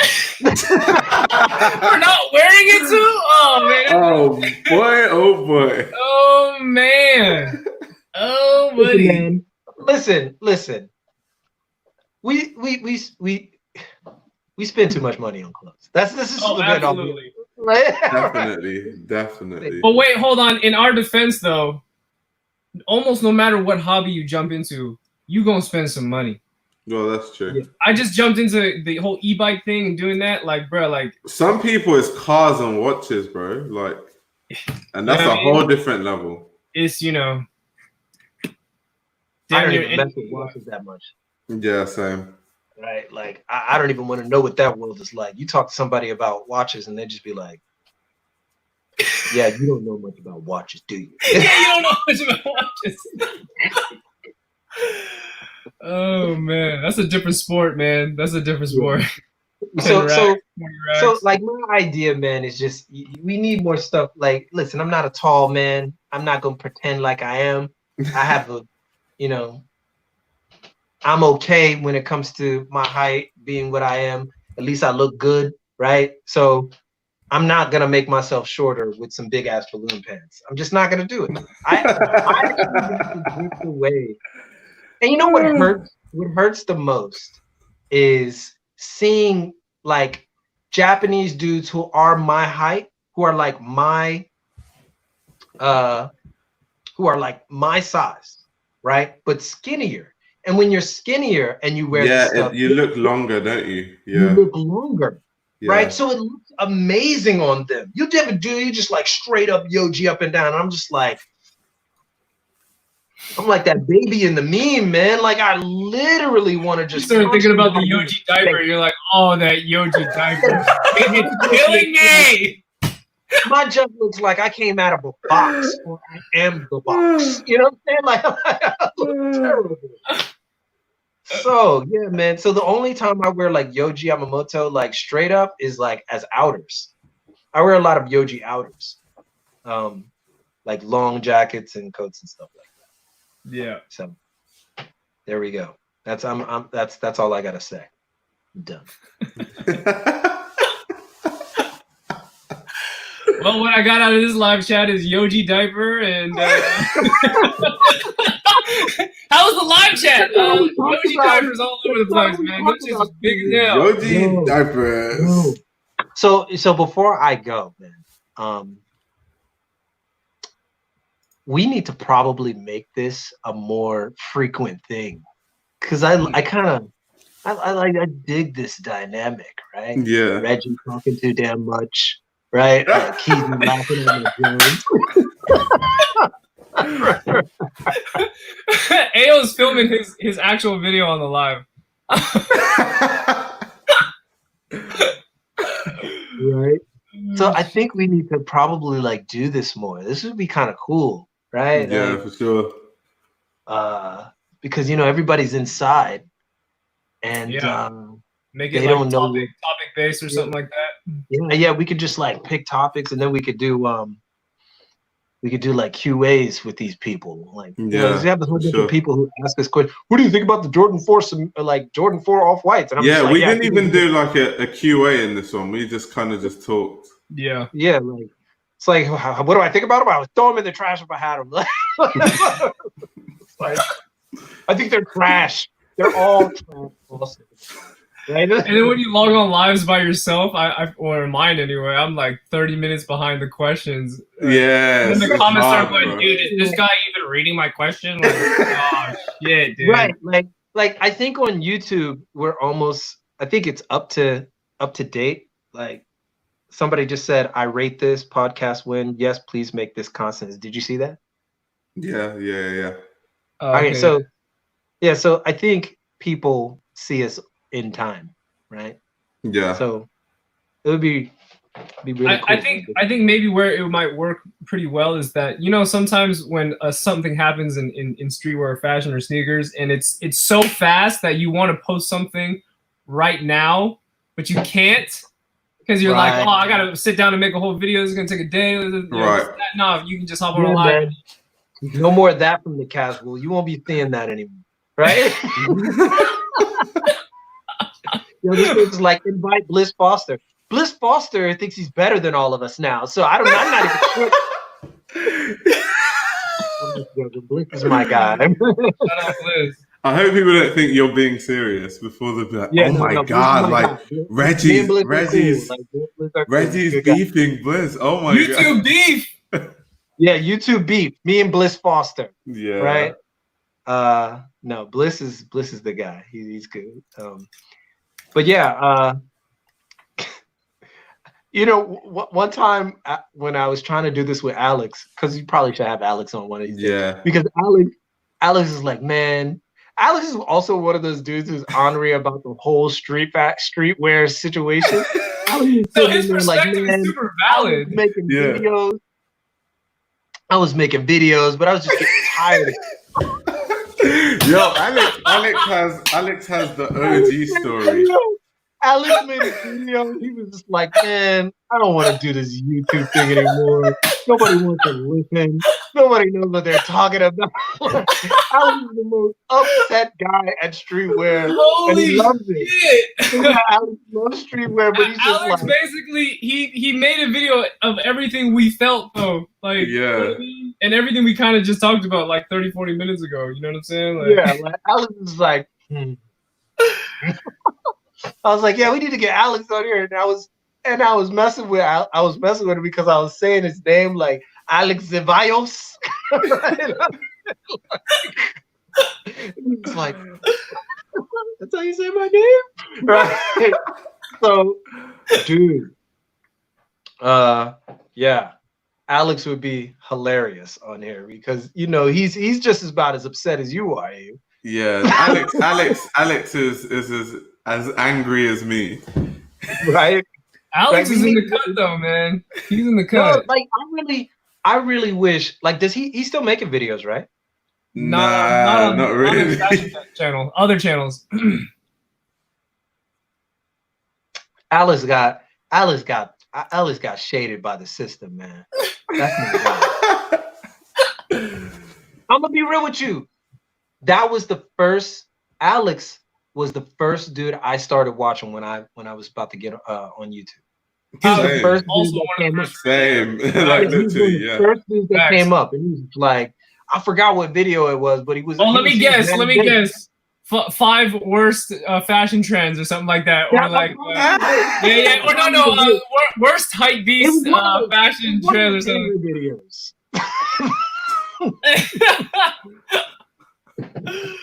Oh. Dude, I'll be trying to hide my anger on some of the videos. I'll be like, yeah, so you shouldn't wear these trends because they suck, but you know, if you wear them, it's okay, right?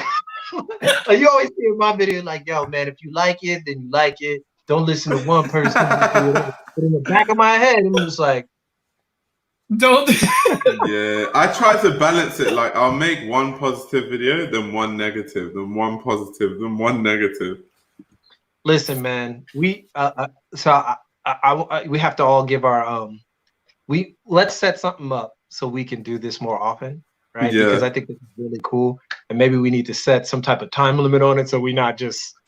I told Ayo in the beginning of this video, I'm like, I'm only staying on for an hour, bro. Yeah. It's 4 hours. He was like, I'm staying for an hour, and now it's like 4 hours in. It never works, bro. So what I'm saying is, like, let's set up something so we can all get on, right? We'll probably switch it off for whoever wants it on their channel or whatnot, or we could just, you know, re-upload or whatever have you. Yeah. And then check this out. I forgot what I was gonna say, so I'm not gonna say that.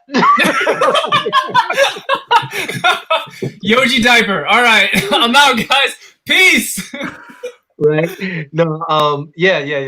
And we could just dive into stuff. So that's what I want to do. Everybody, give a shout out to everybody that's not here. Alex, Bliss, definitely watch those guys. These guys are great.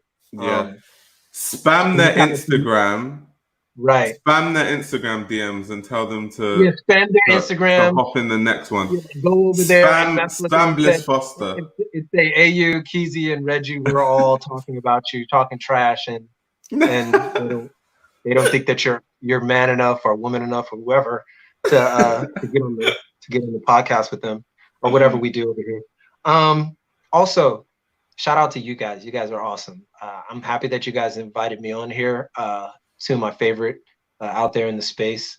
I will tell you before I get off, I want to know what's going on with your channels, what's next, and then where do you guys going from here? And then I can.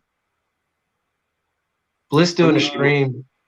Oh, Bliss is doing a stream week, but he doesn't want us on, does he? Yeah, he does a lot of streams, man. Oh, damn, he's doing a whole stream week. Yo, golly. That's rough. But Ayo, you can go first.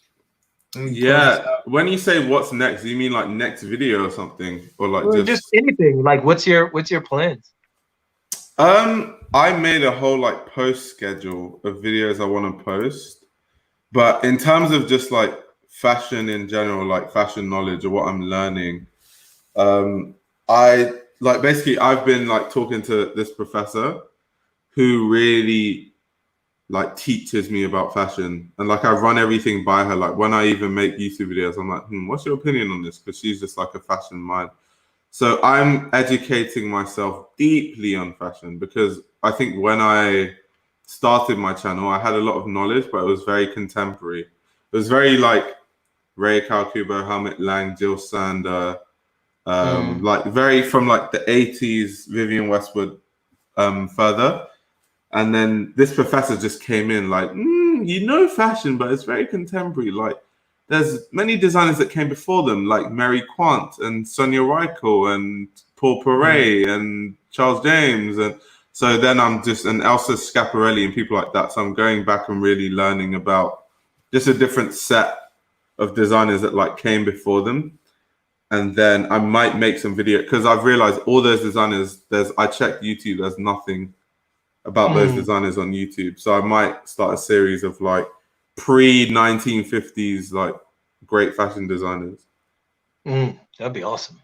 Yeah. Awesome. Still working on the brand right now and getting the pants in order and all the, the fabrics and things like that. And it's just very, very time consuming if I were to say the least. But I'm also like, as far as the channel goes, the channel and the brand and the pants, like that's like the focus at the moment. And I just, even if I have the pants finished, just mentally, I don't know when the right time, because I don't know why I have this fear that if I make the brand and I drop the shit and like nobody buys anything, and I'm gonna be sitting there like, oh fuck, dude, like I spent all this money, all this time, god damn, this shit sucks. Like, you know what I'm saying? So I'm in that, my head is in that space right now, and that's what I'm thinking about. But other than that, nothing else too much going on. Cool. As advice that I can give you on that front, man. Stage a pre-sale. See if you're gonna get, stage a pre-sale instead of just. I'm doing that for my magazine for sure. Right. Yeah. Even like a pre-sale before it like even comes to fruition. I have a final in my hand type of thing. That like that doesn't sound. You have the final in your hand? Final in my hand. Yeah. No. Okay. Once you get the final in your hand, this is something that actually, this is a preview of a video that's coming out today. Actually, tomorrow, your time, on Monday. Okay. We're talking about budgeting your brand. Actually, no, this is the manufacturing process. That's coming out later this week. So, but there's a way for you to use the, you're in the development process right now. So as you're in the development process, remember that there's certain stages that you're in. So you're in the development process. The process that you're worried about actually is the sales process, right? So that's actually the last part of the process. So you don't have to worry about the sales process right now. What you need to worry about is finishing development stage, then go to your infrastructure, right? What is your sales channel going to be like? We're going to talk about, your website. Are you going to have buyers or whatnot? Probably going to have your own online website. So make sure that infrastructure for your website is solid, but also at that time, you're also building all of your promotional assets. That includes your lookbook. That includes your anything else that's going to be going with the brand, your outlook, your reach, and stuff like that. And then right after your infrastructure is set, go into your marketing and then just go ham into marketing. It might take you like 3 or 4 months to just go ridiculously into marketing. It might take you two because you are a YouTube, person. So you already have an audience, but just do that and focus on the marketing. And then right after that, you're going to get into your sales, right? You're going to get into getting that stuff out there. But before you even do that, even before you manufacture the brand itself, right? Before you just start going heavy into the manufacturing, which is, let me just make this easy: development, infrastructure, marketing, manufacturing, and then sales. A lot of people think that the sales marketing comes before manufacturing, but you should market before you manufacture. That way, you can just market, get everybody in on it. Everybody knows it's coming out. Stage a pre-sale on your website or whatever your sales channel is. And then once you set a limit to however much you're going to be selling, however much they're going to be, how many you're going to sell. That way you can take that information to your manufacturer and say, I'm only going to be making this amount. I'm only going to be making this amount. And I have them staging a pre-sale right now. So let's wait until the pre-sale is over. And then once everybody has the pre-sale stuff, once you sold out the pre-sale stuff, take it to your manufacturer. And then just on your website, let people know. Like, these aren't going to release until 3 or 4 months from now. And then once they're manufactured, once you're finished the manufacturing, guess what? The only thing that you have to do once you get everything, ship out. That's it. Like, it's that easy. And then because you've done that, your profit margins are going to be a lot larger because people have already pre-ordered them. Then what you ship out, all you have to do is take all that money that you had, you wait a month or two, right? You wait a month or two so you can see how the response is to your pants, and see if anybody like wants to return them. Also, I always have a no refund policy. Like there's no refunds, but if there's like defects, you're almost going to have to do that. So if there's like a defect, things that you can improve upon, things of that nature. After you do that, you can start an even bigger collection because your profit margins are a lot larger. You're able to actually make a bigger collection the next time, or you can make another pair in a different color and then bring out the old ones and bring out the next ones and then do the pre-sale again. Yeah. I always felt like I don't want to keep dragging this on because I know you got to go, but the whole pre-sale thing, like I always felt as if like there's way more error that can happen within pre-sale than there are. If just look at every situation as a system of control. What you're doing is you're trying to control the cost preventative measures, right? What you're doing is once you do a pre-sale, what you're doing is you're establishing what your stock is going to be, and you're establishing what the price is going to be well before things are coming out. Case in point, fashion brands, big fashion brands do this all the time. That's what fashion weeks are. Fashion weeks are not, if you think, none of those things that are on the fashion week have been made yet. None of them have been manufactured. That's why fashion weeks are 6 months ahead instead of 6 weeks, right? Because they need time to gauge interest from buyers, from stores, and from the general public. And so when they finally come out, all of these brands all know how much they need to put out into any given store or in their own show floor because they already have gauged the interest already. So they're able to, that's basically, the bigger brands don't have to do a pre-sale, but they could do like a coming soon. For example, if you go to Undercover's website right now, they have a coming soon for their Throne of Blood leather jacket, which is incredibly popular right now. It's $4,000, but everybody wants to get it. So what do? They stage a remind me when it comes out. So you get an email when it comes out, right? They don't have to worry about selling those because they know that they're incredibly popular. Yeah. Right. So what you do and what you have to do is you have to actually have people buy into the brand well before it actually comes out. That's why you're able, that's how you start as a smaller brand. So don't worry about, the only thing that can happen with the pre-sale that goes wrong is if your manufacturer isn't up to snuff. Right? If your manufacturer F's up and doesn't deliver on time. Right. I think that's like the biggest worry. Yeah. Yeah. But that's why you have to have a good relationship with your manufacturers. Right? Yeah. Just have a good, get a see it. So the problem that we have right now is, what you're probably looking at is, you're looking at two situations. You might be looking at like, your manufacturer and what they're capable of and what their MOQs are, their minimum order quantity.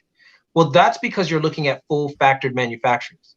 And full factored manufacturers, they basically, they do the whole process for you. They have the fabrics. Did you have to buy the fabrics and have them do it, or they have the fabrics already? The first time, no, but then I saw their fabrics and I'm like, dog, I'm getting something new.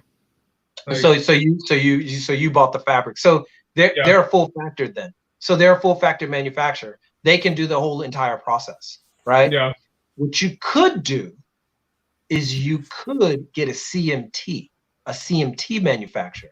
The CMT manufacturer, usually they have very low minimums, right? They have very low minimums. You can even get just like 1 or 2 pieces done, right? You can get a CMT manufacturer, and they're a lot better equipped for smaller upcoming brands. That way you can stay, and usually they're more local, or they're closer for you to touch and closer for you to contact. So look for, in America, you might not be able to find the large manufacturers, but look for a CMT manufacturer, States. and it might be a lot easier for you to produce exactly what you're looking for. Again, this is going to keep going, but this is the last one I'll ask.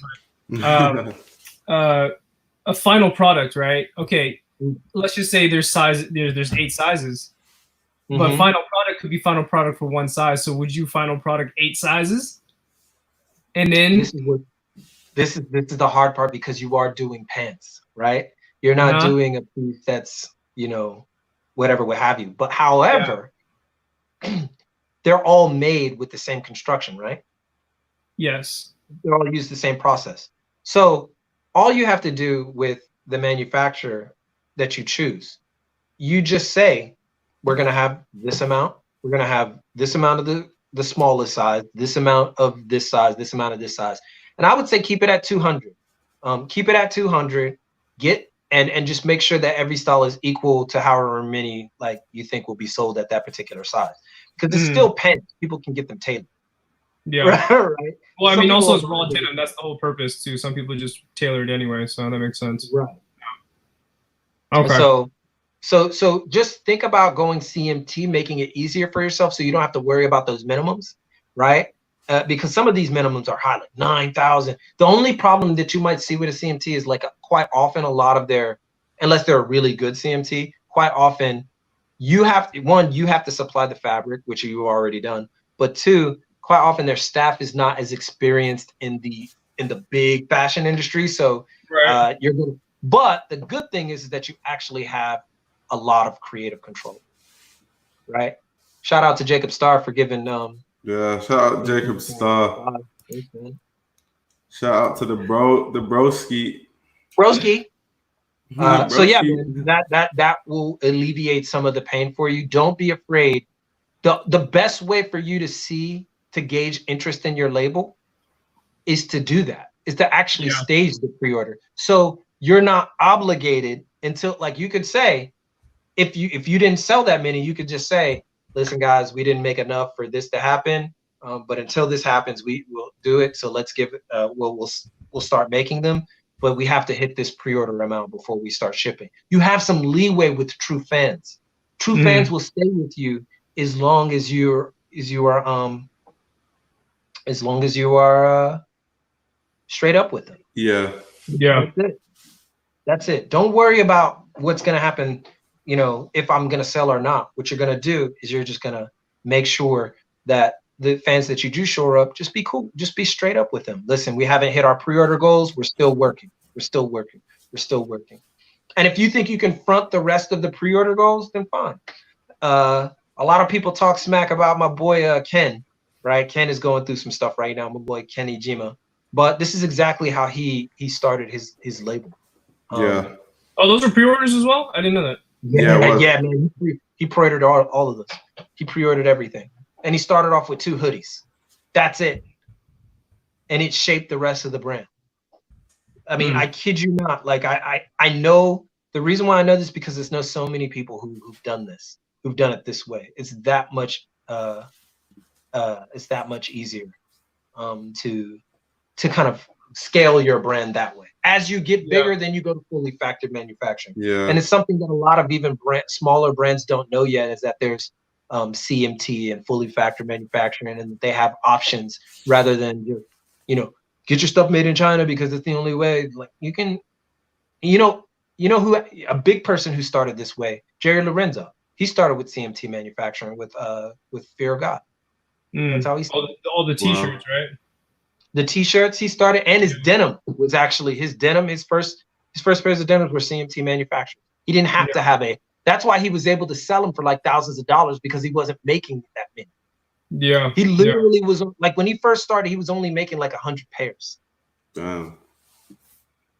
Yeah. And it didn't cost him that much to make, but he was putting so much detail and other stuff into him that he was able to sell them for that much. Yeah, that makes sense. So that goes into the last thing that I'll say before I get off with you guys. This is where the casual is headed. We are going to do a lot more business videos, and really peeling the layers off of the industry, and making sure that people have the information that they need to build their brands. So that's where we're going. We're also going to be doing a little bit of history as well, breaking down brands, breaking down the history, going back to WTH, what we were always doing before. So that means you'll see a lot more of what the casual originally did. But we look at everything like a case study, right? For those who want to know more about just fashion in general, the business of fashion. That's a website that you shouldn't go to. You should just go to the casual, right? So there you go. But yeah, that's what it's all about. Also, somebody asked what CMT is. CMT is cut, make, trim. It's cut, make, trim manufacturing. So there you go. You'll see some stuff on it. But you have a line to me. You're on Patreon, so just let me know if you have any questions. We'll talk. For sure. Thanks, man. I appreciate it. Appreciate you being on. Shit. Yeah, man. So I got to get out of here and get to work. Thank you guys so much for having me. Thanks for hopping on, man. That was dope. I appreciate it. Jacob Star. Jacob, you're wearing Capital and our Reggie Casual.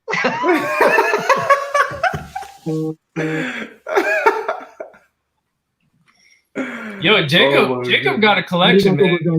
Jacob really has a collection. Do you know what it is? Because people, like, this goes back to, like, the first thing we're talking about, where, like, algorithms. People think because you're into Supreme, you can't be into anything else.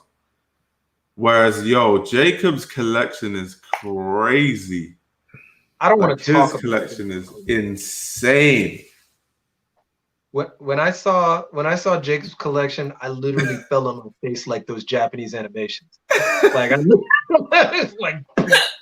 Right? I told him, super sudden. I told him he needs to like warm up his audience to like some of the stuff he has, because he has insane stuff in his collection. Like, yo. Yeah, but he'd be there all day. He'd be like, "Yeah, I got this."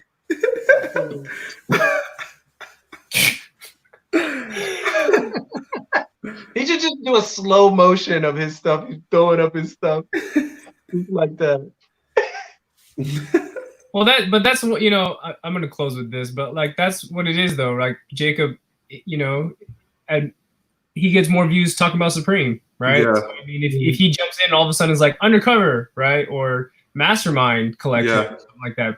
The audience, the algorithm is gonna be like, no, what are you doing? Like like just him coming in here talking about Capital, it might be like, no.